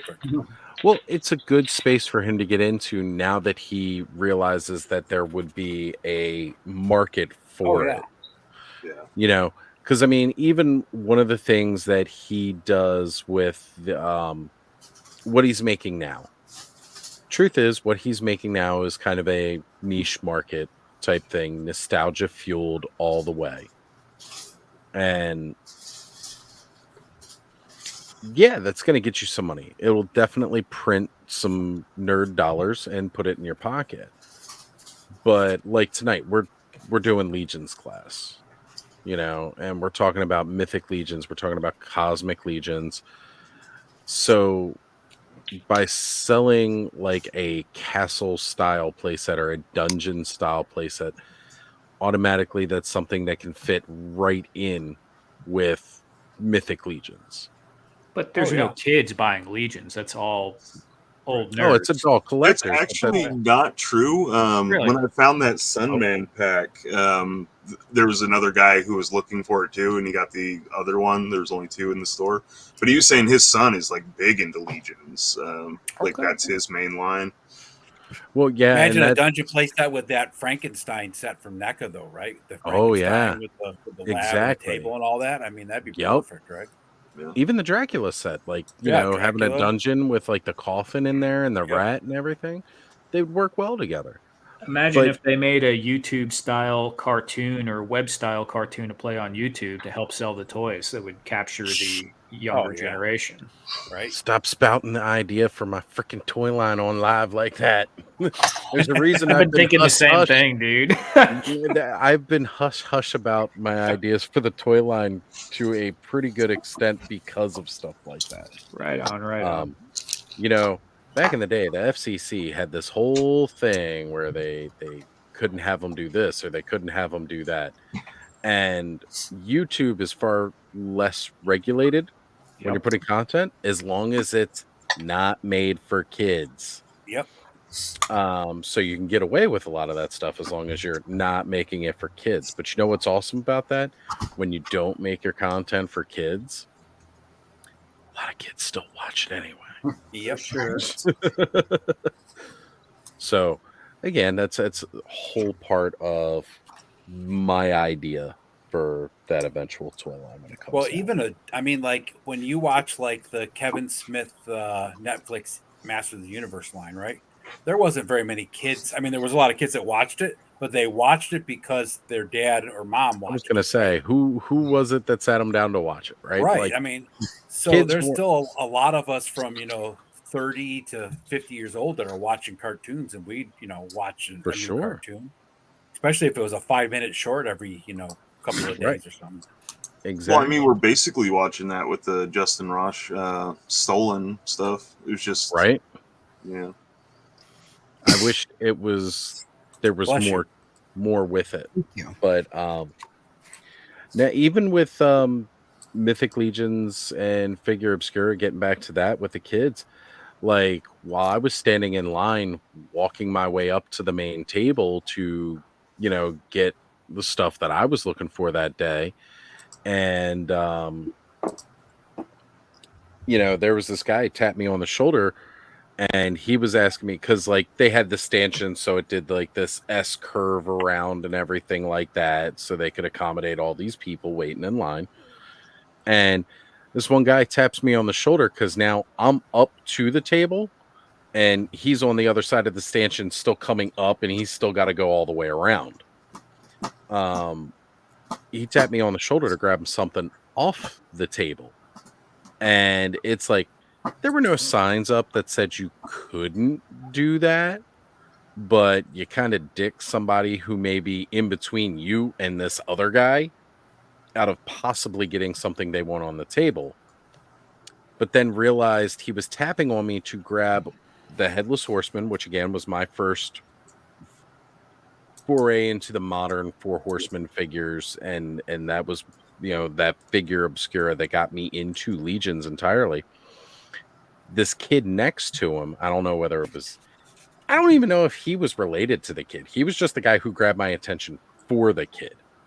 The kid wanted the Headless Horseman, and I'm like, I will gladly put this into your kid's hands. So I took it right off the table and handed it to the kid. Yeah, and that was a kid that wanted that Headless Horseman. Mind you, that's like $140 figure too. So that wasn't cheap.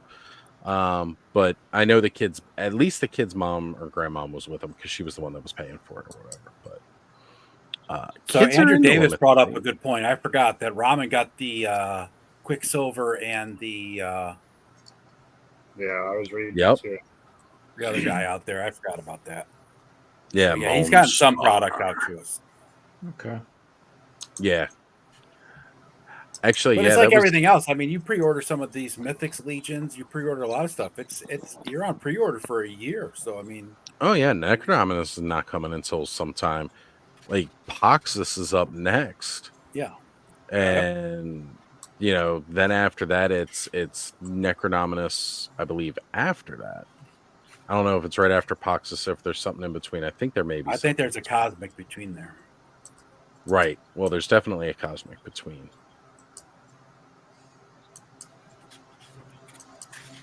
But yeah, I mean, anybody Has anybody ordered any of the nacelle stuff? They're the ones doing the biker mice for Mars. Yeah, I keep looking at the biker mice. I really would love to get them, but I'm gonna wait till they actually release the 3-pack of the mice with the motorcycles, because they're releasing it as a set, and I'll just pick up that all at once. Be done with it. You know, I didn't even know about them, but they commented on one of my posts like a couple of weeks ago, and I kind of wondered if they were doing that just to like get people's attention to the stuff they're doing right now. But Nacelle is looking into, like, they realize where the market is, where the market's hanging out for the product that they're putting out. Yep. And they're trying to put themselves within the community, which again, it's a smart tactic. Yeah, definitely. They're supposed to be doing animated series too, but I don't know how the strikes are affecting that. Well, the strikes are over now. Are they? I think the writer strikes are over. The writer strike is. The actors strike was almost over, and then in the middle of negotiations, the studios walked away. I guess that's not too surprising, I suppose. Well, you have people out there like that actress that was going to be the Snow White for that Disney movie, right? And no disrespect to her for what she was hoping, but like, you know, she's out there on live TV talking about how anytime even a 5-second clip of her is viewed, she should be getting paid for it. And I'm like, come on, dude. You got to live in reality at some point, right? I mean, well, isn't that just down to the royalties? Yeah, pretty much. Yeah. Right. That's part of your royalty agreement, I would assume. Yep. I mean, I don't know how these contracts are written up. I don't know either, but I mean, it's like you got to live in reality to the point where in the world we live in today, you're not going to be able to control how many times your thing is viewed or anything. I don't like that, think right? studios are living in reality. Like, we can't support as many streaming services as they want to have. No. Like, it's completely like it's back to cable, but you're paying for cable like multiple times. Like, it doesn't make exactly. sense. You're paying for your individual channel package, but instead of giving you a lump bulk of 500 channels for a set price every month, now you're paying for your internet service provider and $8 for this channel, $8 for that channel, $8 for this channel, $8. So you will eventually get your 5 or 6 channels and hope that everything you want to watch is across those channels. I'm really surprised someone hasn't come out like more of them haven't combined, like, you know, Netflix and Disney combined for a flatter price, you know, or But then, I mean, they cancel shows. Like, so you'll sign up for something, and it's like, this show's done after one season. It's like, okay, well, I'm guessing not. Or it's 2 years later until they come out with season 2, and you forgot what happened in season 1. You don't care anymore. Yeah, or they remove stuff too. So it's like part of that is that production time, because again, when you've got 2 years between production of, like, say, a Netflix series, right? Yeah. That's because although they are making big bucks, they are not making Hollywood bucks. Right. Well, they're also not sure if it's going to sell, right? I mean, like season 1 of The Witcher, right? They didn't know if it was going to be popular or not. So you're not going to make season 2 and 3 right away. You know, it's not at all. Well, you're not going to have corporate stability too, where something gets bought out by another one. And they're like, we're canning all projects, even if they were, you know, doing well. There was a plan in place. It's like, nope, it's just gone now. Like, I don't know. The whole media landscape is pretty crazy right now. Yep. And I mean, it's kind of like that same thing that I was saying about with Masters Universe being afraid to take chances, right? Like, they were already doing a certain amount of production when it comes to, say, Revelation or the CGI, right? There was a certain amount of that was already in the works that they were working on for them to have pumped it out as quickly as they did. Because, like, yeah, remember, we got up to, like, season 3 of CGI in, like, a year and a half. Whereas most of the time, to produce an animation like that, it takes several years to get through 3 seasons or so, or can. But they had pumped out 3 seasons within, like, a year and a half. And a lot of that is just due to, okay, we have this project, we're working on it, this is the steam that we've got behind it, we're really going to push this. And we know that was Mattel's attempt at trying to push He-Man to a younger generation. That's also why we had a crap ton of figures for it all come out real quick all at once, and then it was done. And there was no more production after that. Animation, I'll tell you, that's what I said during COVID when all the studios were shut down and stuff. If someone could have come up with some new animation like movies, right, and bang out a bunch of them, man, you could have put those out on YouTube and Netflix and everything like hotcakes because nothing else was getting made. Yeah. Animation is super labor intensive, though. Oh, I know. That's the problem, right? That's the biggest problem. It is. But yeah, they the moment that there wasn't any fan service to cater to that CGI show, like it went into limbo on hiatus. It was like, as far as I know, it was well received, and even like in my area, the toys like moved. They definitely moved. They got off the shelf quick. Even when they would get restocked, they would go. Yeah, they were moving faster than the others. I know for a while I was almost thinking about buying more and more of them just because like I was liking what they were doing. That Manny faces that came out for that was really, really neat with the barrel head. Yeah. Which wasn't anything new to them. They were doing that same gimmick on the chest for He-Man and Skeletor since the 80s with battle armor. But they just kind of, I guess it was a thing with the show. There wasn't as big a rating splash as they were hoping on the kids side of it. And they were just like, yeah, we're already producing stuff for these older guys. We're hearing a lot of people complain about where this younger, I mean, mind you, they weren't listening to clearly any of the streams that Skelly, Sean, and I were doing because we were definitely singing praises upon it. Like a lot of us were, because it was a fantastic show, moving it in that right direction forward. But even like the like, oh, kids aren't getting a hold of it. It's like there's so much stuff like on Netflix. Like, yeah, it's not really being marketed to them. It gets dumped, and they hope people find it within the first couple of weeks. Like, and then shows get canceled without even being able to find their footing too. Like, back in the day, a show would stumble a little bit. Sometimes it would even like stumble hard for a first season, and then like it would pick up and it would. Well, how many shows stumbled on CBS and got bought by NBC and then became really super popular, or, something like that? I mean, vice versa. Star Trek: The Next Generation was not that great the first few seasons, and I mean, it spawned a huge empire. Yep. Yeah. But like you don't get the chance these days. It's just like if it's not an immediate hit, it's the F out of here. We live in a society of instant gratification, and if it's not, it's just well, it's more. I think it's more just profit seeking, and like someone said earlier, no one really gives a crap about the making. Right. I mean, in between serving the master of profit seeking and serving the master of pushing whatever political agenda they feel like at the moment, they often don't serve the purpose of entertaining people by making something good, or they try to, but you can't do all that at once. You can't do all of them at the same time. Right. So our wonderful friend Parzival is back, and I can't tell whether this is a bot or just a really dumb person trying to troll. Because no, not the Prolapse guy. Well, it could be the Prolapse guy. Oh, look, it's the Minecraft version of me. Yep, that's what my son said earlier. He said, "Look, I got an Oz Minecraft." Oh my god, I was laughing so hard. That was hilarious. He'll paint his head black with shoe polish if we invite him on. The funny part is square bandana. I can't remember whether I blocked Parzival from my channel when they were trying to come on the stream with these same lame things like, oh, I'm drunk, invite me on the stream. That's not how this works. Well, none of us are drunk. We're just crazy. Well, the funny part is we're still streaming on Aaron's channel, and he's in Aaron's channel where I can't block him.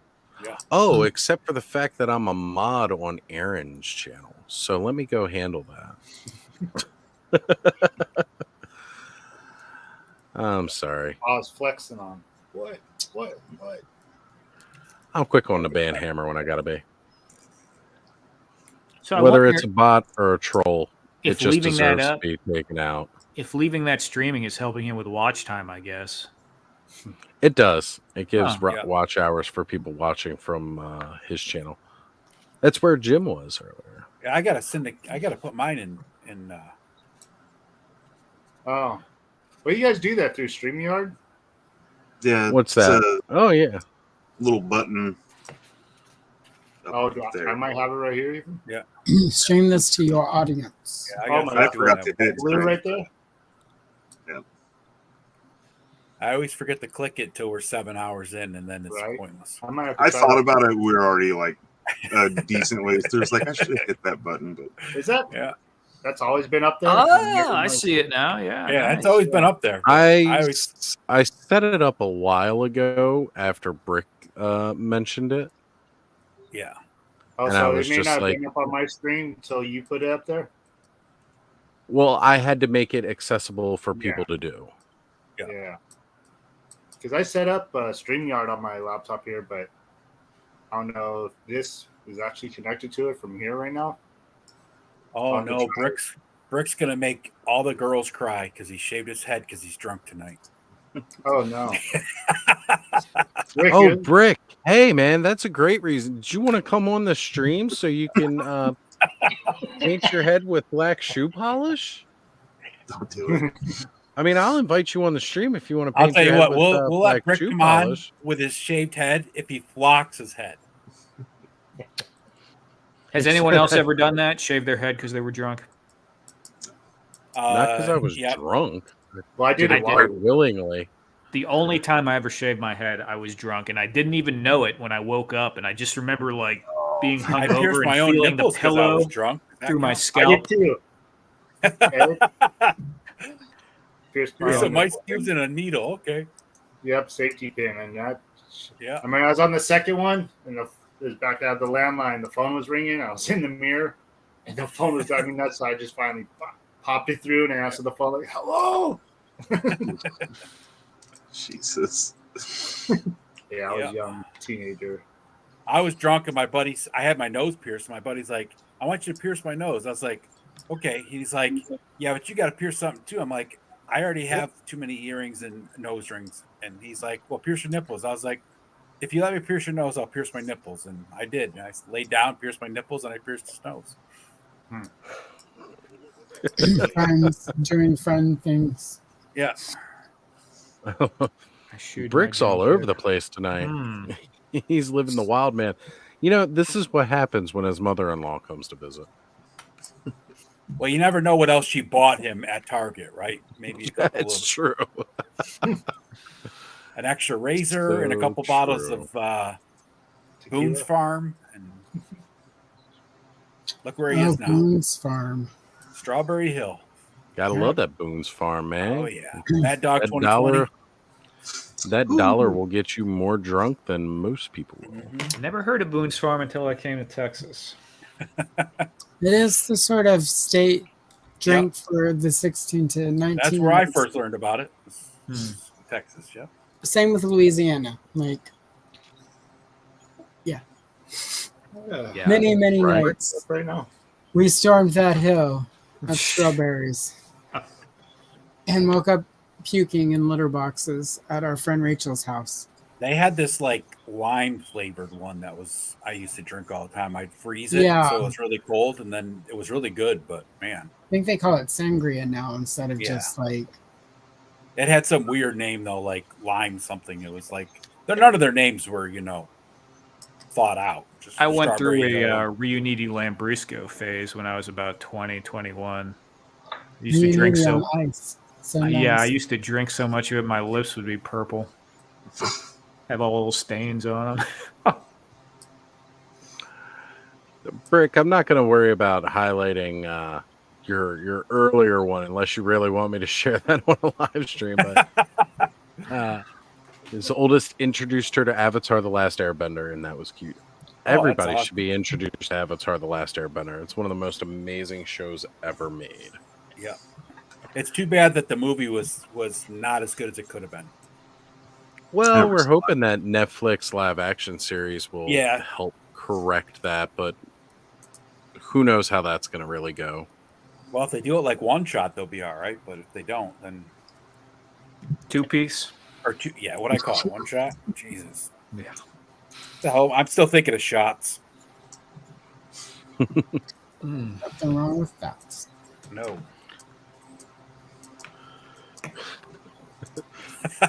There was no movie. I never saw it. So yeah, true story, Brick. True story. Well, I think I'm going to go ahead and get off of here. All right, Radnon. Good night, sir. Radnon, thank you for joining us, brother. It has been great hanging out with you again. It's always good to see your work and be able to showcase it here. Thank you for joining us this Saturday night. Thanks for having me. It's nice to, it's motivating because it keeps me focused on working, even though I have work in the morning. So I probably would have slacked off a little bit and just vegged out to Star Trek. So good Sounds stuff. good. Take care, everyone. Later. See you, brother. Later.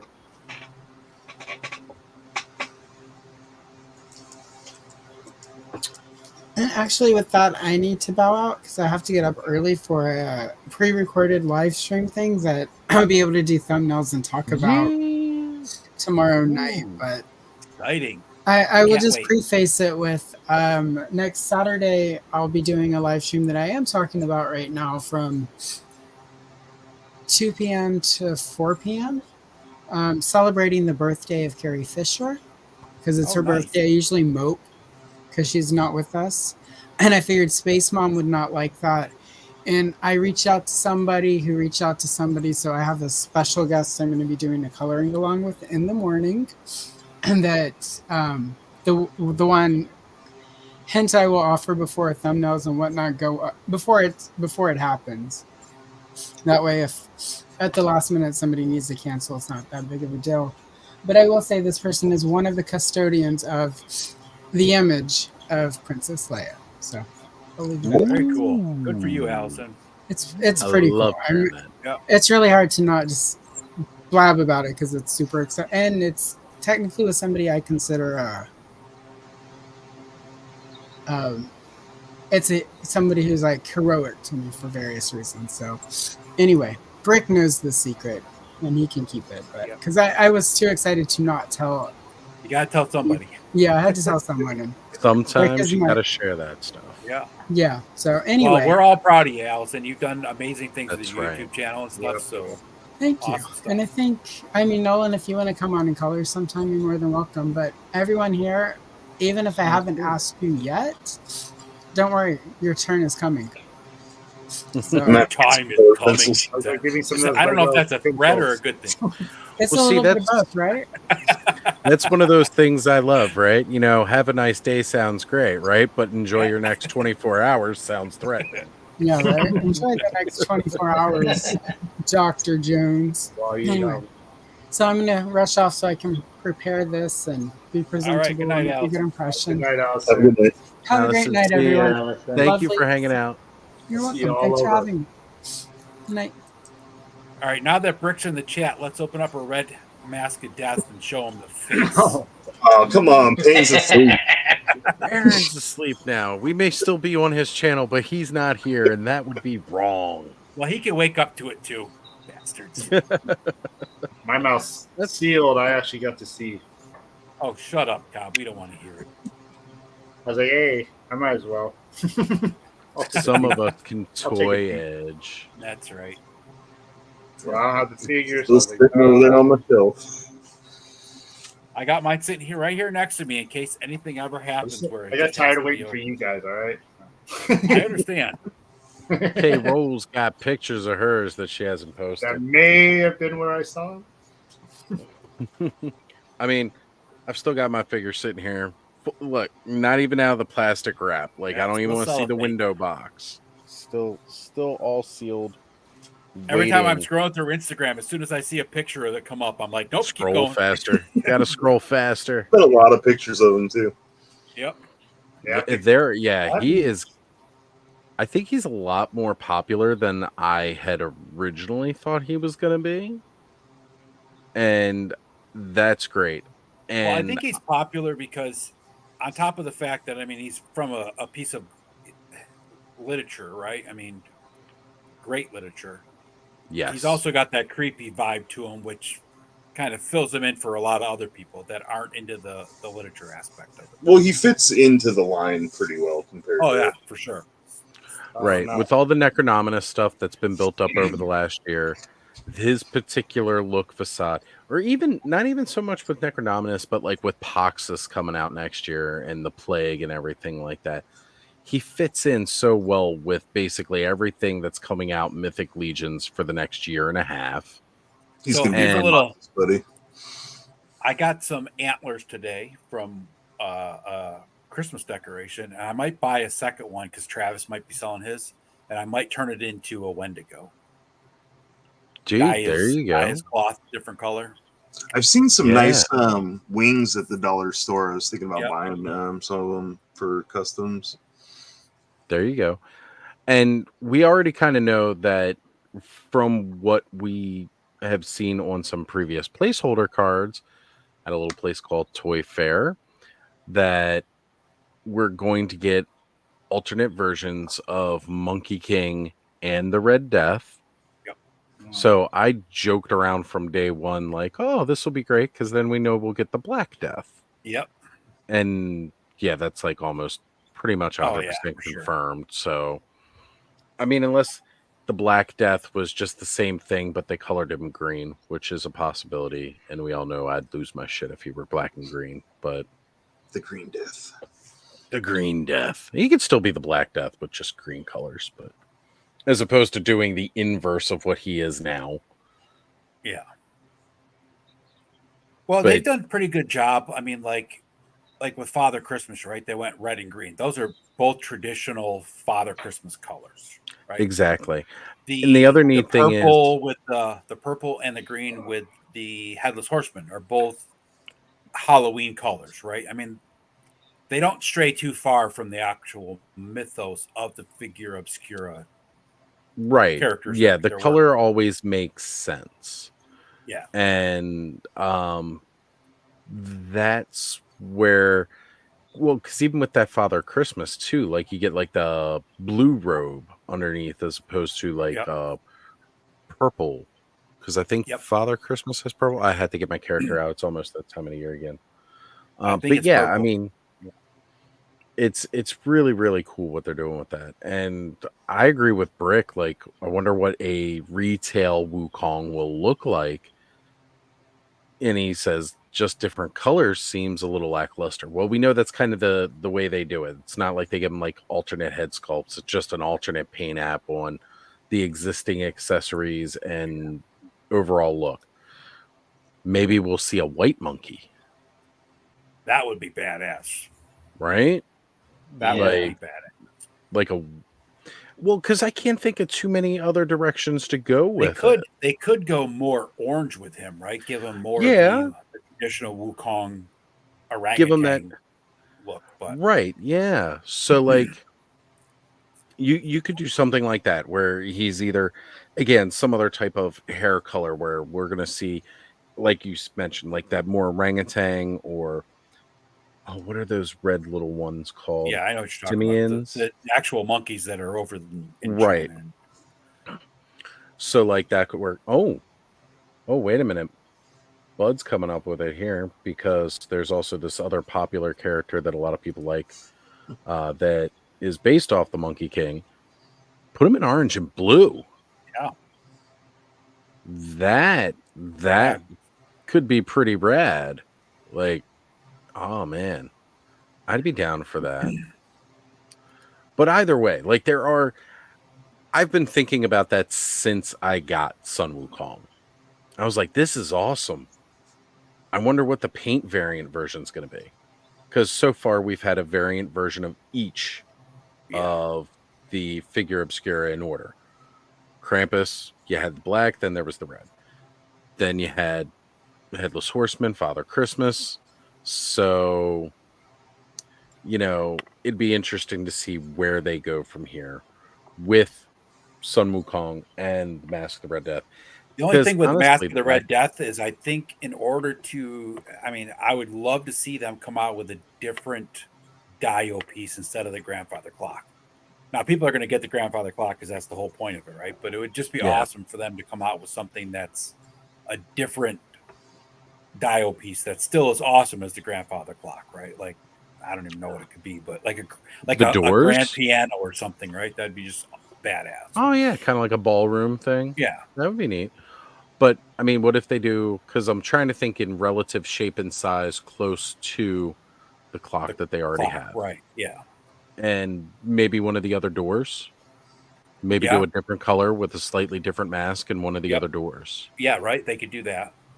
I mean, they could still do the clock, right? Just give it a different touch, right? Take off the raven and put something different on it, like a dragon. Oh, that would be kind of cool. Yeah, put like a Gothic style dragon on top or a gargoyle. Well, it is removable, so it wouldn't be too hard to right.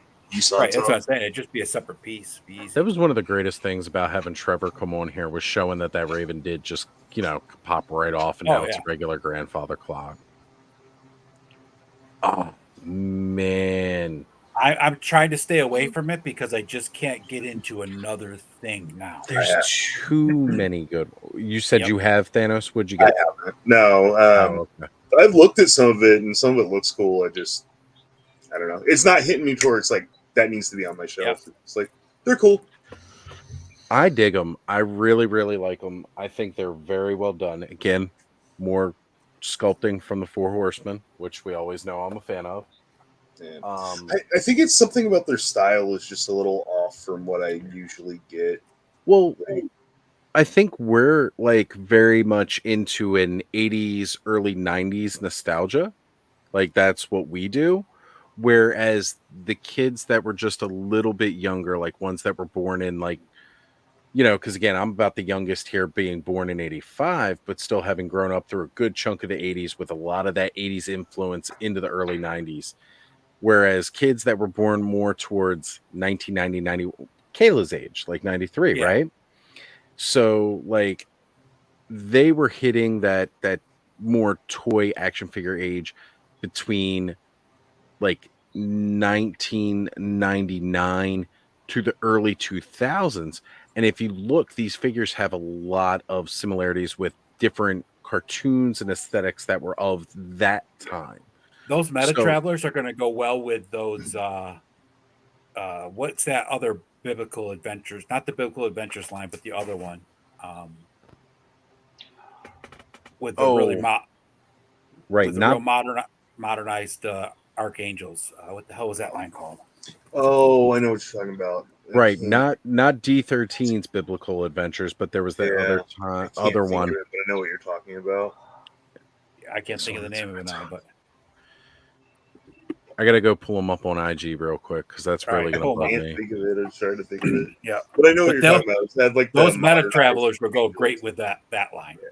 Right, and that was designed by Four Horsemen Studios too. Well, and that's something that somebody else was saying earlier when we were discussing the idea of them having continuous stock and doing everything for them, is that they do still like to put themselves out there to work for these little freelance projects. And I think that's really, really cool that they do that. I think it's very, very important that they do that. Because it really does show off to a lot of these other, brands. Like, well, this is kind of where you could be. This is what you can do without necessarily having to do all the work for them. He does they can do a couple prototypes and be like, okay, now take it from here. But I don't think they're ever going to turn away work either. I'm literally scrolling down all the pages I'm following on Facebook, or not Facebook, but on IG right now, looking. Almighty Heroes, that's it. Yeah, Almighty Heroes, that's the one. Yeah. Almighty Heroes. And it's funny, I didn't even make it to them while I was scrolling. It just popped back into my head. But you're right, yeah, they got more of that aesthetic, that kind of like almost cyberpunk techno style aesthetic. Yeah, futuristic with some traditional aesthetic to it. They do look cool though. They're definitely cool. I'm saying Almighty Heroes, Almighty Legends. Yep, Almighty Legends. Almighty Legends. And if you haven't checked those out yet, you need to be looking at them because they are freaking amazing. Yep. Did they pass their Kickstarter? I wasn't really paying attention to them because there was. They were listed on BBTS, I think. So let me see. Mm-hmm. But those, like, honestly, I thought those were like really cool, and I definitely kept getting them confused with D13 at first. I was like, wait a minute, isn't that? I thought that was called biblical, and then I'd look back and I was like, oh no, they're not the same Almighty thing. Legends wasn't at PowerCon though, were they? They had the biblical adventures, but Almighty Legends was not. Well, that's because Chris is part of the Four Horsemen, so it just made sense that D13 was there. Like he would already be there because of the Four Horsemen, so why not just be there? Look at that. Well, he had exclusives too. Like he had those green demons. Just badass. He did. Right? Yeah. Look at the way the wings look on those. Yeah. They're only $54.99 on BBTS. Okay, Mellow Master and Eternal Guard. Sorry, I'm stuck in Eternia. And if you guys have been seeing, like, because they've been showing off a little bit more of them at New York Comic-Con right now, they definitely had some really, really good looking shots. Who was doing some really... I know Hedgehog Action was there. Let me check to see if he posted pictures of them or if it was somebody else. Actually, you know who might have done it? It might have been Trevor himself posting pictures of them. Here we go.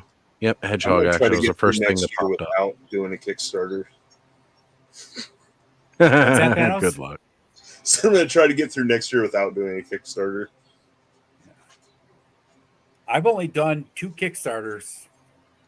I did Hexastack for Travis, of course, but then I also did Odious because he's Bigfoot, so I it's a must for me. But yeah, I did the Savage Crucible, Hexastack, the Armies of Ashmore, Creative Beast. I just put down for that dragon. I mean, next year between what's coming out for Mythic and Cosmic, and then I got all of Monster Force. I got the pre-order for Mezco Conan and Mezco Indiana Jones, and then the Frazetta Girls Wolf characters coming out. Oh, Dark Wolf. Dark Wolf, yeah. Oh man, almost forgot about that.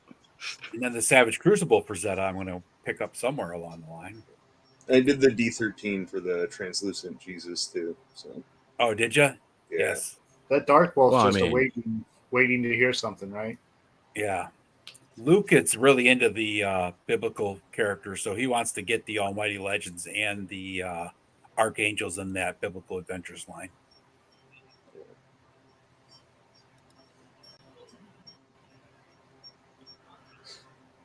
Not sold though. Might still skip. Yeah, I have 17 hours. Talking about the That's the problem, right? Like I'm going to tell you, man. We only have so much funds, and there's only so much we can put them across. Yep.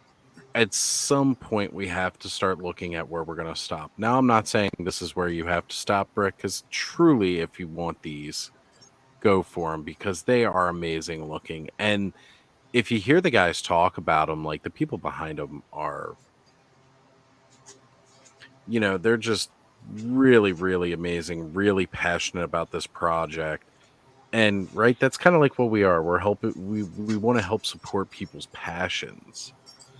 And honestly, I got to tell you, the big guys are kind of burning me out right now on the same old. So, like, getting as many of these new IPs to market, it's just this is one of those lines that I'll wait till it releases, and then I'll buy one figure and see how I like it, probably. And if I like it, then I'll probably end up getting more. But right. Well, the only problem is some of the stuff is like Kickstarter exclusive, so you may miss out if you want. Shit. That shit doesn't hurt my feelings. I mean, if I went back and got all the Mythic Legions I missed out on that I'd love to have in my collection, I'd be broke. Yeah. Right.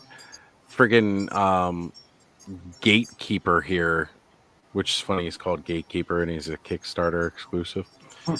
like he's got like the whole skull mask thing kind of going on. Like he's calling to me, but he's Kickstarter exclusive.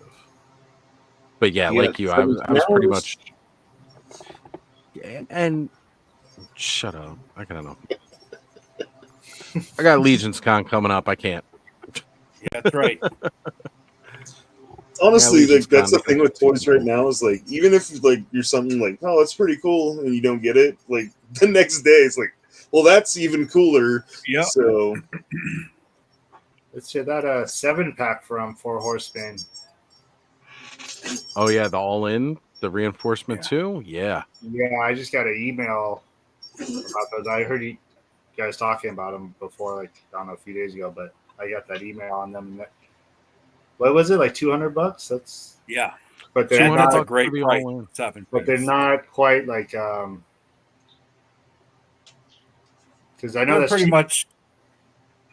That's cheaper than a regular price, right? Less paint. So less paint apps on a lot. I mean, the 7 of them. Just looking at them, I was like, man, those all look freaking cool. Especially that Cyclops dude. Yeah, you don't miss the paint really as much. If he was individual, I probably would have picked him up. When he goes individual, that's the guy I'm going to be getting. That's the one that I really want. I'll probably get the Cavern Dwarf, but other than that, I'm not into the rest of the figures. I don't even know that I picked him though, because like I have a couple of big guys coming, Poxus and Necronominus, or not Necronominus, but the All-Star Wave. Too. So. Well, it's like, did you see? Did anybody watch the Foosh this morning? Their weekly review. BBTS has the. Skimmed it. I don't remember what was on the it. Mr. Hyde figure with the 2 little goblins that glow in the dark, and the Mr. Hyde's in the black costume now. I'm like, damn, I'd love to get that figure. I wish that giant I got that hands with weapons I put in that ice giant dude I got. You just got hands. Be cool if he had like hands and the big club. Can you heat those hands up and make the hands close farther? No, they don't have any. They're just open hands. They're just made for smacking around. What if you heated them up though? Big enough to. That's what I say. If you heated them up, you might be able to bend them into a secret. Yeah. Dip them into some boiling water and then just kind of let them sit like that. Wonder at that Beastman's club. You know what I'm talking about from the Masterverse? Mm-hmm. That's what I was thinking. That would be a good size for him. My son might have it out in the other room. It's a good size. My son has like half my Origins out there and not playing. He's like, can I grab these before you start going live? I was like, yeah, take everything you want and go out. That's cool. But yeah, I mean, when we were talking earlier about this current wave with the reinforcements, and Cobb, if you missed out on that, it's this wave is 7 figures. There may be more added to it later, but the majority of these figures have less paint apps. Like you'll notice, like buckles on belts won't be painted, studs on armor won't be painted like we're used to seeing. The exception to this is the Silverhorn Sentry. That was the last thing announced that the Horsemen announced themselves. And Jeremy did a big in-depth video of them coming out with him, where when these eventually become available at retail, Silverhorn Sentry will probably not be as cheap as the rest of the wave. And the Ogre 2, of course, because of his scale, is not going to be as cheap as the rest of the wave. The funny thing is, though, is that you look at these reinforcement figures, right? And we say there's less paint apps, but you look at the paint and you're still like blown away compared to what you get from a lot of their lines, right? You're just like, wow. Yeah. Them skimping is still better than most of the other lines. So. Yeah. It's true. It's just true. I mean, again, I'm not. Now that Dragon Lord popping up, I'm like, that's. I thought about it before. Now it's back up there. I'm like, ooh, I don't know. You just decide what it is, like what you're looking for. Is Mythic Legions cool? I was just like, right. Just the whole car thing, you get a new phone and everything all right now, like really put me behind on everything. So Nah, I totally get break that. Yourself, like try and give it a month, to recover. The reason I've been able to afford stuff lately is I'm working 3 hours overtime almost every day, and I get called in randomly, and they got to pay me 2 hours overtime. Like, yep. So yeah, because like even if you only do like 45 minutes worth of work, or they're paying you like a full like 2 hours or something. Yeah, if I clock in at all, they have to pay me 2 hours. There you go. I don't know how it is other places. That's how California is. So New York's kind of similar. Right.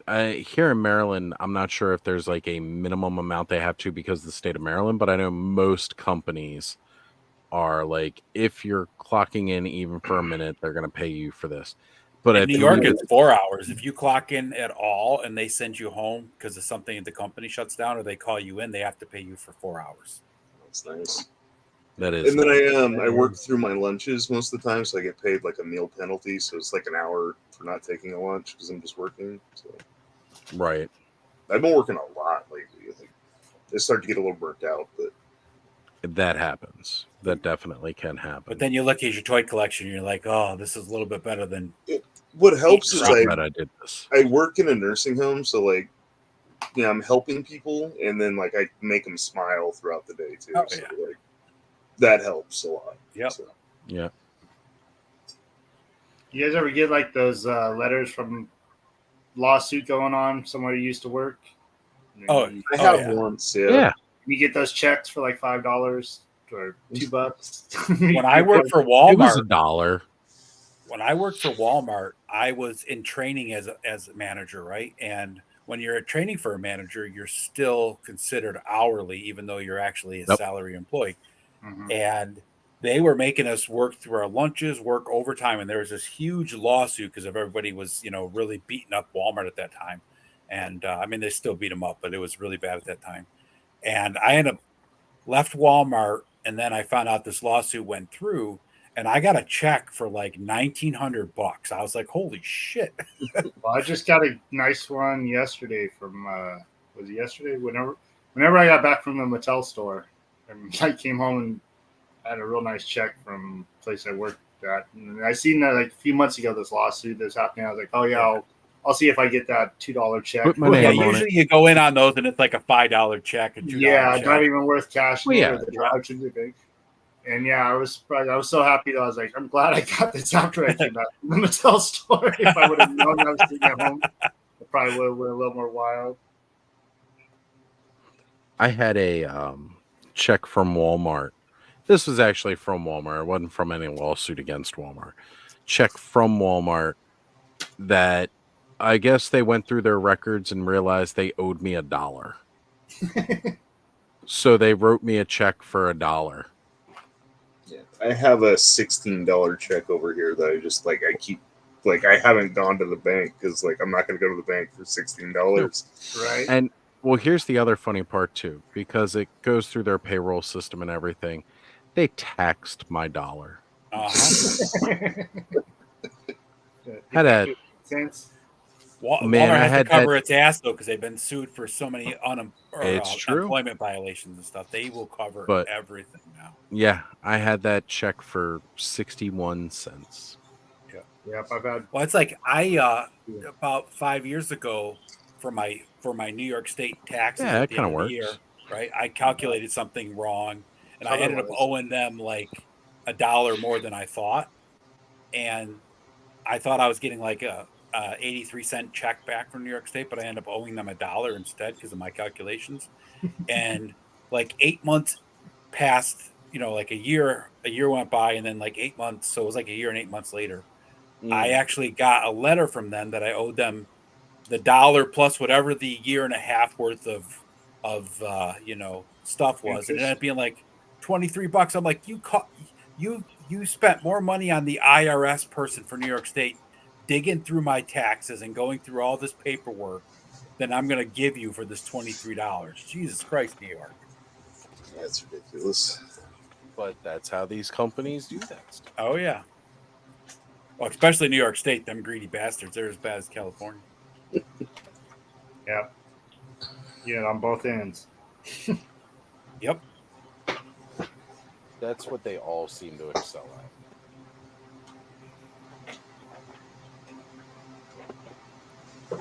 Yeah, I usually try to avoid those class action lawsuits against those companies and stuff because you just get checks in the mail for like $1.50. It's like, man, not even worth taking to the bank. I got my Cost car me more in gas registration to the get same there. day too, so I was kind of happy I got that check. What's gas like out by you, Ed? It's like $3.87 a gallon. Jesus Christ. I never thought that I would think that's cheap, but like it's like $5.50 to $6 here. Like most $6 by me But right I mean, now. like a couple of years ago when Trump was in, I mean, our gas got down to under $2 for a while, and now it's back up to $3.87. It's ridiculous. That's fucking ridiculous. Yeah, I don't know. I was watching. No, I was looking at some pictures of when my ex-wife and I got married, which was back in 1998, and we went to a gas station between the wedding and where we were going to get pictures. We stopped at a gas station to pick up some beer, and I was probably getting smokes or something. In the one picture, you can see the actual sign for the gas station. And it was like $1.09 for a gallon. I was like, Jesus. Right. I miss like those. I remember just scrounging up change in the back seat. Yep. To go driving. I remember when I lived in Pittsburgh, I was on my way. I had to go get my paycheck, and I was flat broke, and I was, running on fumes. I had a Dodge Shadow, right, which I got like 30 miles to the gallon, and I scrounged up like $1.10 worth of change and got $1.10 worth of gas, and I made it like a half an hour, to my work where I could get my paycheck and cash my check. It's like couldn't do that today. $1.10 worth of gas ain't gonna get you shit. No. I remember we used to jump in the car and be like, we're driving out of state, and it didn't matter. Like, $20. $20. That's all you needed. Like I said, it literally used to spend just like an hour and a half counting change out of like car seats and stuff like that out of the couch. All right, we're gonna go cruising for the night and stop and get something to eat off of $10. Yep. Put this much in the tank, grab a couple of like, cheap cheeseburgers and just roll. I know back when you were like a high schooler, senior in high school, you asked your parents for $10. You could do a lot with that $10 bill. Oh, so much. Now it's $10 doesn't get you anything. No. Can't barely get covers a freaking McDonald's combo. meal by itself. Right? Can't get a combo for $10. No, you can't get a combo for $10. You might be able to get the sandwich, depending on what sandwich you get. Just going. But even that's getting close. 99 for the sandwich. I'm like,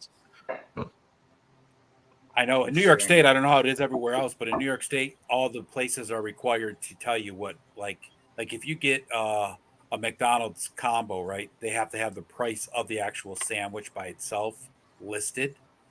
And that's something to do in New York, I guess. But you look at the combo, and it's $9.98 for the combo, but the sandwich itself is like $6.98. It's like holy shit for a Big Mac. So In-N-Out is $11.13 for Kayla. Man. Well, wait a minute. I should rephrase how I said that. That was just poor wording on my behalf. Sorry. I thought you was talking about an MRE there for a while because that's a meal ready to eat in the Army. Yes, it is, and it's delicious. Yeah. Well, okay. Some of them are delicious. Enjoy. I just got an In-N-Out gift card, and I was like, "Oh, it's only $10. What am I supposed to do with that?" But the chicken a la chemical, chicken in $1.13 and get you a combo. Yep, that's what I was thinking. Yeah, because I'm in California too, so should be about the same. Oh yeah, 30 to 35 at least. That's at a cheap place, right? I mean, you go to In-N-Out. Yeah, I don't even want to talk about like the last time that I went out with. It was Connor, myself, and Ziggy. Like that, we went to go eat. Went to a place, for burgers, Red Robin. I don't know if they have them in any of your guys' areas. Yeah, I'm not here. Yeah. it's decent, good burger place and all like that. They're not like the greatest, craziest burgers or anything like that. It's a good place for a decent burger, though. Yeah, and you get like bottomless fries with it. So you can always depend on bottomless fries. So totally, that's my favorite. The spaghetti and meatballs. I like the barbecued pork with rice. That was my favorite. Ooh, that's a good one too. Yeah, a little Tabasco sauce in there. Yeah, because you get the little mini jar. Yep. The little one serving of Tabasco.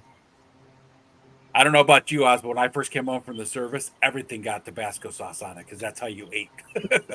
Well, that's because you have Tabasco to add on everything. But yeah. So, but yeah, as I was saying about the Red Robin though, like for just Connor, myself, and Ziggy to eat, like it was almost $100. Oh yeah. Well, it's like Luke and I go to Burger King, right? Just for Luke and I, and we order like off the cheap menu. It's still $20-$21 just for a couple burgers and a fry. The other day, and I was like, Jesus. Carl's Jr. is one of the worst, man. It's gotten so expensive. Yeah, it just don't make sense anymore. Like, I know. Well, I like mean, when I was first together with my ex-wife, we go out to eat before on Sundays, during the winter, we go out to eat and then go see a movie on a matinee, right? And it was still only like a $20 bill. And that was lunch and a movie matinee with snacks at the movie. Now you can't even get into the movie for under $20 for 2 people. Last time I took my kids to the movies, it cost me over $100. Yeah. It's nice. We have a local movie theater in town here. And it's it's just a single seater. It's been around. The Joyland Theater's been there since the 1930s or something, but it's still only like $7 a ticket, and then the snacks it's like $3.50 for a large popcorn. So I mean, it's still pretty decent. So that's where we go see a lot of movies because it's just so cheap, right? Early in the morning and get that student discount and everything when we go to the movies. We have a drive-in here. It's like only like $5 a person. Yeah, we have a drive-in too. I got one right here, and it's probably pretty cheap. A lot cheaper. I haven't been. They charge by the carload now because they got sick of charging by the head because people would sneak people in. So you put them in the trunk. I think that's how it is here too. Yep. Yeah. We were per person when we went last time. It used to be the carload, but well, we used to stuff people underneath the front seats and in the trunks. You'd have 8 people in your trunk. I had a Chevy Nova. I could fit about 10 teenage-sized kids in. So, a whole clown car. Oh yeah.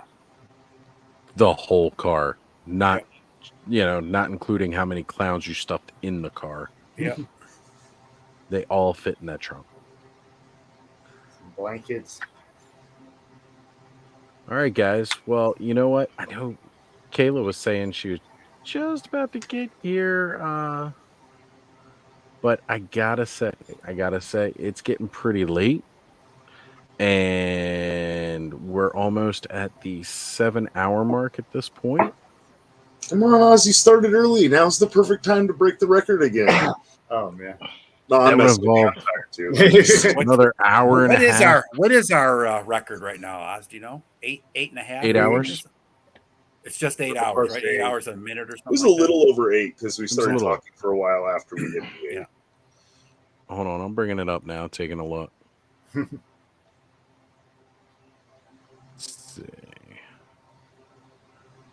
Yeah, it's like 8 hours and a minute or 2 or something like that. I know 8 hours and 11 minutes. 11 minutes, yeah. That's right. And the week before that, the record was 6 hours 31 minutes. So we 1/3 of a day. left. Right? I mean, that's just what we do here. Like you said, all of that was training for like today for me to pull a double header with both of my flagship shows, the Clubhouse and Legion's class. Kayla said she'll be home in 1 minute. Let's give her a chance. She'll be home in 1 minute. Okay. All right. We got a couple minutes we can hang. Yeah. She's saying 8 hours. And she's saying be home in 1 minute. All right. Well, she's going to be home in 1 minute. And you know what? My phone's like fully charged. I think I'm just going to carry the next part of this. Go for it. Go outside and have some smoke. Right? But I'll join. You're here for a minute. via the mobile device. The mobile. The mobile. Oh, look. Oz running outside. Minecraft Oz going to have a smoke. Pop's got you filled in, right? Pop's got you covered. He'll That just is put so that up funny, in your. dude. Oh yeah, I gotta get the picture of this. Yeah, just put it up in there. So, that'd be so funny. I was gonna, when I do the, Yeah, when I turn my screen off like this now, that should be what pops up. Yeah, that'd be awesome. When I my could son see told if me that, I was laughing so hard. I was like, I just send him a picture of that, Jacob. I'll see if I get Adam to animate it like a puppet or something. Oh yeah, So, dude. that'd be Your little wave. So we'll have a Minecraft Oz thing. Get it so it's like those animatronics where you can talk and its lips actually move as you talk. Yeah, the deep fakes and the stuff. Yeah. All right, guys, I'll be back on the phone in a minute. All right. Yeah, and I'm gonna. You guys will be here. I'm gonna pop out real quick. Pop out real quick. Pop out. So, you guys get anything from the Creative Beast Kickstarter? No. I just can't, man. I got so much money tied up already in pre-orders and everything. I'm just like, I mean, I could afford it, but if I get into anything else right now, I mean, I'm trying to like figure out what I'm going to stick to next year because I'm all in on the Monster Force, and I'm already in on, I'm picking and choosing the mythics, and then there's some GI Joes that I'm in on, and it's like, man, I just gotta stick to what I'm already invested in and not dive in anything new. I just wanted a dragon. Yeah, fucking cool. Yeah. Well, I know the mythic dragon is coming at some point, so I'm like, I'll just wait for that. Right, that dragon is badass though. Jesus. Yeah. Another thing, I don't know where the hell I'm going to put it. Yeah, I had that problem with my 3-foot long dinosaur that I bounce around in my living room all over the place. It sits on my lap when I watch TV sometimes at night. It's like a pet. Yeah, I can't have pets where I live, so that's my pet chompers. I feed it small action figures once in a while just to keep it satisfied so it doesn't eat my hand. I thought about backing the Street Humans, I think that is. Yeah, that's a pretty decent one. $28 for a figure ain't bad, but yeah, I don't think that's going to fund anyway. Yeah, I don't think so either. I think they look really interesting. I like the articulation scheme. They're not something that's going to fit with my stuff. So they'd be nice for background characters and stuff, but I look at the fact that he's going for $120K, right, for the tooling and stuff to get started, and it's just like, damn, that's a lot of cake for 2 figures, right? Yeah. I think that's. And you got to have a lot of backers in order to get there because people aren't going to back more than even if they back a couple figures each, they're not going to give you enough at $28 a pop to get up to 120K. I mean, that's a lot. Yeah. I mean, so if you took that's $60 basically, right? What's 120K divided by $60? I mean, Jesus. Let's figure out what that is. That's 2,000 people back in your Kickstarter just ordering 2 figures each. I mean, that's with all the other Kickstarters and everything else going on. That's a lot of people to back. Yeah. And you still got people like Lawrence, right? Who's got 300 or whatever backed up in his tank he hasn't received yet, and 300 backed into a Dragonfly he hasn't received yet. You got a bunch of people in on all these other ones that are a couple $100 a piece. It's like, man, yeah, a lot of money just floating out there in the toy world that hasn't shown up in plastic yet, man. Yeah, dude, I've got a ton of stuff that's already paid for and just waiting. Like Legends of Dragon or Legion was saying they got like $1,800 wrapped up in pre-orders and stuff right now that they haven't seen yet, or Kickstarters and stuff. I'm like, damn, that hurts. I got pretty close to that, right? I probably got at least 1,200 in pre-orders and shit. So I have for next year quite a bit already spent because those Berserk figures are like super expensive. Oh yeah, yep, yeah. But I have to get them. Like I need. Like I know people say you don't need toys, but I need those ones. Like I've wanted them forever, but they've been like $1,000 a piece on the aftermarket. So. Oh yeah. Well, it's just like the Right. Indiana Jones and the Mezco Conan, right? I've been looking at the last two Mezco Conans, and I'm like, I wanted to get one, but I'm not going to pay that secondary market. So as soon as I saw that pop up, I'm like, damn, I got to jump on that. I love Indiana Jones, and I was so disappointed with the Hasbro. I know Mezco's is going to be so much better, so I'm like, I got to go in on that, you know. Well, Mezco's really knocking it out of the park with their IPs. Oh shit, yeah, dude. Mezco's killing it. Freaking, those Dick Tracy figures. Like, I know Bobby, he's a huge Dick Tracy fan, and I enjoyed Dick Tracy. Like, I didn't know what Dick Tracy was, and then we had the movie in the 90s, and then I looked into what Dick Tracy that's what I did, and I was like, wow, this is really cool. So I used to watch some of the black and white Dick Tracy show with my mom when I was a kid, right? But then that movie came out, and I started looking into the old comics and cartoons and stuff. I was like, oh, this is cool. Right. Yeah. So I was just like, okay, this is great. Of course, I love the whole noir thing, right? Noir is just awesome. My God. That's one of the reasons I'm so excited for Bobby's new content that he's got coming to his channel. I would love a good... I'm a huge fan of like the old radio dramas and stuff like that. And so with Bobby doing this noir-esque narration, I imagine it's going to be kind of similar to those, old school. Hey, Kayla. Hello. I already got you in the middle. You put me on.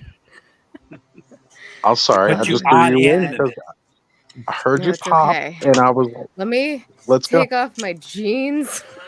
Jesus. Go for it. I'm We'll watch. still I in mean, jeans. that might be right back. might get us kicked No, off I'm not in going to do it on YouTube, camera. Oh. Paywalled. So like that noir stuff, right? It's just awesome stuff. And it's kind of funny because I was telling you that I've been listening to some like audiobooks on YouTube, and they have a old time horror after hours radio show that they've been, and like Vincent Price was narrating it. I was like, wow, this is just awesome. It's still got the old crackles and everything from the old radio shows. Right. Bobby's got a good voice for it too. Oh yeah, for sure. He does. Seeing his little preview, on Bobby's Patreon, so I saw a couple days earlier, and just listening to him when he was talking about it, I was like, put it together, I was like, damn, I was like, his voice goes perfect with it too. It's gonna be. Well, even I love those old timey like 50s, 60s radio shows with like the OG creepy stories. I used to listen to podcasts of them. They're so good. So good. I agree. Nothing That's hits why the same. I'm definitely really excited for Bobby's new project and can't wait until he has that rolling. And this is like the perfect time to start doing it too, especially like it's getting colder outside, so we're all going to be staying inside just that little bit more. It's going to be phenomenal. Like, I'm really excited. Well, that's what I'm saying about like Largo's Unheimlich Unveiled is similar to that, but it's not like telling the story. It's kind of like discussing that whole thought process, right? And it's just when has this ever been a family show? My son got a little noir Also, Spider-Man Lego. I forget how much that one was too. He left there with just this little Lego bag today and spent like $160. I just can't believe those minifigures. That's insane. Oh, minifigures are crazy. My son Luke collected $60 for one minifigure. I was like, dude, you're 3 or nuts. 4 years I thought ago. that They were was great. But the problem is, it's like Oz was saying, you either buy the set or you buy the Lego figure by itself, and it ends up costing you more because you're not buying the whole set. Rick, you need to come on. Hello. Wait. What do we got going on with that? What is that, Kayla? Oh. I just realized I held it up without saying. So for my stream tomorrow with collector Caitlin, there is this Adorables Disney 100 like collector's case. They're kind of just in here. Oh yeah, you were telling us because about I had that to last take week. them out. Oh, Yeah, that's they're cool. kind of That's just laying cool. down. But yeah, it's iridescent and it's fucking in the shape of Disney or Mickey Disney. I mean, it does say Disney Adorables on top, but then it also has 5 mystery things in it, and then there's all of these silver guys in there. So I'm taking them out to put them in there because all the ones I'm gonna open, including those mystery ones, I'm gonna put in there, including the ones I've already done. So I was just gonna take them out to like already have them in there because they're not mysteries, like you can see them. Hi, Eldor. Okay, so what have I missed? What has happened tonight? Also, Thanos, did you already open your toy? I didn't open this one, but I showed him the one I had opened. Okay. Yeah, some of us have seen more already, huh?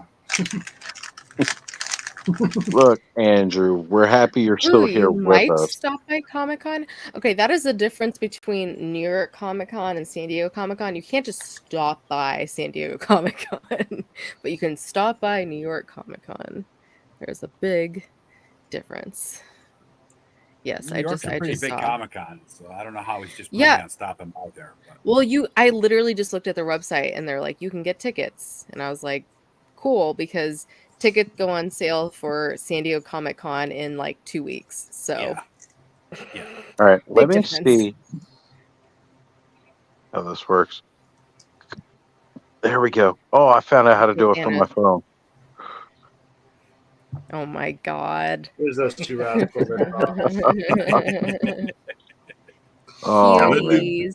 I'm gonna do a whole series with these guys. Yeah, that's what you're saying. My son loved that. What you showed me, he was freaking cracking up. So good. So good. Good in the literal head. So you got a wheelchair for Professor X? Oh, nice. Oh god. Before he was in the wheelchair. So I was actually gonna have one where he's like levitating him in the wheelchair. Just gotta set up the wires and stuff. Haven't gotten around to it. Now you've gotta have that to the tune of "I've had the time of my life," and Magneto's just swinging around. Or you could do a scene with Magneto sitting on Professor X's lap, and they're like in his wheelchair doing the thing on the front of the Titanic. You do that. I'm the king of the world. So I know, I had mentioned a little over a month ago, and I'd hoped to get it up and running by this month for October. That's what they said. Oh yeah. But I'd mentioned about doing a kind of like cryptid paranormal channel or something along the lines of like conspiracy theories and stuff like that, and jumping in and doing another channel, because that stuff's never going to get picked up on Ostradamus Toys algorithm due to the fact of how YouTube's really works. Yeah, if you do anything outside of your normal content, YouTube is like, fuck you. Which Yeah, is exactly. weird because, like, we've done stuff outside of Star Trek since 2 weeks into starting the channel. We did the Spider-Verse stream, literally maybe 3 weeks into doing the channel. And then we do a Stranger Things series, and all of a sudden we start losing subscribers. And I'm like, is this a satanic panic coming in? Like, the fuck is going on? Because we've done a shit ton of other stuff that's outside of Star Trek, and then all of a sudden people are like, nope, bye. Because it is a lot of like older people, so like could be satanic panic a little bit, but it's so weird. That wasn't when I you said you it. lost those Know like your 8 audience, subscribers in Kayla. one night, was it? What do you say? Wait, That Cobb, wasn't what do when you you say? said you lost like 8 subscribers in one night? Because I remember you saying that a couple days after I said I lost like 7 in one night. They were like No, 2 days. this was just 2 days recent. apart. No, this was just recently because we did our first Stranger Things. Wow. Okay. That was Monday weird. night. I remember. I was like, I lost like Brandon 7 told me subscribers in yesterday one he night. unsubbed from my Insta. That was fun. Who? Random Diorama. I was on his stream yesterday, and he was saying like he's refollowed me since, but he was like, I saw one of your pictures and I unsubbed from you. I'm like, oh, it happens all the time. Prudes, the non-sex positive people. Well, he was saying he was trying to show somebody at work something, and it popped up. So, I mean, I can see. I show my coworkers. I'm like, you want to see something inappropriate, and then I'll show them like, a picture of it. But like this is what I do with my toys. Tastefully. Like, I don't know what it is about how you do it, but like I don't feel gross because there's other people that I look at and I'm just like, There are some gross ones. There definitely are. There are some extreme and I ones. really don't I don't know what it is. Like, I think it's because you can tell that you really put like thought into yours and like the lighting and the angles and the positioning. Yeah, it's art. I don't know. Like, I don't know if that's it or something. And the humor too. The humor ones. I think that's what it is. There's like a humor and a tenderness to it. Like, exactly. And we know you're a good human. You're not a creepy person, at least as far as we know. You haven't come off as creepy to any of us yet. That's no. You hide it real well. We know what happens. Masking. But I mean, we talked about that yesterday. That's right, masking. Yep. I mean, if you start asking us about like, hey, can I come live with you guys because I'm really drunk and I shaved my head, then we'll start to think differently about If you. I am drunk and shave my head, don't let me on a live, please. Right. God, no. I'll have to go get you at least a wig first. Maybe a good lace front or something. Take a trip out to New York, then. I'll flock some hair on top. There we go. Like the old G.I. Joe style. Yeah. I've been watching people flock stuff lately because I actually want to flock a couple of these for Thundercat. You do. If you want to do it cheap, then I'll go on my YouTube channel. I got my oldest videos on there are how to flock, and it's like the cheapest way you can get into it if you just want to do it easy how and to flock. Not invest a lot of money. Simple. I'll check it out. Just flock if you around. have questions, just shoot me a question. I'll help you out. Right. It's pretty much flocking for dummies because anybody can do it. For real. Right. I'm sorry. I think I remember the good place way of saying a different word. Right. When we were talking about flocking on another stream and Ace was there and he had mentioned that flocking a singular figure actually tends not to be too expensive. But like, because we were talking about the fact that Moss Man's $40 for the flocking he has on him, and Panther was $40 for the flocking that's on Panther. And with Panther, you're getting just the cat and the saddle, but he's a lot bigger and he's flocked all over, and that costs the same amount as the smaller figure who doesn't have nearly as much surface area to be flocked. So it was like this kind of weird on the pricing scale, but Ace did bring up a good point. Because I've talked to a lot of people who flock stuff, and they're like, "Yeah, it's really not that expensive. It's really not that expensive." No, it's not. And Ace mentioned that on a singular scale, flocking is relatively cheap to do, but doing it on a mass-produced scale, that's what I was gonna say. I'm sure. Well, the problem is like with Panther, right? You mask off the eyes and the mouth from the glue, and you shoot the adhesive on there, and you send the whole thing in, right? Because there's no articulation. With Mossman, you have all the joints and stuff that you have to keep the adhesive off. So it's more time. It's more time. The new Panthers have the articulation. Yeah, there is some articulation. Yeah. Yeah. The new Battle Cat and Panther have articulation this time around. They're not the stationary ones that they were. That makes no sense then when you compare it against Mossman to Panther, but because he's so much smaller. Yeah. So, like, I know they did try to pack in a bunch of accessories, but there's not any original. There's nothing original about that figure. That is a cool cool guy. In terms of this, right? So the original G.I. Joe flock is 2 millimeters long, right? 2 millimeter fibers of flock. Right. And you could buy a bag of that flock for say $5 off of this one site called Flockit, and I could probably do maybe Wait. 5 to 6 heads. There's off of literally a website called Flockit. Yes. That's amazing. Flock-it. Yep. That's the name of the site. Sorry. Name of the company. Continue. Sorry. So I mean, for a G.I. Joe head is probably $1 worth of flock, a little bit less. Full beard and hair, right? So it's fine. Moss Man's probably got the equivalent of that too, on his body. Go ahead, Kyle. I'm sorry. Oh, I've never even really thought about the G.I. Joes. I'm like, yeah, that's flocking too, huh? Their beards and hair and everything. Yep. Yeah, the classic retro Joes. Yeah, from the 70s. All the way up to Adventure I Team. had some of the, not the retro ones, but some of the ones later. I guess they were flocked too. Yeah, they had some flocked ones throughout, like the classic collection and the Hall of Fame lines. They had some flocked ones. Yeah, Stalker had flocked hair. I remember I had those 4 that came out. It was like Duke. Yep, Duke had flocked hair. Ace, I think it was Ace. Stalker. And, yep, Stalker. And Snake Eyes. Of course, Snake Eyes. Yeah. I don't know how far behind in the stream Andrew is, but apparently he has just heard the fact that Kayla's taken off her jeans.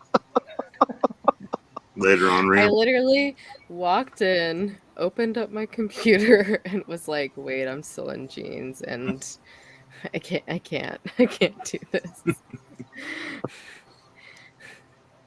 Nah, I get it. When I was younger, I loved wearing jeans, and now it's like I can't even stand wearing jeans. I wear them to go out, and it's like, That's it. Put them on to go out the door, but when I'm home, it's like sweatpants or PJ pants. If I'm wearing pants. Oh, yeah. We all never know because it's only from the chest up. Right. Also, I got this from my client in their giveaway pile. So you just like hook it onto your phone. I've never been a big gamer. Like I played Mario Kart with my friend and like fucking The Simpsons Grand Theft Auto version, whatever the fuck that was. Hit and run. Like, or hit and run. Yeah, hit and run. And like Mario, was it like Double Dash or something where it'd be like 2 people per vehicle? But like I'm like, I want to find something to play that I can use this on because it's just so cool and so fun, and it was free. That is nice. I don't know, but I don't know what games to play. I was actually looking at trying to get a Switch pretty soon because, they got that Ghostbusters Unleashed game. And, like, they've got that version with all the downloads available on Switch. Not to mention the fact that I'm a huge Legend of Zelda fan. And between Breath of the Wild and Tears of the Kingdom, like, I'm missing out on those. And they've re-released, like, Metroid Prime, which I'm a huge Metroid fan. Those games are always glorious. That last Metroid game they put out was... Do you have time to play games anymore, though? Even for me... No, I don't. Yeah, Allison, gotten way too jeans much. have never done my ass a favor. Game I played was that Harry Potter game because I bought it for my son. And also, it's too hard for him. Where are you? Also, where are you, Brick? Everyone. Were these people already on the stream and I missed them?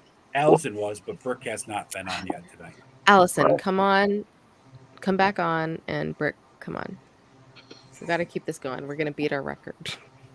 Apparently. We got another hour and 3 minutes to go to tie the record. So many toys that I still need to unbox that aren't Doorables. It's bad. It's because I'm just never home. Okay, but come back on. Okay, well, I have to be up at 8 a.m. too, without jeans. Frick. But come back on. You don't need to wear jeans. I'm not wearing pants. Rick's not wearing jeans because he got new underwear today, so probably showing them off. Did you say that? Tony says, yo. Also, I realized my rings are still on and like cutting off my circulation. Oh goodness, that's never any good. Well, that's what happens when I like never drink anymore, and I had several beers tonight, so I'll swell up. My friend that I went with, Yeah, my friend that I went with and her family, and I mean, she doesn't really drink, but she drinks more than I do. And I was like, oh yeah, like I just like don't drink anymore. And she's like, what? I'm like, I don't have time to drink anymore. Are you kidding me? Like, it's not that I want to either. Well, apparently this has just been deemed the pantsless show. Everybody has to remove pants if they're wearing them. Yeah, everyone take off their pants. 3, 2, 1, go. I'm up and down tonight. The shorts count? I've been naked from the waist not down pants. since we started, so don't worry about it. I thought I was going to say Ed's the trendsetter. the trendsetter, overachiever, go-getter. I work from home and I never wear pants, so they're overrated. Right. Overrated. I mean, you got to be comfortable, Yeah, especially pants are dumb. sitting in for a long stream like this. You've got to be. Oh, I love that set. Oh my gosh. I had to get it for our Stranger Things stream, and Well, and those fit in with those other. The box is a little fucked, but I was like, I don't care. I'm taking them out anyways. The Mego Ghostbusters, right? Like those are about the same scale to go with those, right? I didn't realize it was McFarlane until I bought it, and I was like, LOL. Hey, McFarlane does put out some decent stuff. Like, let's not knock all But of that. also, how old is this logo? This looks like ancient. I mean, I know nothing, but it could only be like season 2. I mean, that's when they did that. Yeah, it looks like she has longer hair. Like, well, I mean, they wore the Ghostbusters outfit in season 2. Ed has his balls out while he works. I don't believe you. You're talking about how chilly it's been lately. So. Oh, I don't mind the cold. I love it. Okay. Right. The detail on the pets, though, is pretty. When it gets like 40 or below, then I love to be outside. So I want to get all of the Ghostbusters Afterlife Fright Features figures. And Kayla, I know you were just opening up the Muncher last week with us, but then I also want to get those Stranger Things Fright Features figures to go with it.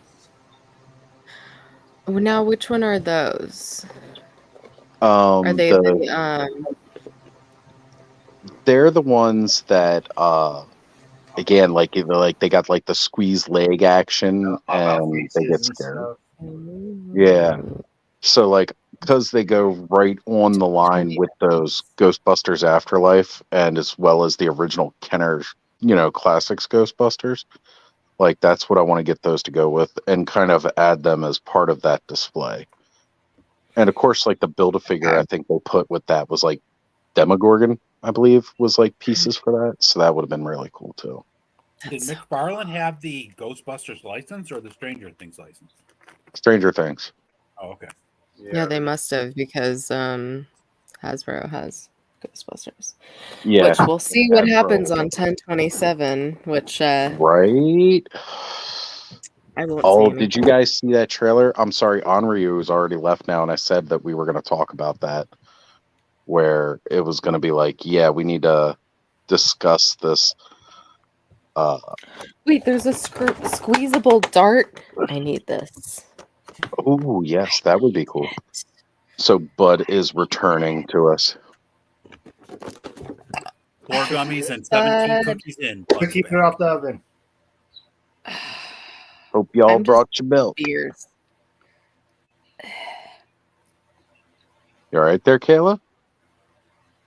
Yeah, I'm just tired. It's been a long day. Thought the beer might be coming back up there for a second. No. That's what I was worried about. My friend's like, house. I'm fine. Look, we've already had the pro lap chugged stream. a bunch of- No, I've just chugged Coming a out bunch the of other water, end. That's why. Well, we also got we had a bunch of food, and then we had ice cream after because her parents drove us. Because I've known her since high school, and they're like, "Do you want ice cream after?" And we're like, "Yeah," but then they didn't get ice cream. You're like, "Wait, ice cream and beer is never a good combination." Yeah. No. I know. You didn't try beer floats? Actual beer floats versus root beer floats. Totally bad idea. I do like beer slush, but not beer vodka in your milkshake. Oh, Look, you cannot. You can do like Kahlua in the milkshake, but not vodka. Oh, here we go.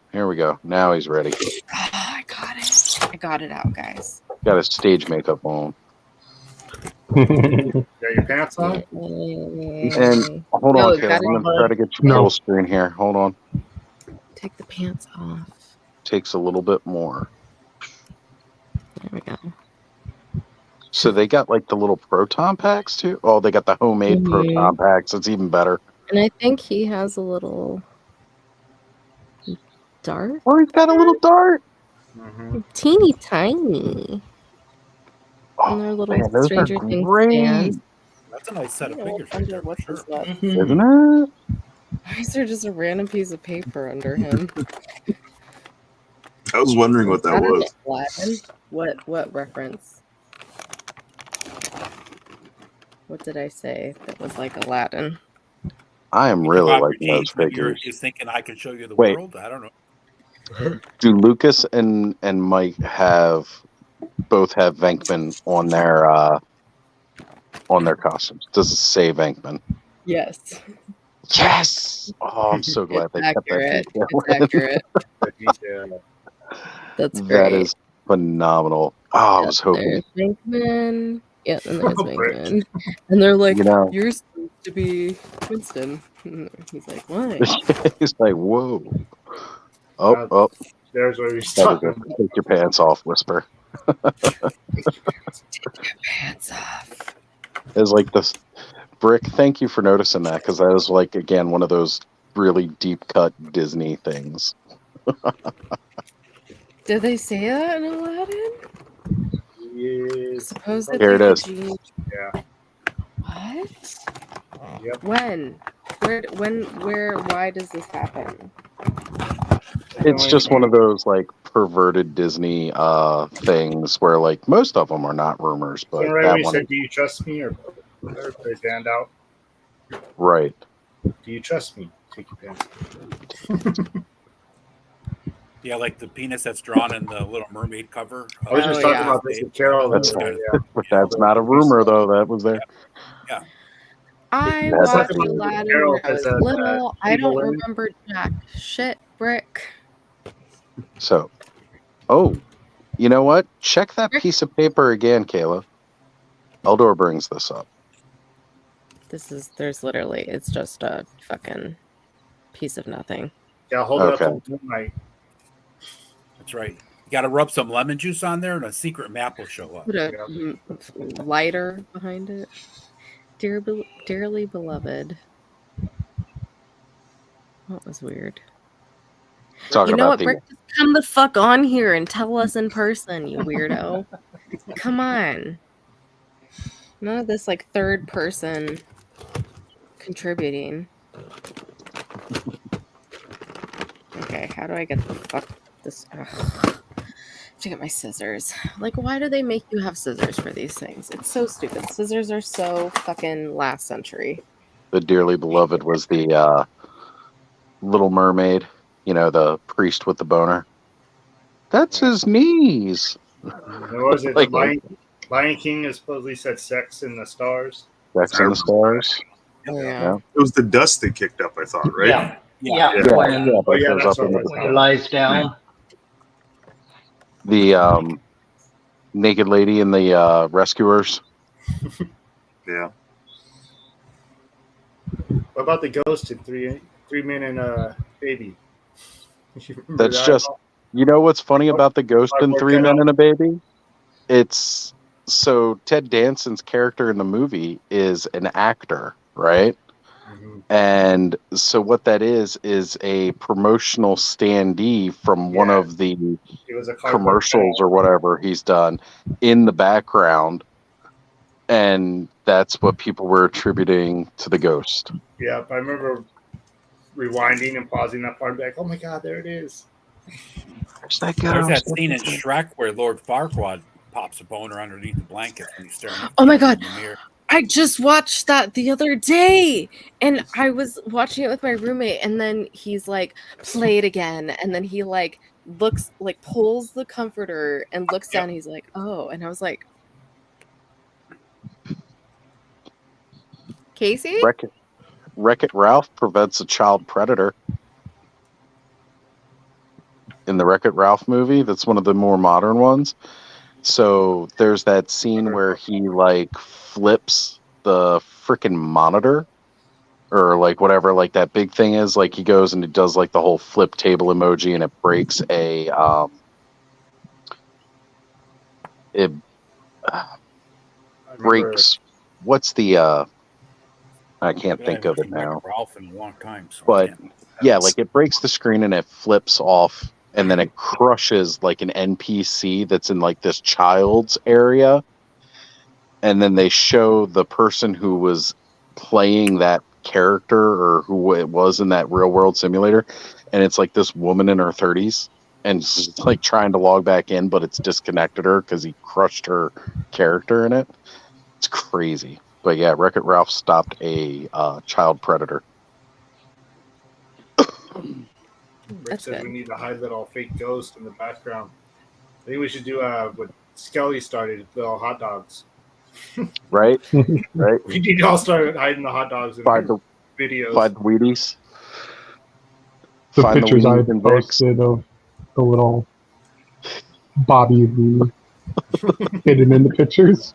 That was so funny. That was good. I agree. I made my tongue lasher wiener. Little stands are so cute. Thanos can just start hiding his bag of dicks in all of his videos and see if anybody notices it. Big There old you go. bag of dicks. They're like always on my desk. Always right there in arm's reach, right, Thanos? I got like this one's like magnetized to my little mini fridge right here. So it can stick to the wall. Zero surprise. Oh, you do like you see those videos where you throw up the dildo and you stick to the ground? You just that with your little magnet one. Oh, God. I love how my streams just evolve at certain points. It starts whenever you leave the first time, just so you know. Yeah, It does. It does. I heard it got a little the first time crazy with the magazine chatter earlier.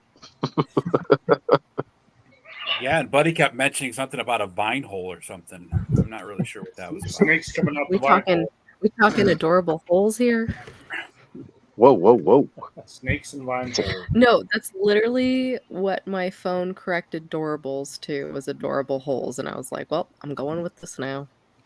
I will be making that joke tomorrow. Best you believe. All right, guys. It was 12-inch snakes and vine holes. That's what we were talking about.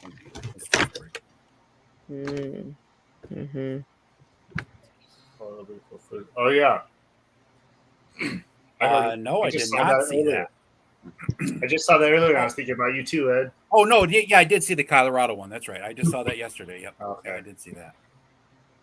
Where he ducks down when he's walking. Yeah. Actually, I didn't see it, but I read something about it, and I was like, "Oh, Ed probably knows about this." It's pretty good footage, but it's like every other Bigfoot footage. You know, it's really hard to tell what it is. Why is everything shot on potato phones? I don't understand. Like, anything that's ever been captured is potatoes. It looks like it's been filmed on a potato. Also, Oz, you need to be back in the middle whenever you're back. He'll fix it. This isn't right. Also, Nolan, hi to virtually meet you. Hi. I forgot to say that before, and then I was like, yeah, I don't think I've been on when you've been. This is his first time. That's right. Is your first time? Nolan got his cherry pop tonight. Oh my God! Congratulations. How do you feel? Are you violated yet? That's what she really wants to know. She can make it worse. No, I can make it better. Better. It's been good. Yeah. Well, I appreciate always seeing you in the chats. It's great. Like Allison always says, it's like you know you've made it when Nolan is in the chats. I'm like, yeah, that's fucking true. Let's see. Okay, I think I've got all the. There's so many zip ties. Why so many zip ties? I don't get it. I guess so. Oh, no, there's I know more. when my kids were little on Christmas morning, it was like every night on Christmas Eve, I'd make sure I had a toolbox next to my chair for the Christmas morning because the kids couldn't get their toys out of their packages without the My toolbox. dad did the same thing, but also because he would literally give me tools. Because he was one of those dads and still does. He'll give you presents that are really for himself. Yes. Like he gave me erector sets, and I was like, "These are for you, Dad, but good try." Erector You just want to build sets? something. It's Yeah, a terrible name for a toy. Right. I know, but that was the name. And too Happy young for Accident erector is set. joining us. Oh wait. Yeah, it was Do like they still make erector sets? I don't know. This was like 20 years ago. Yeah, back then they still did, but I don't know if they still do. Yeah. They'll need Yeah, them I for don't know. those Sandlot toys we were talking about. Wait, Sandlot toys? Yeah, You're didn't see saying 'em? Becca should get them.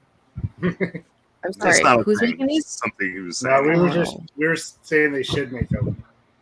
That would be cool. I'd be down for some Sandlot toys. I'm so sad. I just went from I like was talking 100 about to 0. Sandlot being one of the greatest movies of all time. It's And the best. It is It's the up there. absolute best. It's definitely up I there. have my You're Kidding Me Smalls shirt. I watched that movie more than any other movie. Yeah, I got that shirt somewhere too.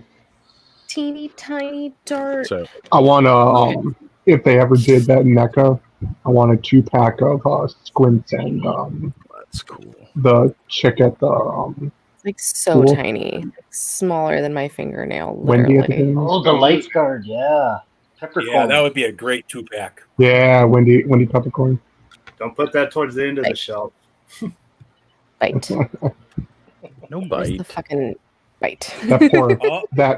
that poor cat. Brick cage. Oh, but Brick Brick. Thanks, Brick, for the telling me to go to Daiso. Yeah, those are amazing. I use them for all Literally, my this little whole like section over Gundam here is parts. for my slash. And how much was that little pack, Kayla? $1. Oh, I don't know. Yeah, like $2 maybe. Like $2? That's awesome. Tops. Yeah, Right? Yeah. Cheaper And then than you can going to change all and the- they're the ones you is that the one you can like adjust the little shelf, the little look like it. size of them?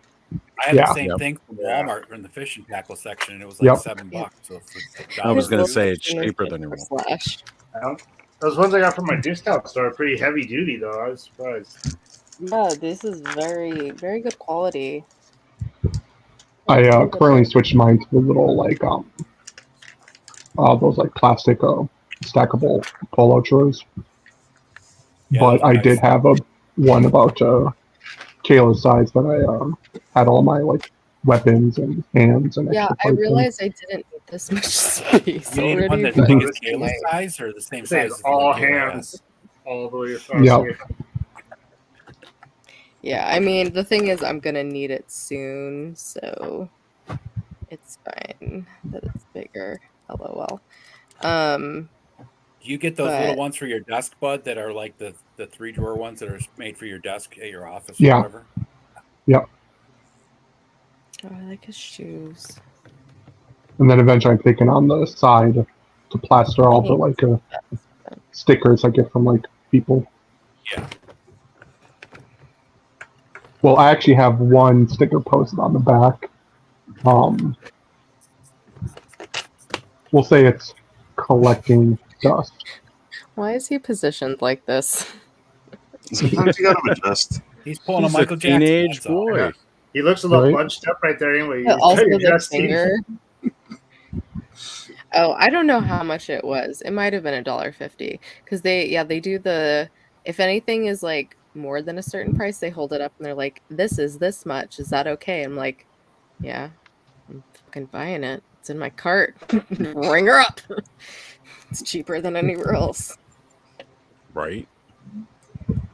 Yeah, the fucking slash is crazy. That slash is awesome.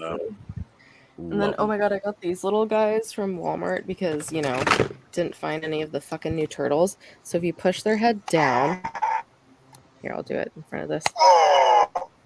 That's like bad sounds. If you push it back, like happy. I'm gonna say it. Chopper is the best droid. He's so ever. good. And then if you do sideways, he's like, it sounds like he's saying, I mean, "What the fuck?" R2's great to be being kind of cute. Doesn't Chopper's the sound best. like it is. So. Yeah. But there's an extra word in there. But then, oh, that's when he says, "What the?" Yeah. Mm-hmm. It's so cute. But I also got I need to get the R2D2. They did have the R2D2, and I was like, oh, I don't need it. But I got the BB-8 because it's so cute. Right? Because there was also the Lola as well. Not one that you move, though. No. I've seen. I do have the Lola that is the like $100 or whatever Lola. She's right here, actually. Lola is the one that Leia had, right? Yes. Yeah. Young Leia. I just haven't put batteries in it because, have not been home, but this is the one that will do all the things. And it has the other stand if you want to not have it have legs and just have it floating. Which, Lord knows where I put that at this point. Like, do you ever forget where you just put things with all these toys? Because Well, that reminds me of those little droids from what was that movie, Oz? That was like batteries not included. Batteries not included. Yep. Yeah. That's exactly. Yeah, looks just like them. I do love K2SO. It's great. And we have Salacious Rum joining us as well. Good to see you, brother. Thank you for being here.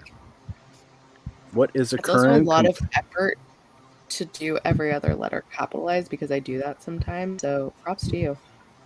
Right? Okay, I need to finish taking these out. Well, we've been waiting all night to hear that. Right? See, that's the fun thing. Like, as the stream goes on, like, yes, some people fall off, but then more come in. Are we gonna beat the record? Did you find out what exactly it is? 8 hours, 11 minutes. 11 minutes? Yeah. Yeah, 8 hours, They 11 did minutes. really good with Lucas. Are you going for it, Oz? DJ is. Yeah, might as well. How much time does that give us then? An hour and 10 minutes. Hour and an hour. Oh no, 40 minutes. No, we're at 7.5. Yeah, sorry. It'll be a half hour, basically, till we get to 8 hours. So about 40 minutes. So a little over 40 minutes. I don't do math very well. Oh. It's okay. Hold on, Brick's Numbers saying are he's about hard. to buy his You first don't math Black good. Series.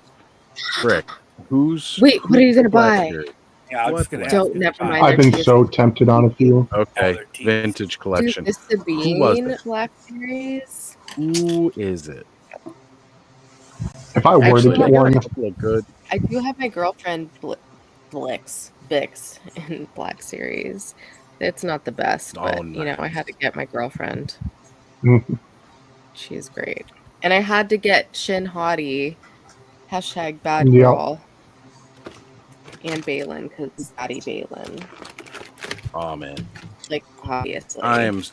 someone was so- posting so pictures. sad. Not that. Yeah.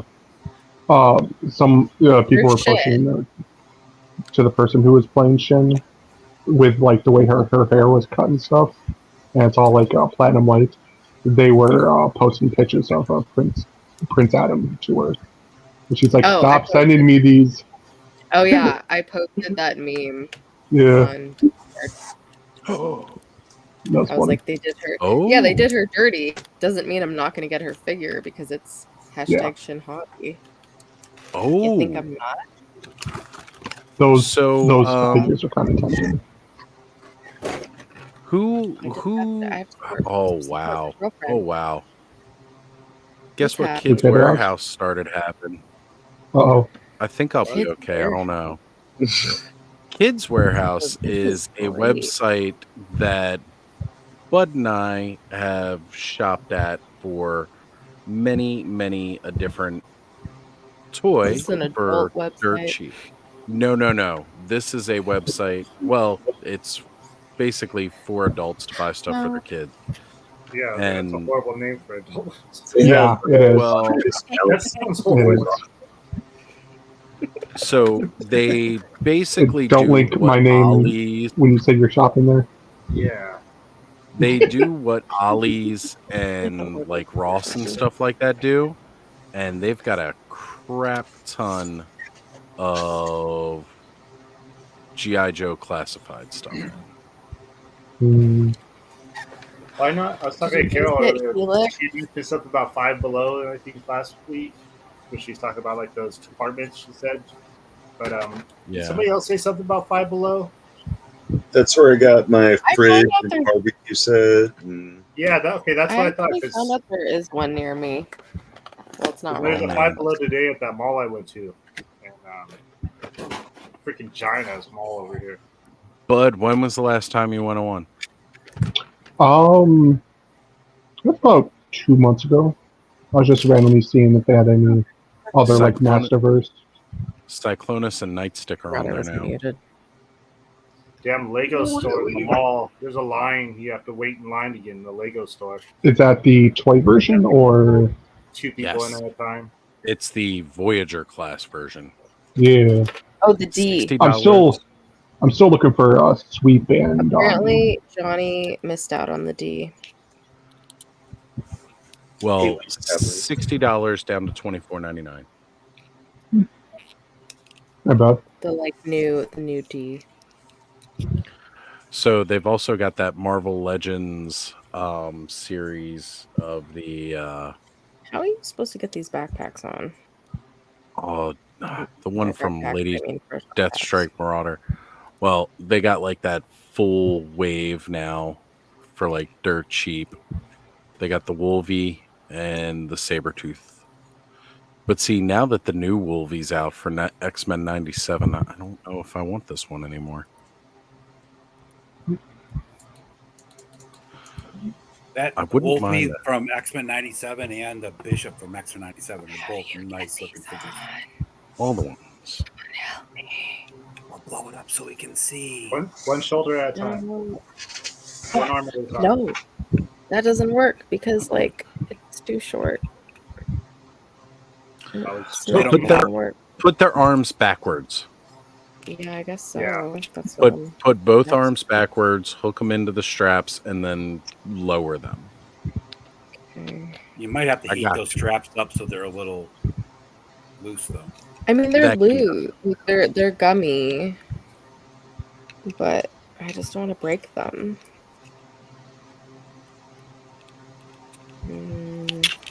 They got a lot of stuff from Hasbro in right now. So Hasbro is really emptying out their warehouse. I mean, probably to make way for 1027. Yep. Ooh, they got a Lightning Collection Gold Ranger for anybody who's Dude, interested. I got an ad for the Lightning Collection, like that one iridescent bitch, and I was like, you had me at fucking iridescent. But it doesn't look as cool because they have it in this like pinky purple lighting to make it look extra cool. But like without the lighting, it's like meh. And I'm like, you really hooked people on by doing that lighting. All right, there we go. We got it. He's a little he's a little fucked. The GI Joe classifieds, they got Tomax and Zaymot for $8.99. Yeah, $8.99 each. And Zorana's $12. Yup.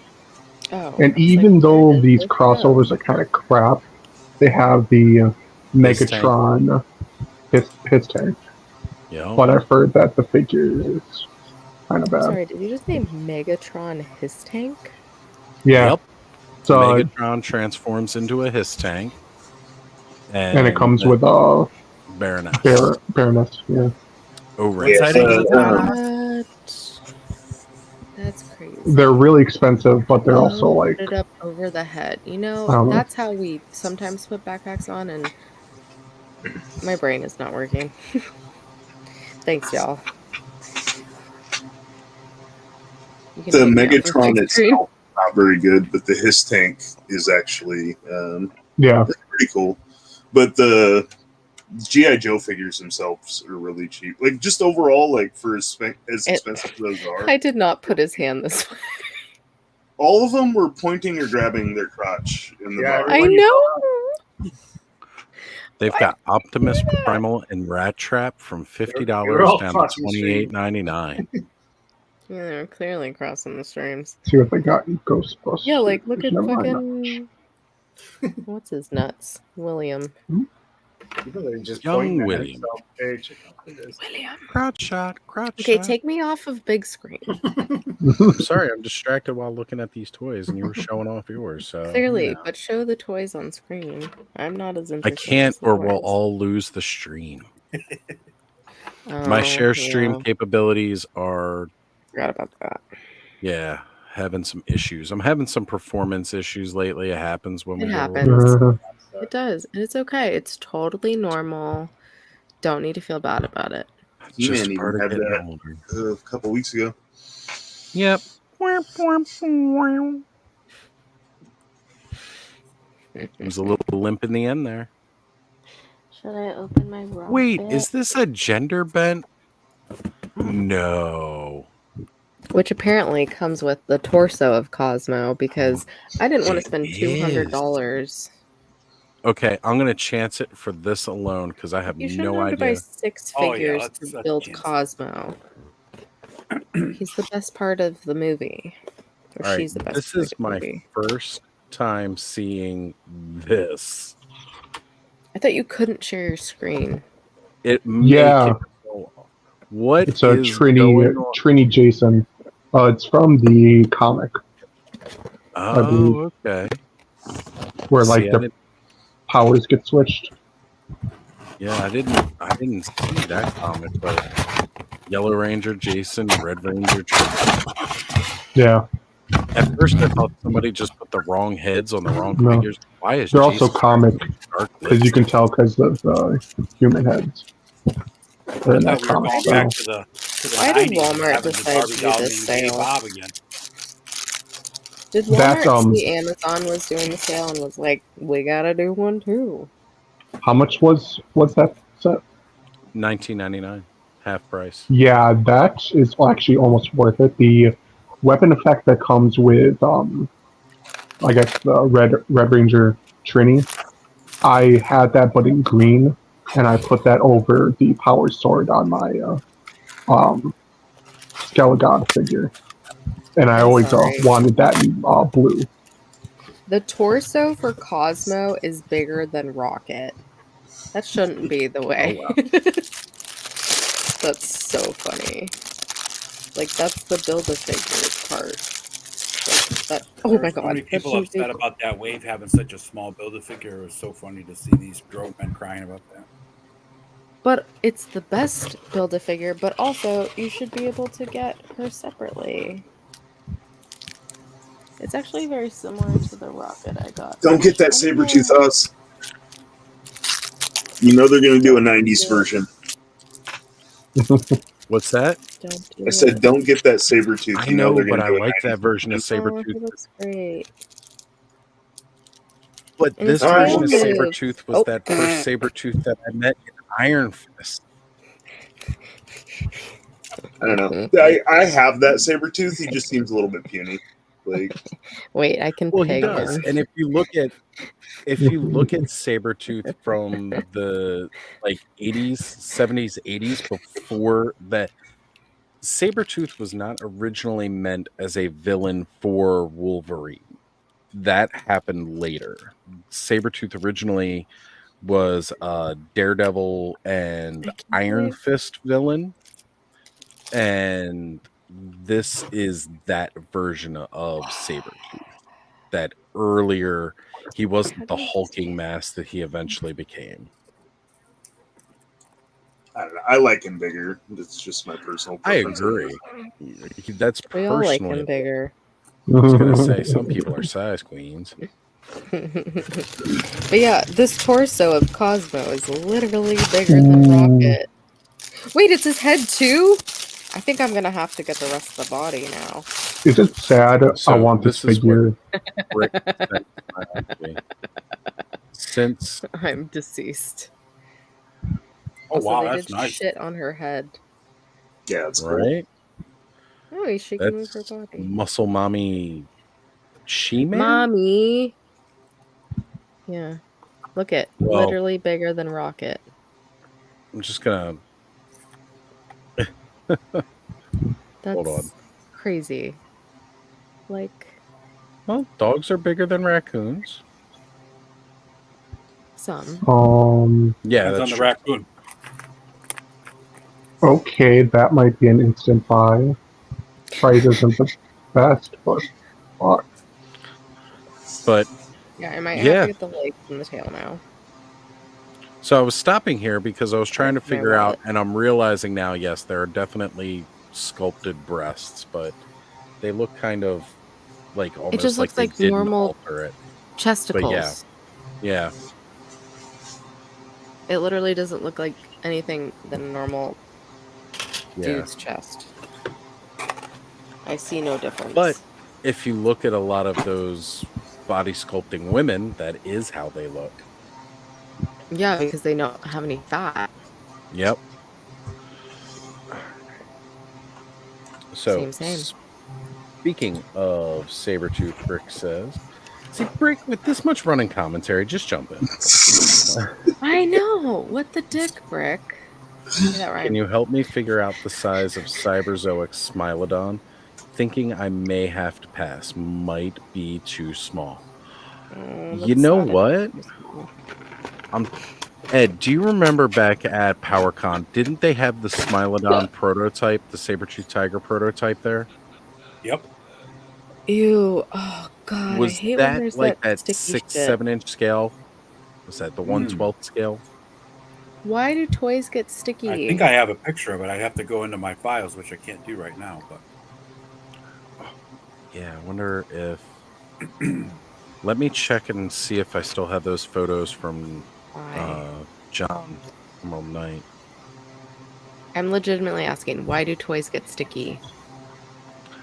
Plastic sweats. It's sweating. That's what's happening? Yeah. Moisture gets zapped from the oils that it's used to create the plastic. And over time, it gets tacky and gummy as it breaks down. Typically, it's found more commonly in. You can wash it, but it'll never stop. Because I have old Lord of the Rings ones that are doing that, but this isn't that old. It shouldn't be that old, but that just means McFarlane used some cheaper plastic.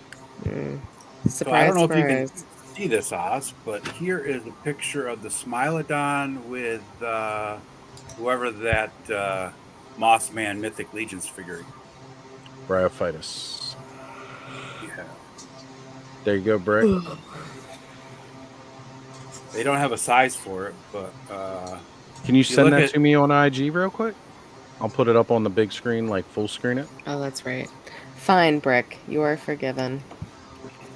Yeah, I'll send you the link because I can't save the picture. It won't let me.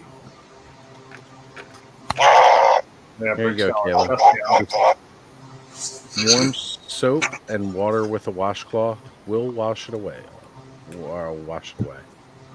And yeah, he's definitely super plastic. And it really depends on the license too, because ones that he really likes, he does not seem to use the cheaper plastics on.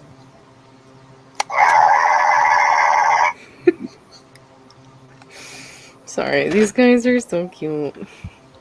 I don't blame you. Just hearing Chopper say, "You know who else is so cute?"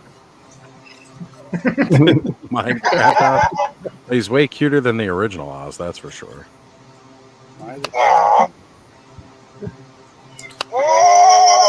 I don't know. The other one's kind of a square.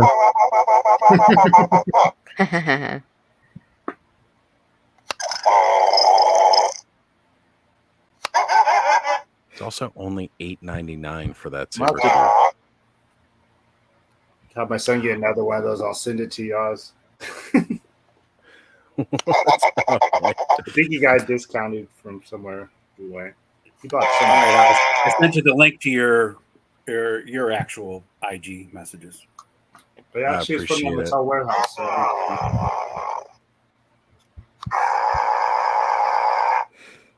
Here we go, Brick.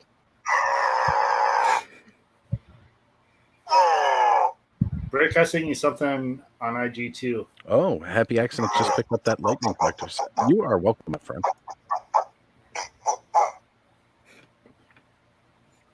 Yeah, Kids Warehouse is really cool. That's where Bud and I were trying to hunt down the Rey Mysterio, the original version, because he had the alternate wings and backpack. And we were like, oh, they've got it here. And it was like $6.99 versus like the $70 that most other places were charging. So we went ahead and we went to go buy it. And then when it showed up, it was the version 2 Rey Mysterio. I sent that link to your IG too, Brick. My Johnny 5. So here we go. We got him sitting next to 7-inch graphite here next to the Smiling Eye. It kind of works, Brick. I mean, it depends whether you were looking at having him as a mount or like a pet. A mount. Yeah. For the 3 3/4 inch 1/18, he definitely works as a mount. Sorry, what is that rug? It is tripping me the that fuck I out. would never like walk on it. Absolutely that not. one On the left. Absolutely not. Not today, Satan. Not tomorrow. Not ever. There's playing videos like what about this Johnny number 5? walking all around it because they don't want to walk on it. Oh yeah, that's like my roommate got a rug. They don't and trust her cat walking on it. Refuses to walk on it. It's so funny. I mean, he finally is starting to, but now I see buying one of these to do Khazar for sure. Oh, for sure, that would work for that. Definitely. Yes, you have Savage to now. Oh man, it would look perfect. Also, has anyone much does still it back seen him? Moss Man? Because I still have never seen him. I haven't seen him. I mean, I have him, but I haven't seen him in a store. I stopped looking for How him the fuck after I did you got get him. him? I've kind of seen them at a store. My cousin up north. Oh. Kayla, I are went you to serious? pick 'em up. Trying to hunt one down? Because I know I got Not up north near me, right? In like Placerville. No, okay, no, it's not near me. Yeah, because there's been none around here, except for there was one at the toy show that me, Brick, and Michael went to, and it was only $60. It wasn't too bad. They got a vintage collection Mace Windu that I kind of want. Now I'm starting to look at vintage Mace collection again. Windu. Does anyone else Well, watch like, Bad you know. Lip Reading? No? Oh, man. Bad lip reading, anyone? Oh, bad lip reading? I like Yes. bad lip reading. Yes. Oh, yeah. I love Seagulls the football picking at my ones. head. The one where he's like, Mace Windu. My favorite is the Game of Thrones one. And it's fucking what's his nuts in the first season, who's just like a piece of shit. The king. The Every original king character? that's not Ned Stark. Yeah, I know, it's every character.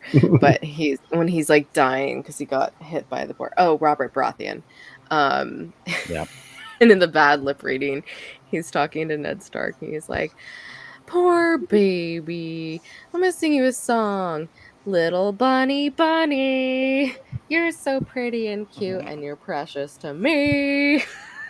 So anytime like someone is like, you know, Those are feeling hilarious. down on themselves, I just sing that song. It's a good way to do it. Yeah. Yeah, Brick, I I made like that that especially for you. seagull.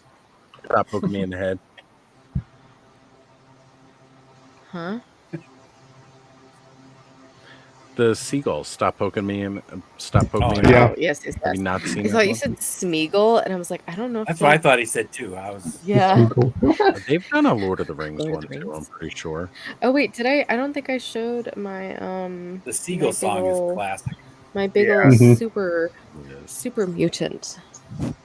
And the Walking Dead ones are pretty good too.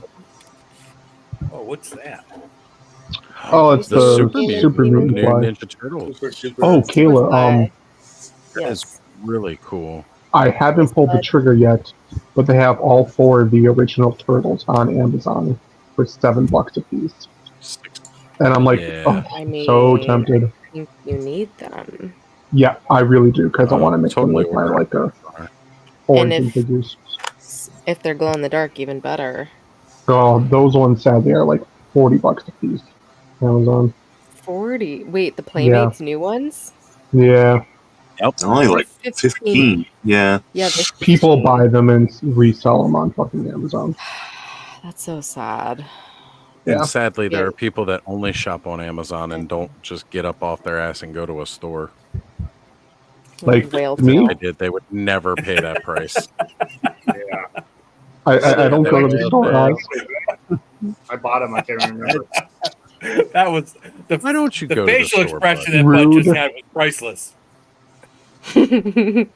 Like me? But That's my a good favorite point. I part didn't is the little I turtles. apologize. No. They put It's okay, the I little just turtles need to in get there. up off my lazy ass and go to a store. That's right. Walk around and waste money on cash for toys that Why won't be would you- there. And At least when they're $7.99 though, bud, like or $6.99, why would you go to the store to buy those? well, apparently I need to get up off my ass. Well, I mean, It's your you know, own. that way you can buy the other That Ninja one's kinda Turtles. scary. Yeah. Yeah, I've gone to 3 Walmarts this week, and none of them have the new Okay. mutants because I Does want that Mondo figure Gecko.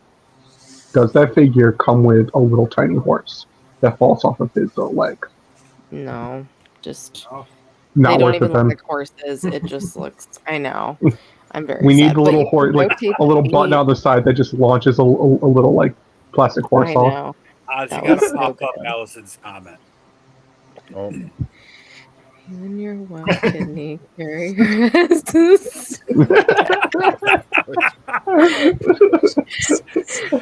Get your one kidney ass up into the store, boy. Oh, whoa, that had other Oh, I just context. realized there's 2 other turtles, but they aren't painted on the bottom. Oh, true Playmates You see, fashion. like even the 4 turtles, when I get them, I definitely want to paint them, and definitely that accessory rack. I'm gonna leave the weapons on them, but I'm gonna like paint them all and paint the little canister booze and stuff. So, I thought it was so cool. With the racks. I will say this: they have a Python Patrol bat. They have the Viper 3-pack. I saw that one. I saw one figure that I really wanted to pull the trigger on. It's one I've been looking for forever, even though it still is a little over priced. But they have the Buzzworth Bumblebee. Who was it now? Damn it! Not Hot Rod. I can bring it back up if you Bumblebee, but he's red. What? Cliff Jumper. Cliff Jumper. Yeah, there we go. Because Cliff Jumper, for some reason, whenever they release him, he's resold for like really high, and it's annoying because I want him, but I'm not going to pay like 60, $70 a piece for him. Well, they've got the Lightning Collection Power Sword, Red Ranger Power Sword. I saw that too. Yeah, it was like 100. And, yeah, 150 as opposed to 300. It's pretty awesome.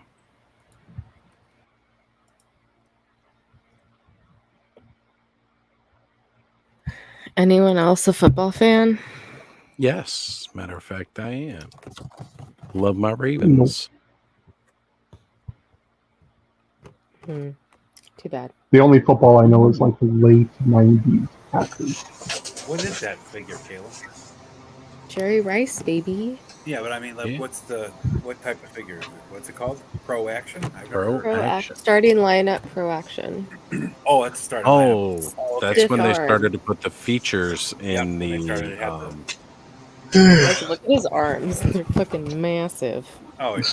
His hands are ridiculous. Way exaggerated. Look at them stubby feet too. Oh, man, he's got like that old school Hasbro body slam wrestlers. Yep. Like, right. Warrior in them. Look to him.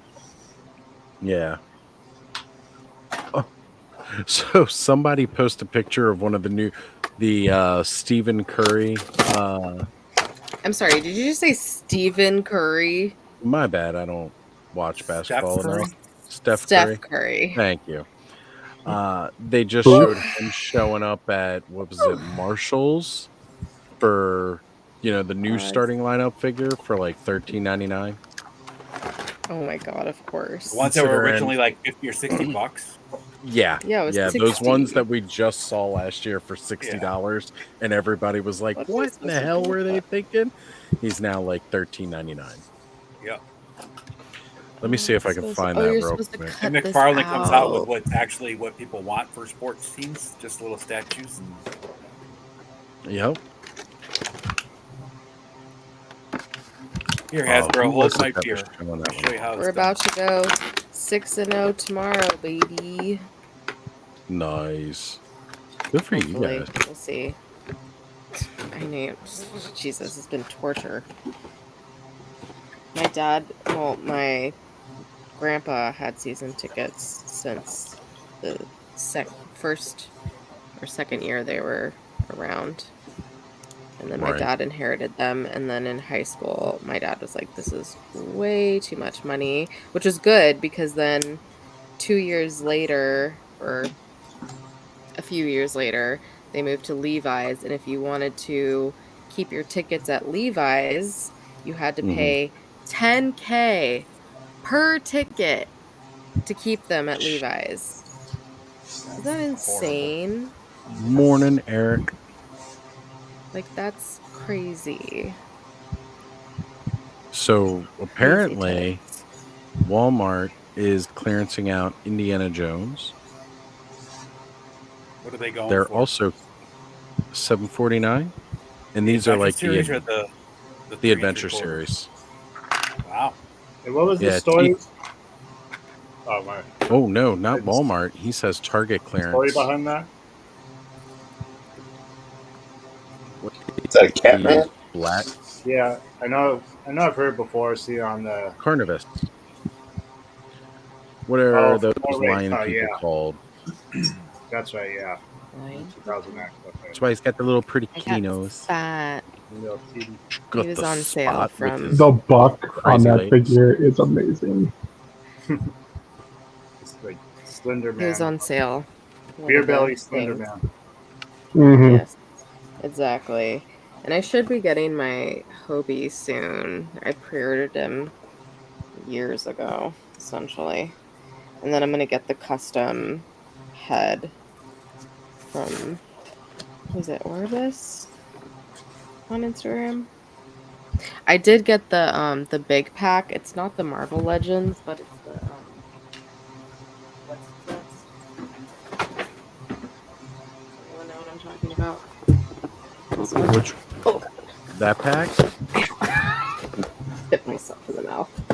Not quite the Titan size, not the No, Titan Hero it's series, still but like that. like almost. It's the more kid friendly pack or something, like slightly Because less articulation. Spock does. Oh yeah, that's why I saw that Five Below. I didn't realize that I've ever seen.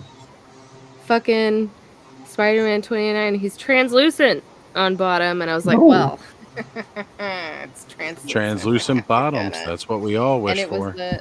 And plus you have fucking oh my god, not Vulture. And then I want to say Voltron. Why the fuck? Why is it so hard to think of his name? Prowler. Yeah, the Prowler. Yep. Voltron. I like Voltron. Spider-Man villain. That's good. I like it. I missed that part of the movie. Yeah. you missed that? They won't team up. No. How the fuck do you get it out of here? How do I get my other ones out? Why do they make this so difficult? Oh, there is a hole. There's always a hole. There's always a hole. I'm afraid with these heads too. You can tell that they're all blue inside. And it could be a vine hole. They're gonna rub off if I leave them in a box together. Could be a What's vine rubbing hole, on? that's right. What's Or a rubbing moss on hole. what? What did you rubbing guys what? think? Did anybody see the Diamond Selects Annihilus? I did not. What's I saw the Archangel, which looks the cool, Archangel. but it's out of scale. He's not a character I want big. Okay, yeah. The little butt. Oh my god, I'm dead. His butt. Is it flat? The toys. This is amazing. I almost didn't get him, but I was like, he's on sale. What? It's so cute.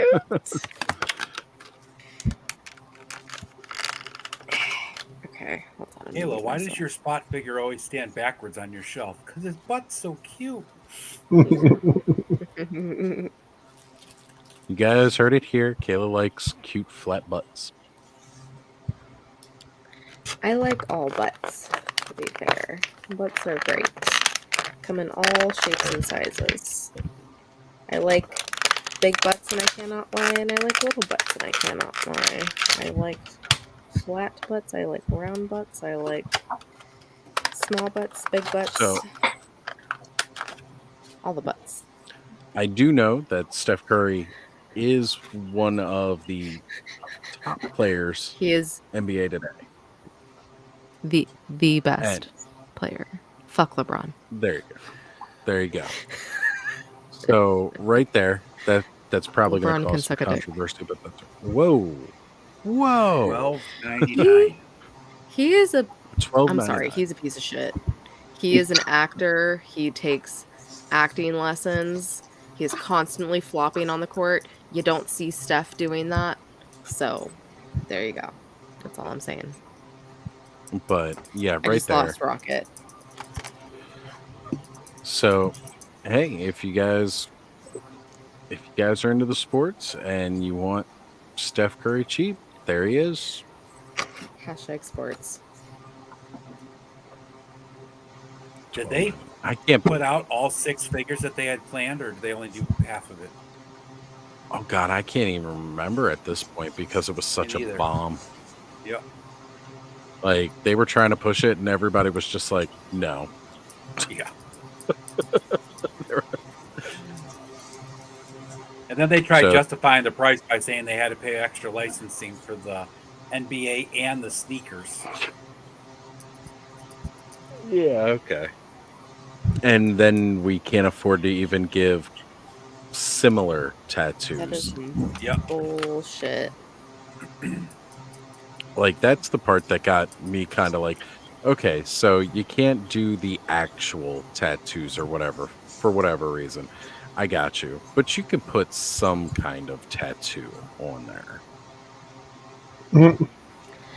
Yeah, like it's not that hard. I don't get why tattoo. I don't know. I mean, I don't know how it works, but it seems dumb.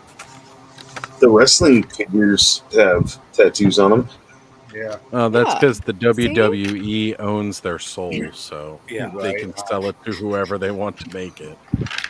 They've sold their souls. On the TNA, I love him getting everything out except for a spot. The Andrew, oh tattooing no. process isn't bad though, because I mean, there's been quite a few classified figures with tattoos. How far is Andrew behind? I know, he's behind. So far behind. How do I know so much about sticky toys? Well, funny thing about that. I'm literally getting everything else out except for spot. Oz watches a lot of toy polloi. Sure, Dan. Ah! We're okay. We're okay. Avoided a catastrophe. So they've got more Buzz Lightyear stuff in the Toy Story section than they do in the Buzz Lightyear section. That I find kind of funny. That is funny. Oh, That is like some kind of starship playset that came with the new Buzz Lightyear film. That actually was a kind of cool set. You could kind of have it as a stand-in for the Some of the starship. Buzz Lightyear toys they made for that new movie was good, but the movie like just that robot They didn't. people turn into I pigs. loved the movie. Yeah, I liked it. I really So, enjoyed the movie. Plus, it was my who husband that did the voice, so I mean, who was the big fan back in the day of that little pancake ass? PYUSAS. You could say his ass is very spotty at best. He has a holy ass. I got this for $20 off Finger Hut. Oh yeah, nice. Wait, I'm sorry. Finger Hut. Finger butt. Finger Hut. Finger. What the fuck is Finger Hut? A Finger Hut is like a pay or you shop and you get credit at store credit, and then you buy stuff. What is that, Thanos? It's the Buzz Lightyear playset thing. Yep. I'm not going to unfold it because I don't have room on my desk. But I've seen that. Yeah, it's pretty. I think Fanboys Forever did a video of how it goes good with his Motu. I love it. Also fits Origin style. Yeah, I actually used it. I had the New Adventures He-Man sitting here, and then I had like Nordor off in the distance and took a picture. Very cool. That's cool. Nordor, not rings. Hey, we beat the record. Yay! So with that figure there, cool. I've seen people do repaints of that figure as a horde trooper. Yeah, that's all this. I wouldn't even think of Horde horde trooper. Badass. Nah.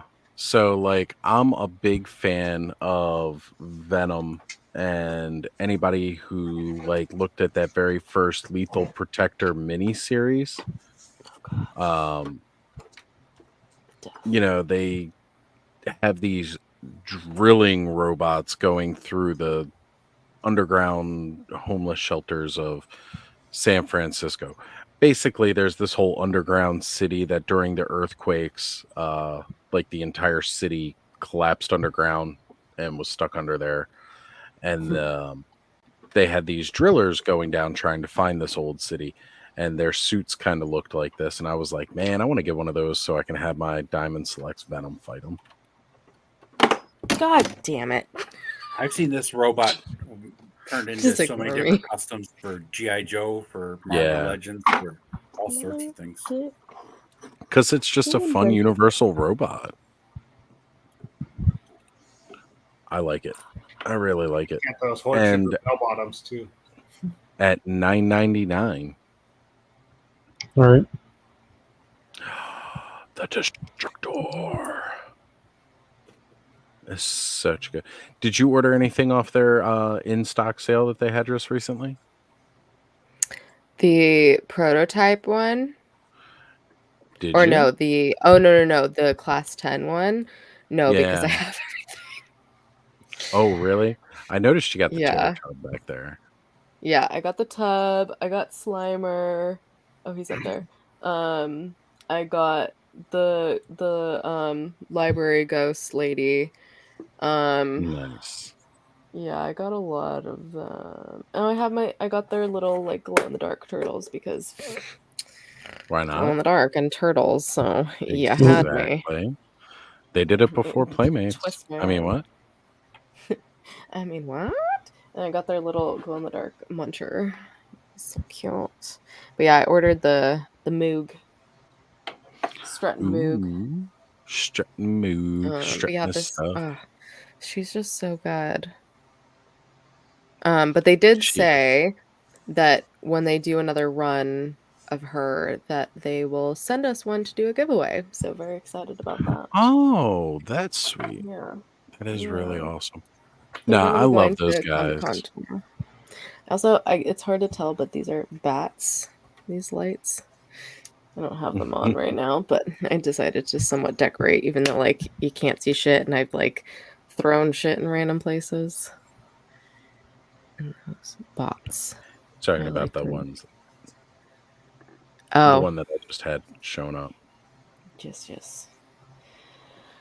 I just made my life harder for tomorrow morning by doing all this. Right? That tends to be what we do. 4:30 night. in the morning is going to make tomorrow morning or later this morning harder already. So. Right. Oh, Jesus, it's 1:25. Okay, well, we beat our record. We certainly have. That happened. And I love how I'm saying our record. Well, because I mean, you beat guys the clubhouse record. Really hang out for it, right? So I appreciate you guys all being here each and every Sunday, hanging out and doing this with us. Saturday, because I have a lot of fun. It's Sunday. Sunday now. It's Sunday. Okay, guys. I was hoping somebody would have caught that. Oh, I mean, I'm here, so I'm going to catch that. Oz and I are 4.5 hours into Sunday, so.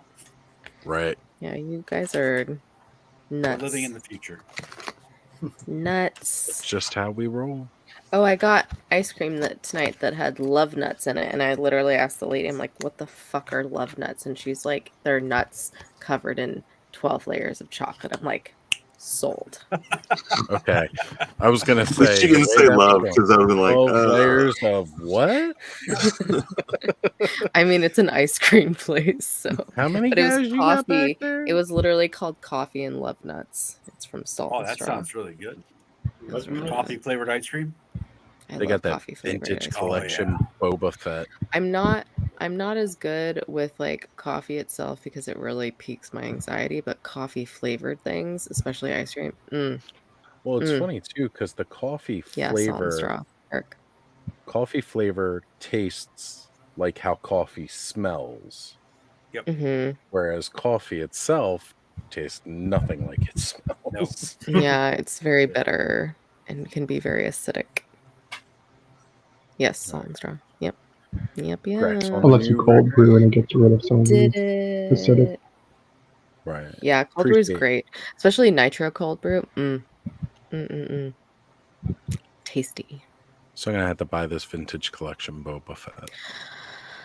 If they got the deluxe one. It's only $12.99. It's so cheap, and it's a Boba Fett. I love my Boba Fett. But you're paying the Boba Fett tax. Not at $12.99. Actually, their shipping isn't that bad. Their shipping is really amazing, and they got a Fennec. They've got the Fennec Shan too, so I might just get them both for the pair. Is it Boba Fett from the original trilogy or Boba Fett from the? Wait, what is this on? Boba Fett. Boba Fett. Kids Warehouse. I'll send you the link, Kayla. Oh, okay. I need to get a Fennec. I was just thinking about that. Ow. Why did I decide to do that? But that's the vintage collection, right? So 3 3/4. I like vintage, whatever. Right, which is I do. That's my preferred collection when it comes to Star Wars. Star Wars, yeah. I've got the original Kenner colored Boba Fett, and I got a Boba Fett years ago. It was a Han Solo and Boba Fett 2-pack, and I picked that up because I used to have a big Boba Fett collection, but that was years ago. I see.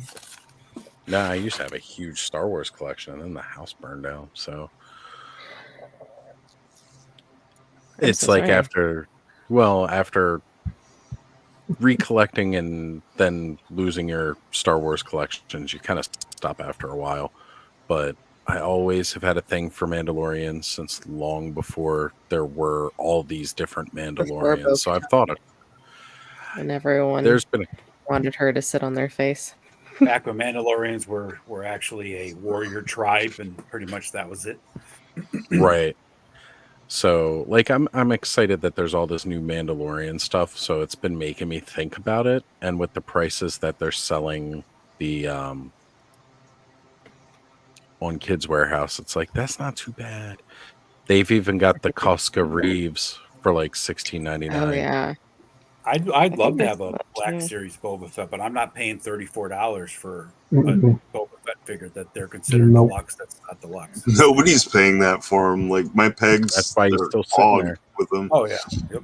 They'll sit there till they go. Your pegs. It's a clog. They just got to peg harder, and get it out of there. Mm-hmm. That's why he carries around a bag of dicks. That way he can have different sizes. Helps clean it out a little bit. I mean, Sometimes you I like the never little know. ones. Like sometimes I want the bigger one. You got the starter Yeah. one, and then you work your way up to the. I just thought, get a bag of those like gummy dicks and stick them onto the end of each egg. Oh, well, you can. There's dicks you can stick onto what the They go on fuck, right here, light it's switches. Right. There you go. Switches. What do we? And I need to do that because it needs to What was it? happen. Magnips. I love that it wiggles. Hashtag magnips. Magnips. I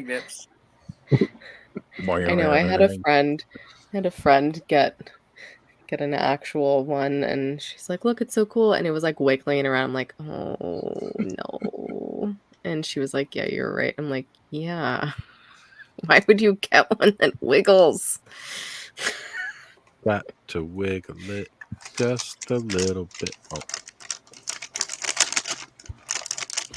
I was kicking All right, old guys. school with that song. Jeez. Right. Because I'm old. All right, guys, let's do that beautiful round table thing that we do. Ed. What's going on? So let's see. Tomorrow night on Hella Dope Toys, they're doing a unboxing of the Mask of the Red Death. So Which I I have will make to sure to tell avoid. them not to show the face under the skull mask. Sorry. I thought that was a belch, Kayla. Wow, I was impressed.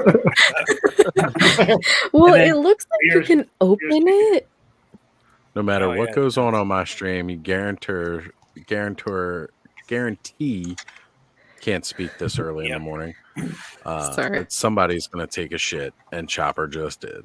Yeah. He done shitted my stream. And then Tuesday on my show, we are going to have a discussion on the Dark Crystal with special guest Chamberlain. So that'll be Tuesday night at 8:30. That's cool. Yeah. And that's pretty much it for now, I believe. Yeah. Excellent. Thanos. Probably tomorrow, a new episode of my retrospective. Not 100% sure. But it'll be coming soon. And then every day on Instagram, Wednesdays are hump days, Fridays are Fisto Fridays. And if you like my spicy shots, November is going to be Naughty November. So every post in November. We need a Taco Tuesday shot. Taco, like Evil you might as well go Wednesday. all in if you're going Naughty November. Well, guys, so much for No Nut November. That's what I told you. Remember, Thanos? I know, but I really hope people aren't nutting to my pictures. I mean, we were not supposed to. No. Don't yuck their yum. There's always one. You're doing this all wrong. So, Cobb, what you got coming up? Good job, Nolan. Nothing. Nada. No. You got a giveaway going on right now, bro. Yeah. Yep. It's off again for if anybody sees this later. We got that giveaway from today. So if you watch the video, you can see all the details and know exactly what to do. And give away that busting out He-Man. Only 11 people in there right now, so odds are good, but got to the end of the week. There we go, folks. You heard it. It's the end of the week. Go check out that video. So Friday, 12 o'clock Pacific time. Sorry. I just saw this on Kevin toying around story and died. It took me a second to see Darth Maul Toying around. for reasons. Toying Around is a really, really fun, good show, too. Yeah, he's the best. I love him and I love Yoko. They're great. I mean, Ernie's on their Boba Fett and like everyone who's on Enablers and fucking I was gonna say, just the Enablers Paul in general. Sunyan goes on there and fucking Ryan Tang. Like everyone's great. It's just a great group of people. They are definitely amazing over there. And thank you to Ryan Dole for introducing me to, helping me find them, because he was like, yeah, one of these Thursdays I was going to be on Toying Around, and I went to go check it out. This is before even Toy Frenzy was on Thursdays. So I always have to catch the replays now, though. That's okay though. I usually, I'll jump on after Trek Retrek and talk, and then I'll go back and watch the beginning. Yeah, he's the best. Yeah, and Brick finally got to virtually meet him. I was like, Brick, don't go too fanboy over him. Right. Sometimes, as you know, us content creators ourselves, like, meet people that we've watched, we tend to fanboy out a little bit. I mean, at least I know I have. But you know, I mean, that's part of it. Like, I've said it a dozen times. I didn't think, like, when I was just watching people a little over a year ago, that I wouldn't be doing the channel and the show. And now it's like, hey, I've actually shared screen time with a lot of the people I just used to watch. So I think that's amazing. All right. So, Kayla. Oh, it's me? Your turn. Okay, well, in what time is it? Less than 10 hours. No, Siri, do not talk to me right now. No, fuck off. In less than 10 hours and 9.5 hours, I will be doing a stream with Collector Caitlin, and I'm gonna be unboxing a shit ton of Doorables, because dear God, the fucking adorable holes. With Collector Caitlin. I'm super excited. I've been talking with her for a while now, but it's hard because she's in the UK, so totally different time zone. So 5 super hours excited. ahead. Well, for me, it's 8 hours. Oh yeah, that's right, because you're on the West Coast. Yeah. She's a West Coast Avenger. I am. And so doing it at 11 a.m. Pacific, and which I put the UK time in there too, because I'm like, well, her audience might be in the UK, so that was fun to do. So yeah, very excited to do that. And she has some Doctor Who Magic the Gathering cards she's gonna open, and she said some other stuff too that she doesn't really know. It'll kind of be like a mystery to both of us. And then Monday we're doing our Stranger Things stream, because Johnny has not seen it before, which we're doing 2 episodes each week, so we just did the first 2 last week, and he just texted me yesterday and he's like, so I finished all of season 1 already. I'm like, haha, I got you. I told you you would like it. That's how it happens. So we're gonna be doing episodes 3 and 4 Monday night, normal Trek Retrek Thursdays, and then we're gonna be talking about Loki on Friday. Guess to be determined. Still have to figure that out, but yes. That's it. Follow us at GTFO channel on everything. Yeah, that's it. Hey Bud, did you see they had that Decepticon Sparkless Seeker? Yeah. Could that work? For what? With a little bit of paint? Sorry, I'm just looking at more toys. For Starscream? You said you were looking for a Seeker, right? No, I'm looking for Sweep. That's right. Sweep and I forget his name. He's basically Sweep, but he's like darker blue. Right. Because there was Cyclonus. Yeah, Scourge. Yeah. Scourge or Sweep, I mean, honestly, like the little color difference doesn't really matter. Well, Bud, it's your turn. I'll just call Sweeping. Oh, what you got? Besides just editing my next video, not much, but tomorrow I got some stuff coming in the mail. I ordered a couple more acrylic risers because my figures keep falling off the damn shelves. And I also, Amazon, because I don't go to stores. Right, that's right. And walk my ass around. You don't take your single kidney ass to the store. Nope. But I also bought some. They're 2 millimeter wide plastic rods that fit Origin figures' hands. So I'm going to be creating like weapons, accessories, and stuff. The sentence you just said there. Rods and or okay. I'm just going to leave it there, yeah. Yep. It was so very close to, yeah. So close. But yeah, besides that, just kind of chilling and painting. Watching streams. All right. Well, look, we've got, this is, I gotta say, Nolan, for a first stream, you've came on and rocked out nearly this entire show with us. Yeah. Helped break another record, not just by a little. Like, we went way over just that 20 little bit. minutes over. Oh, yeah, that's right. So we appreciate you being here. Why don't you tell us what you've got going on? Nothing too exciting.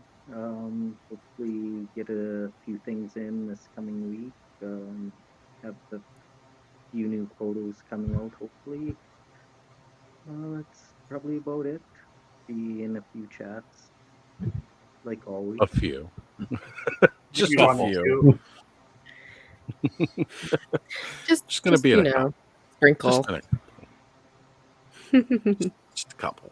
Not all of them. Okay, all of them. All right. Well, it has been an absolute pleasure to wait a spend minute. this minute. What do you got going on, Oz? You didn't say your. Yeah. Come on, I was getting Gotta to promote that. your stuff, man. Promote my Pimp stuff. What do I got going on? You will see me in just about on every live stream that Nolan's in the chat this upcoming week. As a matter of fact, Michael sent me a sweet screenshot of last week's Toy Habits where Thanos said another stream that I remember ending last Saturday saying that I wasn't appearing in any streams on Sunday. Oh, And yeah. then Michael Busted. Well, because I had Connor coming over, so I really wasn't expecting to jump in. Like, I might jump in on a TKO or I might jump in on Bill's Hangout, but I had Connor here, so I wasn't going to do any streaming. And then Michael goes, "Hey, we could use someone to come on for Toy Habits. Are you available?" So I just asked him. I was like, "What time is it?" And he was like, "Oh, it's going to be this time. This time Pacific." And I was like, "Let me see. Oh, that's well after Connor's gone. I'll be there." There I was. So, it's just how it goes. But yeah, how it you'll flows catch me. and how it goes. That's right. You'll catch me somewhere terrifying. live the rest of this week. Coming up next week, you've already got me lined up for 3 days because we'll be doing Toy Frenzy on Thursday.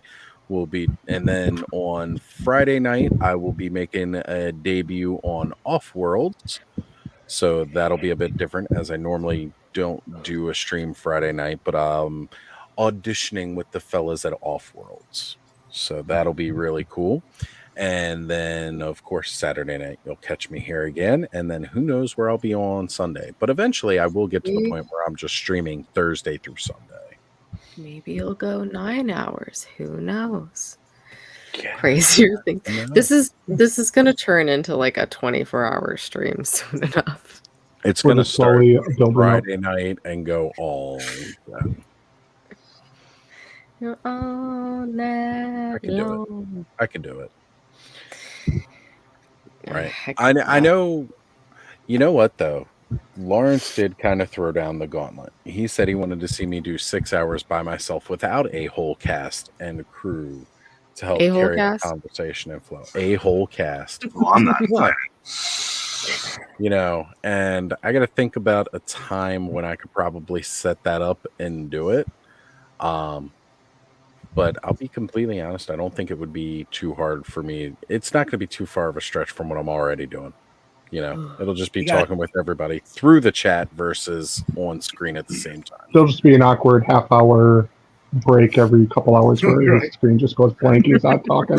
No, I'll be taking it with me. You can do a pre-recorded video and just throw it in there. Yeah, there you go. Lawrence covers the first 2 hours of his show covering the news, though, so that makes it simple, right? Because he's just reading, talking about the figures that are coming out. So. Yeah, that's cheating.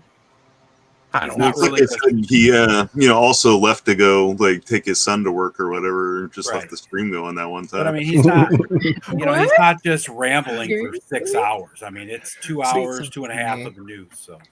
Well, and you know what the funny part about that is too is like I made the comment where like Lawrence does sit there for like that whole time, whereas I have started to take these breaks throughout the stream because I got enough guys going on here that it's like, hey, I can just pop out for a minute and go grab my nicotine fix. Yeah. And then he mentioned that one, and I was like, I forgot about that, where he had to leave so he could pick up his son and come back. So funny. Well, like I don't know if anyone saw highly articulated Adam's stream when one of his kids just was like running away from home. He had to go and bring them back. I was like, this is peak content right now. Right. They were fine. Spoiler alert, they were fine. Absolutely fine. Everybody, they were fine. I even texted him after. I was like, are you sure they're fine? He's like, yeah.